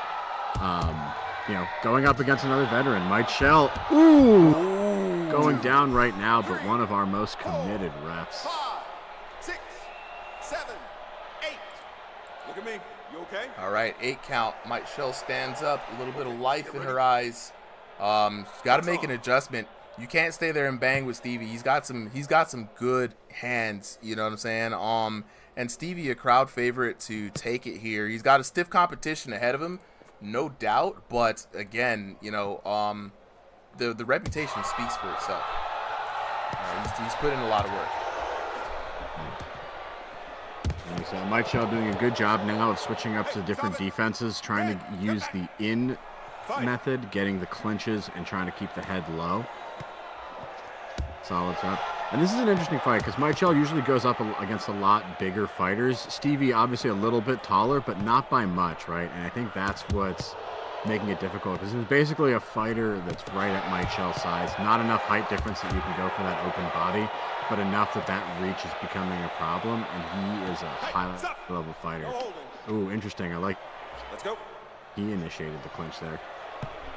And another thing about Stevie too, Stevie's got very accurate punches. Stevie's also been working on his damage in this game, and Stevie's very comfortable. Mike Shell has a lot of elusive head movement. Ooh, this time not even getting the clinch, at all, and Stevie raising his hand.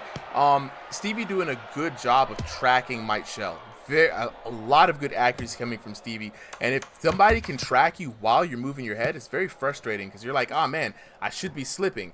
But when you're in that situation, sometimes you got to wait for them to throw and then try to slip. You don't got to slip by a lot, just a little bit, just enough to make some space. And there we go, round number 1 over with. And Solly, definitely a Stevie round, right?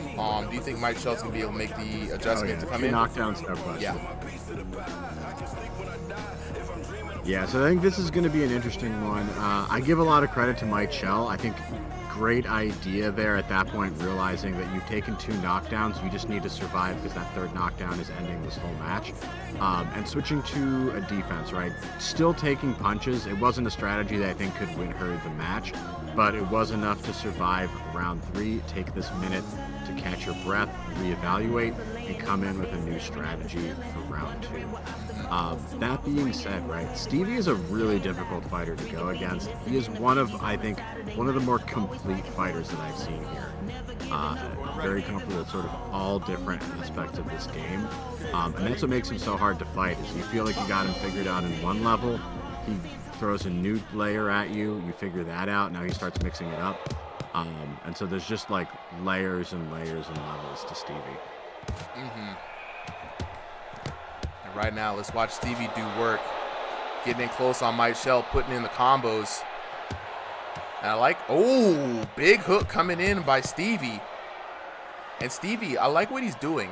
Throwing out jabs just to keep Mike Shell busy. Mike Shell really never knows when the power is going to hit. And he's not just throwing them out. He's feinting. He's setting them up. He's waiting to see what Mike Shell does. And when somebody's waiting to watch you, that's dangerous business. And he's learned, again, waiting and watching. This time he's leading Mike Shell, noticing that the clinch tackle is coming in, leading her away, getting a few cheeky shots in, and stepping out to the outside too. That's something that you said, Solly. That was a good counter for folks trying to charge head in, is to circle around them, and they're going to keep following you, and then you can get some cheap shots in before they get the call. Yeah, exactly. The goal isn't necessarily always to stop the clinch, but to get more damage out of it and then be ready once it stops to just come back in with that pressure. Yeah, Stevie doing really good so far. I got to give credit to Mike Shell, though. She is landing some really strong and heavy shots. I think the issue is that when she exchanges, right, Stevie is landing equally powerful shots and just throwing more of them, right? He's throwing a lot of punches very quickly. You can see, boom, out of nowhere, 4 or 5 piece combo coming in.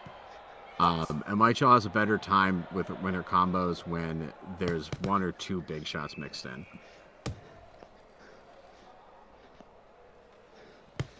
Mike Shell, another person I think affected by the V4 changes, used to be able to joust in, get in, get out, score some big damage, and then work a small combo. And now it just the game just demands a different thing from you, right? You got to have a lot of defense, so you're gonna have to mitigate a lot, and you're also gonna have to play in a way where you're not coming in quite as much, right? Jousting in will lead you to get counterattacked. And when you're fighting with someone on the inside who can return fire as much as you can't really rely on offense that much, like just going in, right? You got to start setting some things up. Yeah. Now you got to start playing a game. And something we haven't talked about too, I think, in who this patch nerfs a little bit is its shorter people. Especially if you were going for the body a lot and you could rely on stuns that way. Ooh, good clinch from Stevie, taking a shot and just immediately being safe. But like I was saying, right, if you rely on a lot of body shots to rack up damage and get knockdowns, that knockdown option's been taken away. Yeah. So you can only use it for damage at this point. True that, man. No rocking, no stunning from that, no disorientation, and you have to do high committal gameplay to get in on the opponent. It's gonna be rough, man. I've seen a lot of people do divisions based off of height, right? So if they say you're air quotes lightweight, you're around like the 5'4" range. If you're middleweight, you're around like the 5'7", 5'9" range, and 6 foot and over, you're heavyweight. That's what people have been doing to kind of keep it fair, because the Davids and the David and Goliath battle are not eating out here, bro. They starving, bro. Yeah. And I don't know, what to do at this point for Michelle to come in. I do think she still has a puncher's chance. I don't know if it's as in her gameplay, but I think she's got to start using feints and baiting out Stevie. And just trying to land not just counters, right, but counter aggression, right? Try to catch him off balance and overcommitted, and then follow it up with those powerful shots that you can do. I think it might. Round 3 championship round. Yeah, I think it might start from the ground up here. Let's take a look at some of these exchanges. Might Shell now leaning into a bit more defense, but again, getting hit 2-3 times at a time, and there we go. Stevie again being able to put in a lot of short combinations. 2 hits, 3 hits, 2 hits, 3 hits, landing with accuracy. There's a lot of holes in Might Shell's gameplay in this match that is going to be hard to cross in just 3 rounds. Yeah, and something as to why Stevie is so good at getting the knockdowns is he does not leave a lot of time between his combos, right? I see people throw like 3 or 4 punch combos, reset for 2 seconds, and then throw the rest of their combo. There we talk. Yeah, right there, right? Wow. Stevie just flowed in from one to another, and that's what you need to do to get knockdowns in this version, right? It's just accumulated damage over a short period of time. Okay, ready? Box. All right, Stevie's looking for the true kill in round 3. He's got a lot of time to work. Happy with the win, but he wants the knockdown, and he wants the full knockout if he can get it. He's got a lot of time to work, though. I'm not even going to hold you. He's got a lot of time to work. He's putting those combos in. Michelle trying to look for the clinch, and he's being very gracious by putting his hands up, letting her get the clinch. He could have gave her the old matador, the old lead around. And with your head down that far, it's really hard to see where your opponent is. And another big body shot followed by a hook by Stevie VR. He's taking his time now, picking Michelle apart, circling around. Ooh. Yeah, Michelle is just getting this downloaded thoroughly. And you can tell, right, just coming in with big shots, and Stevie's just stepping around and kind of countering them all perfectly. What happens is he's just so comfortable letting other people do the engagement and engaging either on his terms or yours that it just becomes such a mental and there battle. It is. Dang, and another one. And we have ourselves a full K. Oh, Michelle not getting up after that one. Not at all. It's night-night for Might. Night-night for Might. It's a wrap. Stevie VR racking up a dub, and like I said, Stevie VR chosen by the peoples as one of the top 16 fighters for this weekend and showing his stuff in this exhibition match. Take a look at the card, see what the results have been. I suspect it's the perfect grades. 10, 10, 10. Wow, 10-6. 10-9, and then another 10-6. We have not seen a 10-6 for tonight. So there we go, looking at the knockdowns for that. That is 2 knockdowns and 3 knockdowns. And then the 2 knockdowns plus the overwhelming damage, of course, leading, I suspect, and there it is. Speaking of overwhelming damage, 300. 4xing the damage. 4x. Oh, this highest damage number of the night, right? Biggest number disparagement right here. 5xing damn near in the 3rd round. Big damage numbers coming in for Stevie VR. Big congratulations to him. Let's lock in with the homies right now. Stevie, Mike Shell, what's good? Talk to me. Yo. I'm gonna be honest, something feels off with like the hit reg. I'm like throwing my shots, not hitting at all. Yeah, you're missing a lot for sure, Mike Shell. I think V4, as we were talking about this earlier, V4 has affected some fighters more than most, right? So the connection looked good from our point, but what it is just like, I don't know what it is with V4. It really demands that you play a specifically different way.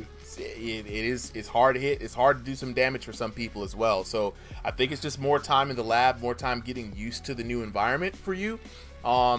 And then I think it's the fact that I can't hit hard. I'm still getting like 50 damage, 45 on average on my hits whenever I do on dummy. It's just I have to hit them. There's definitely something about hitting with a moving target in V4. Yeah, you I didn't agree. see it, but his face was like ugly, like for the whole round for round 2. Before I won that. Yeah, I mean it's difficult to see, the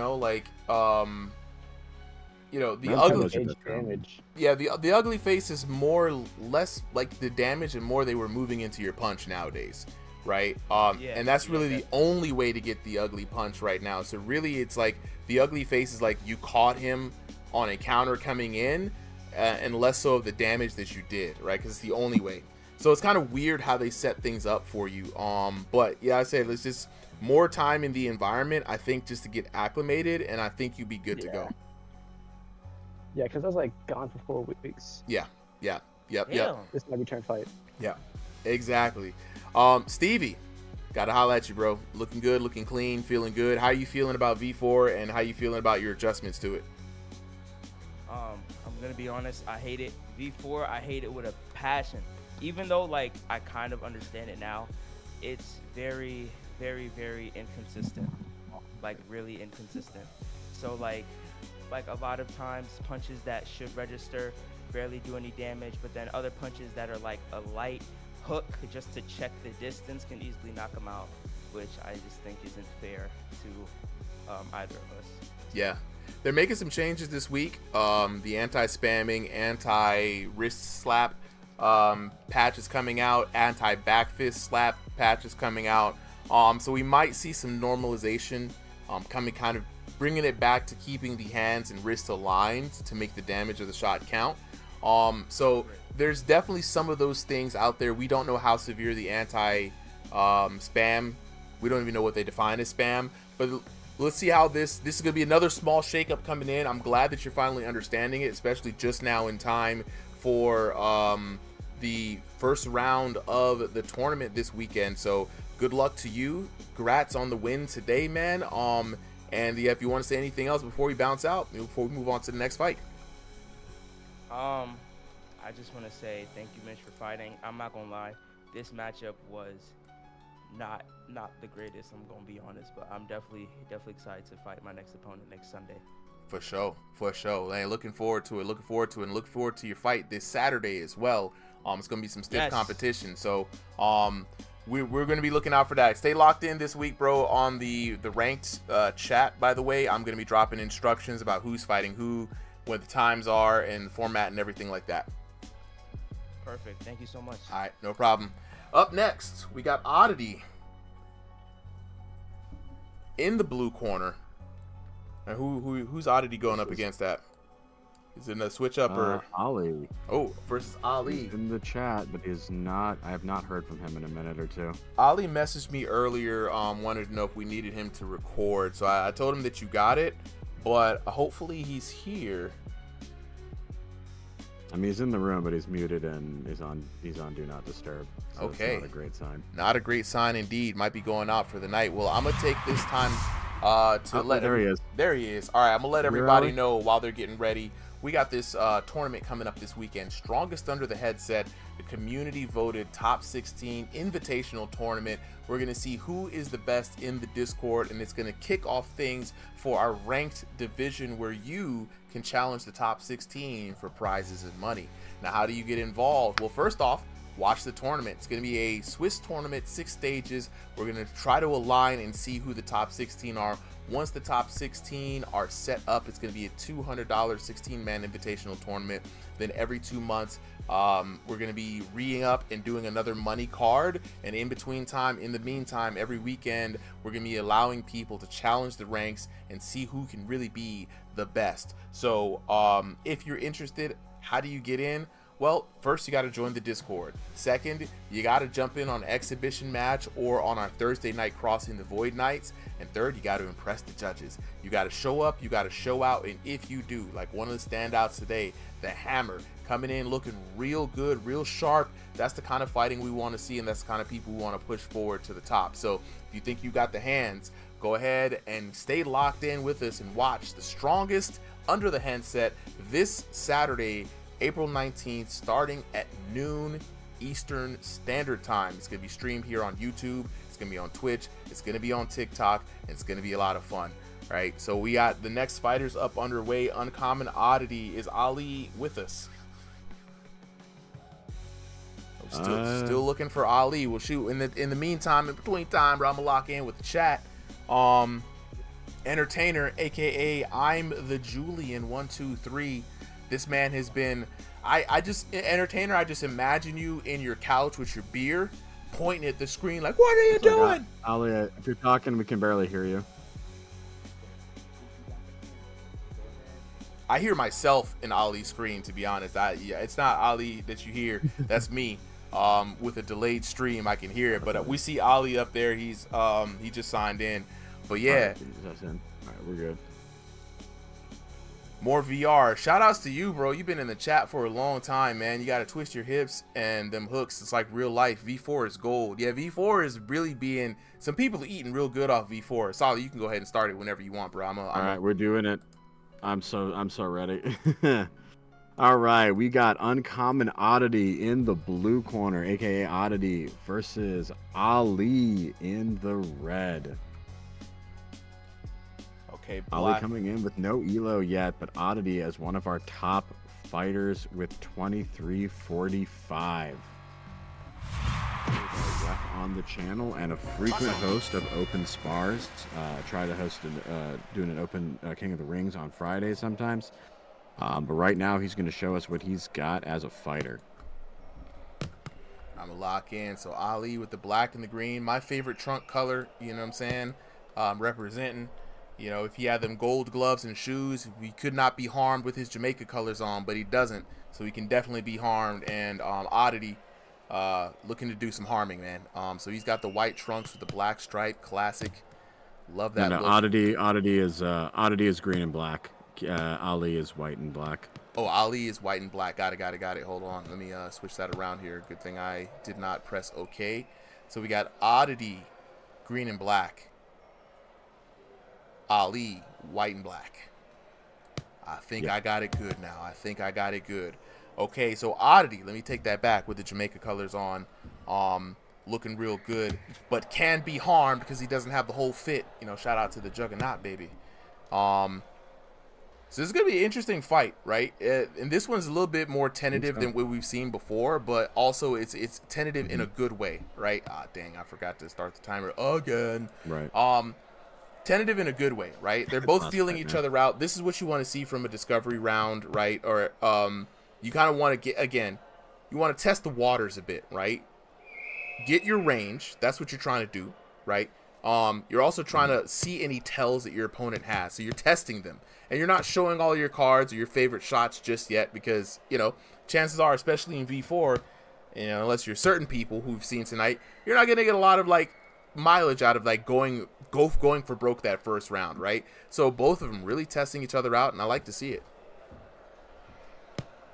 Yeah, and this is going to be a high boxing IQ fight, right? You can already see a lot of feints being used and a lot of positioning fighting, right? They're not necessarily fighting to land the hits. They're fighting to get into the spot where they know their hits are going to land the cleanest. Oh, Oddity having a little bit of controller issues. What's going on there? That hand all the way behind his shoulder. Break it up. Looked like it was charging up for a little bit. I don't know what that was. Let's go. Got that concave chest. Right, very interesting. Hiding his controller in there. Right. What's interesting too here, man. Ali, again, one of our coaches, refs rather, doing a lot for the community. You know, throwing a lot of events out on there. Getting a good showing, man. Sticking behind that jab, keeping to his distance as well, being the taller fighter here, not taking too much of a risk. And you see, whenever Oddity engages, man, he's getting up out of there. He's using his footwork to just not be in the problem area in the first place, which is a highly underrated bit of defense. Just don't be there, you know. And he has the luxury of that reach to try to pepper in, and if he's aiming for those critical zones, he can get a lot of damage out of there, a lot of mileage from it. Yeah, and with this kind of defensive fight, it's going to really come down to who landed those punches with heavier intent, right? Because we're not going to get a fight like we saw in our last two with tons of punches being thrown. There's the exchanges are going to be few and far between, and because of that, landing a clean shot that does 50 can be more than landing 3 little shots that did 10. That's true. But remember, weak zones are there. So the one thing about the weak zones that I think people will figure out over time is that instead of throwing you 3 weak jabs, you can target weak zones to get a 40% damage multiplier on every jab, right? So if you're circling around with your jab, right? If you're feinting your jab into other jabs, if you're moving on the back foot with jabs, you can get a lot of damage out of those weak zones. Very underrated. Yeah. And you're seeing, for this fight, right, they're not throwing that many shots, right? Ali's starting to throw in more of those jabs and 1-2s, but they're all doing it from a pretty safe distance, right? He's trying to actually catch Oddity stepping in as much as he's just trying to poke him from out of that range. Ali doing a good job really as well. Good job staying on the outside. Ali doing a good job trying to keep that distance, but Oddity also, kudos to him, not walking into trying to eat punches, right? So you see him trying to keep his hands up as the first layer of defense, and then you'll see if he does get past, he tries to slip past and try to make his way in. So very informed and very smart way of kind of getting in on a taller opponent because he doesn't want to give up too much. Yeah, that's what we're talking about too when we're talking about how spacing is a really important part of the fight. You just said it there, Brody? Right? Oddity is doing a great job of standing at distance. And because of how far he's choosing to stand back, it really dictates what kind of fight he's going to have, right? Because he knows it's going to take him at least 2 steps, if not more, to cross that distance, giving Ali plenty of time to react. But same thing for Ali, right? Like, Ali can't cross that distance without Oddity being able to see it coming and, react and throw a few traps in there along the way. Yeah. Oddity's also got a good strategy coming in, too. The taller fighter is going to be more exposed when he extends his reach. Ali has some good snapback, but it's not, amazing, right? So Oddity is waiting for his time, punching, moving, punching, slipping, going for the body, getting out of there, right? He's getting his points in because he doesn't want to give up too much or take too much damage going in. And here we go right there, that rear cross to the body right there, trying to target those zones. And now he's got Ali thinking about the body. And it's sneaky because it will sneak up on you. SP43P8W really game. I agree, bro. This game can get really good at times, man. The developers are really trying to give us something to work around with. A lot of people are really feeling good about V4. Ooh, Oddity getting caught on that exchange. Yeah, that's interesting. And this is, a rare clinch for fighters who have been so far back for most of this fight. But I think that, you bring up a good point where, you got to give this game a chance because, you might, deal with some lag in one match or you fight against someone who's, way better than you but just hasn't, is for some reason low elo. But when this game is good, it is great, right? You feel like you're in a fight. You get super into it. you know, the thrill of knocking someone out and getting a victory is such a satisfying feeling, right? There's so, like, I'm trying to think of other video game moments I've had that have felt that level of accomplishment, and it's really hard to compare. Partially too, just because of how much physically involved you are in the act. Yeah. Yeah, we all have been there. Oddity with it. Solid shot to the body. Nice. Good close out to the round. Like I was about to say, Solid, we've all been there, right? You're playing a game, it gets intense, you want to throw a controller, right?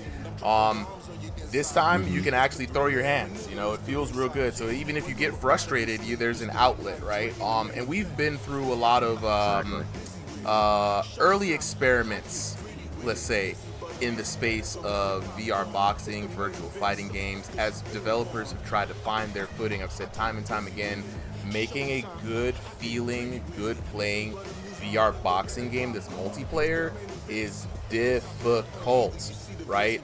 So shout outs to the developers for doing everything they can to keep the changes rolling, getting the right people involved with the community, setting up public test realms, listening to feedback, and constantly moving forward, because again, early access was something they did not have to give to us, and right now it's great to be able to be here live and in person to shape the future of the game.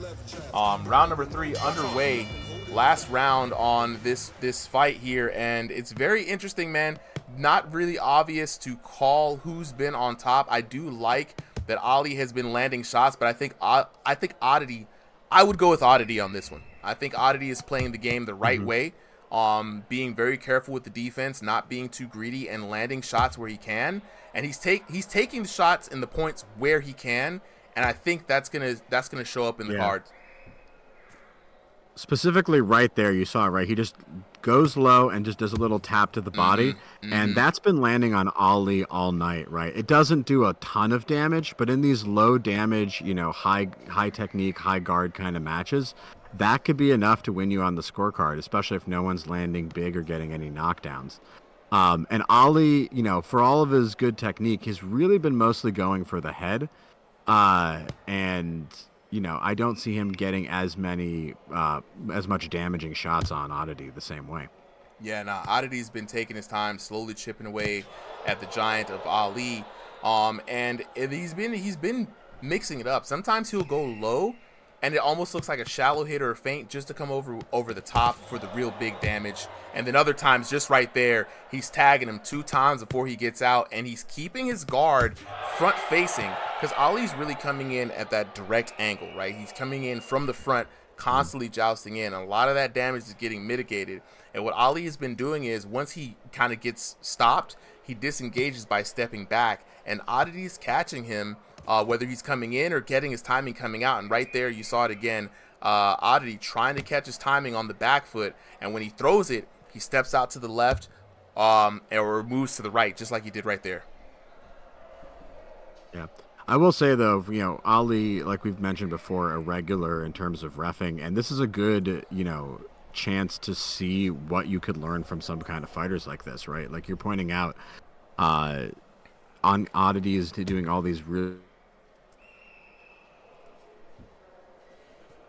He has this understanding of the techniques and you know, the defensive aspects of boxing, and I think that's what a lot of people could learn from. So like, even if you feel like you could beat somebody, always ask them what they know, right? Like you can always learn experience. Could find a good sparring partner. Just make iron sharpens iron, right? People just make each other better. Absolutely. King Nadish asked if this was pre-recorded. We get that question a lot. Nah, it's not pre-recorded. I know a lot of people do that. It's a great way to, like, if you're new to trying to cast the game, but everything is live. We're actually running this out of the Discord right now. Every Sunday is live fights, live commentary, live action, live camera work.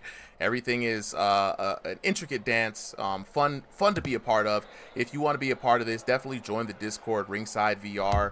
I will drop a link for you right there. That way you can join in on the fun.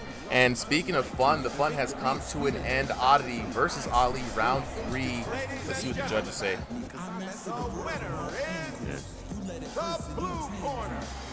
And Oddity, and yeah. You were right, Oddity.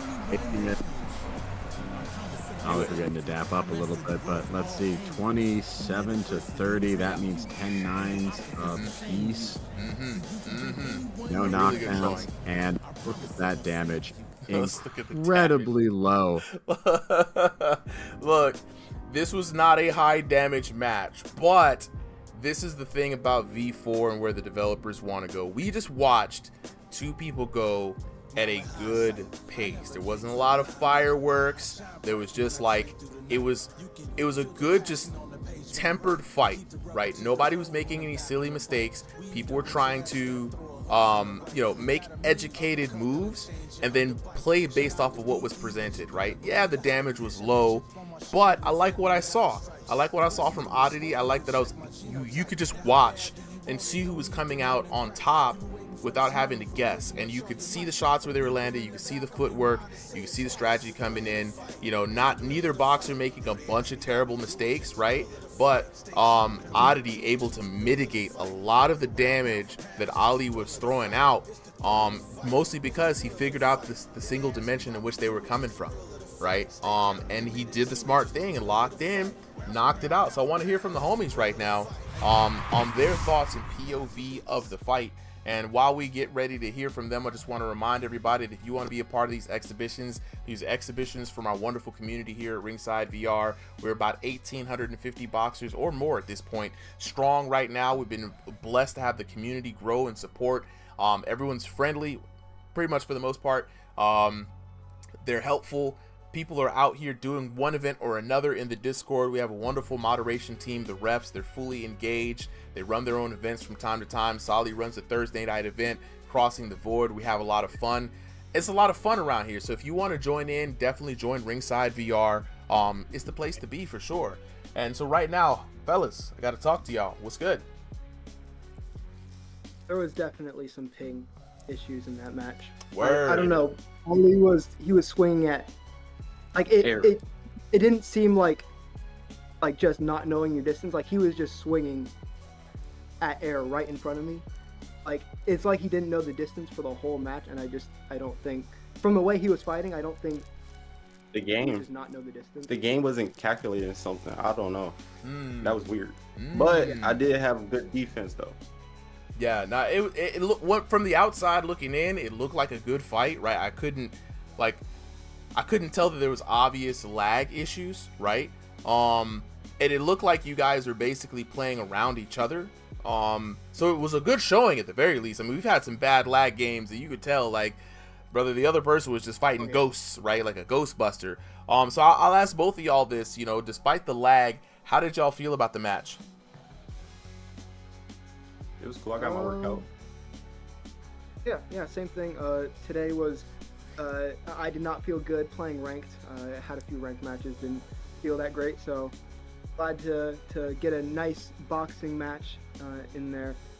Just clean, it was fun. He's obviously really good, and yeah, it was just nice to use that boxing ability because I was not able to do that in ranked today. So yeah, it was a good match. Like, nice. Not much else to say than that. Nice. V4, how y'all feeling? Official verdict, hot takes. I don't know. The gloves and stuff need to get adjusted. Like, for me as a tall person, I already got long arms. I know people be doing weird things in the game, but for me, not doing the damage for this game is crazy, especially when I was hitting his jaw a lot. Yeah.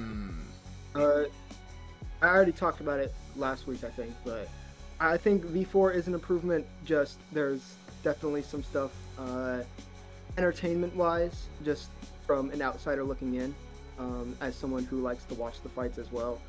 It can get kind of stale, V4. And yeah, I think I said this last time, but just bringing in the brutality of boxing back to this game, I think is something that they really need to do, because you're barely, I mean, we saw a couple today, but you're barely seeing any of those KOs, those big moments. So I think people are getting better as time has gone on at like finding those moments. So that's good. But just making those moments more common, I think, is something that they need to do without making it just like an absolute stun fest like it was in V3. Yeah, I agree with you. I think the word bring back some of the brutality in boxing. One, it's a good spectator thing. Two, you feel good hitting somebody. And there are ways they can do that without just like damage numbers, right? We currently do not have any visible damage on the bodies. The reactions to your hits are still very stiff, right? The reactions that their face give you and the feedback and the sound, well, the sounds are pretty good. The feedback that you get registering a hit, it doesn't look like, even when you hit with power, it doesn't look like you hit with power because the models aren't reacting, right? Tweaking the weak points, right? And then finally on the icing on the cake, adjusting the damage, rolling it slightly closer to V3, I think would give you what you're looking for, and it won't break what's going on currently in V4. So I think there's some good baseline things they got going. At just, yeah, more tweaks, right? So I appreciate both of y'all coming through, and again, staying up so late. It's 11:41. Solid. Do we have any other fights left? One or two maybe? No. That was the last fight. Are done. Absolutely on time and early. Thank y'all so much. I'm gonna go ahead and sign off right now. Moss Logical, yeah, they need cuts, bro. They getting there. They need that. We need to be able to see, bring back the brutality in boxing, man, because I think we see some of those changes is gonna go a long way. So, all right, well, let me go ahead and sign off right now. I wanted to get one more last announcement in as we get underway. I want to remind everybody that once again, thank you for staying here this late. And I want to remind everybody that this Saturday, April 19th, we are kicking off the strongest under the headset ranked division here for Ringside VR. The people have asked, they've wanted to know, when are you going to put on a rank? When is it going to be a league? Well, say less, fam. I got you. We got this invitational tournament coming out. We had the community vote. Who do they think is the top 16 boxers based off of the exhibitions, based off of who they've seen, who they know in the Discord, and the community answer? So we got 16 gladiators. We're going to be making announcements all week, so you're going to know the format, you're going to know who's fighting, you're going to know the prize splits, you're going to know when to catch the action, and most importantly, you're going to know how you can get in on the action. So this tournament is going to be a Swiss tournament. It's going to be 6 rounds. We're going to end it in a top 8 card for $200.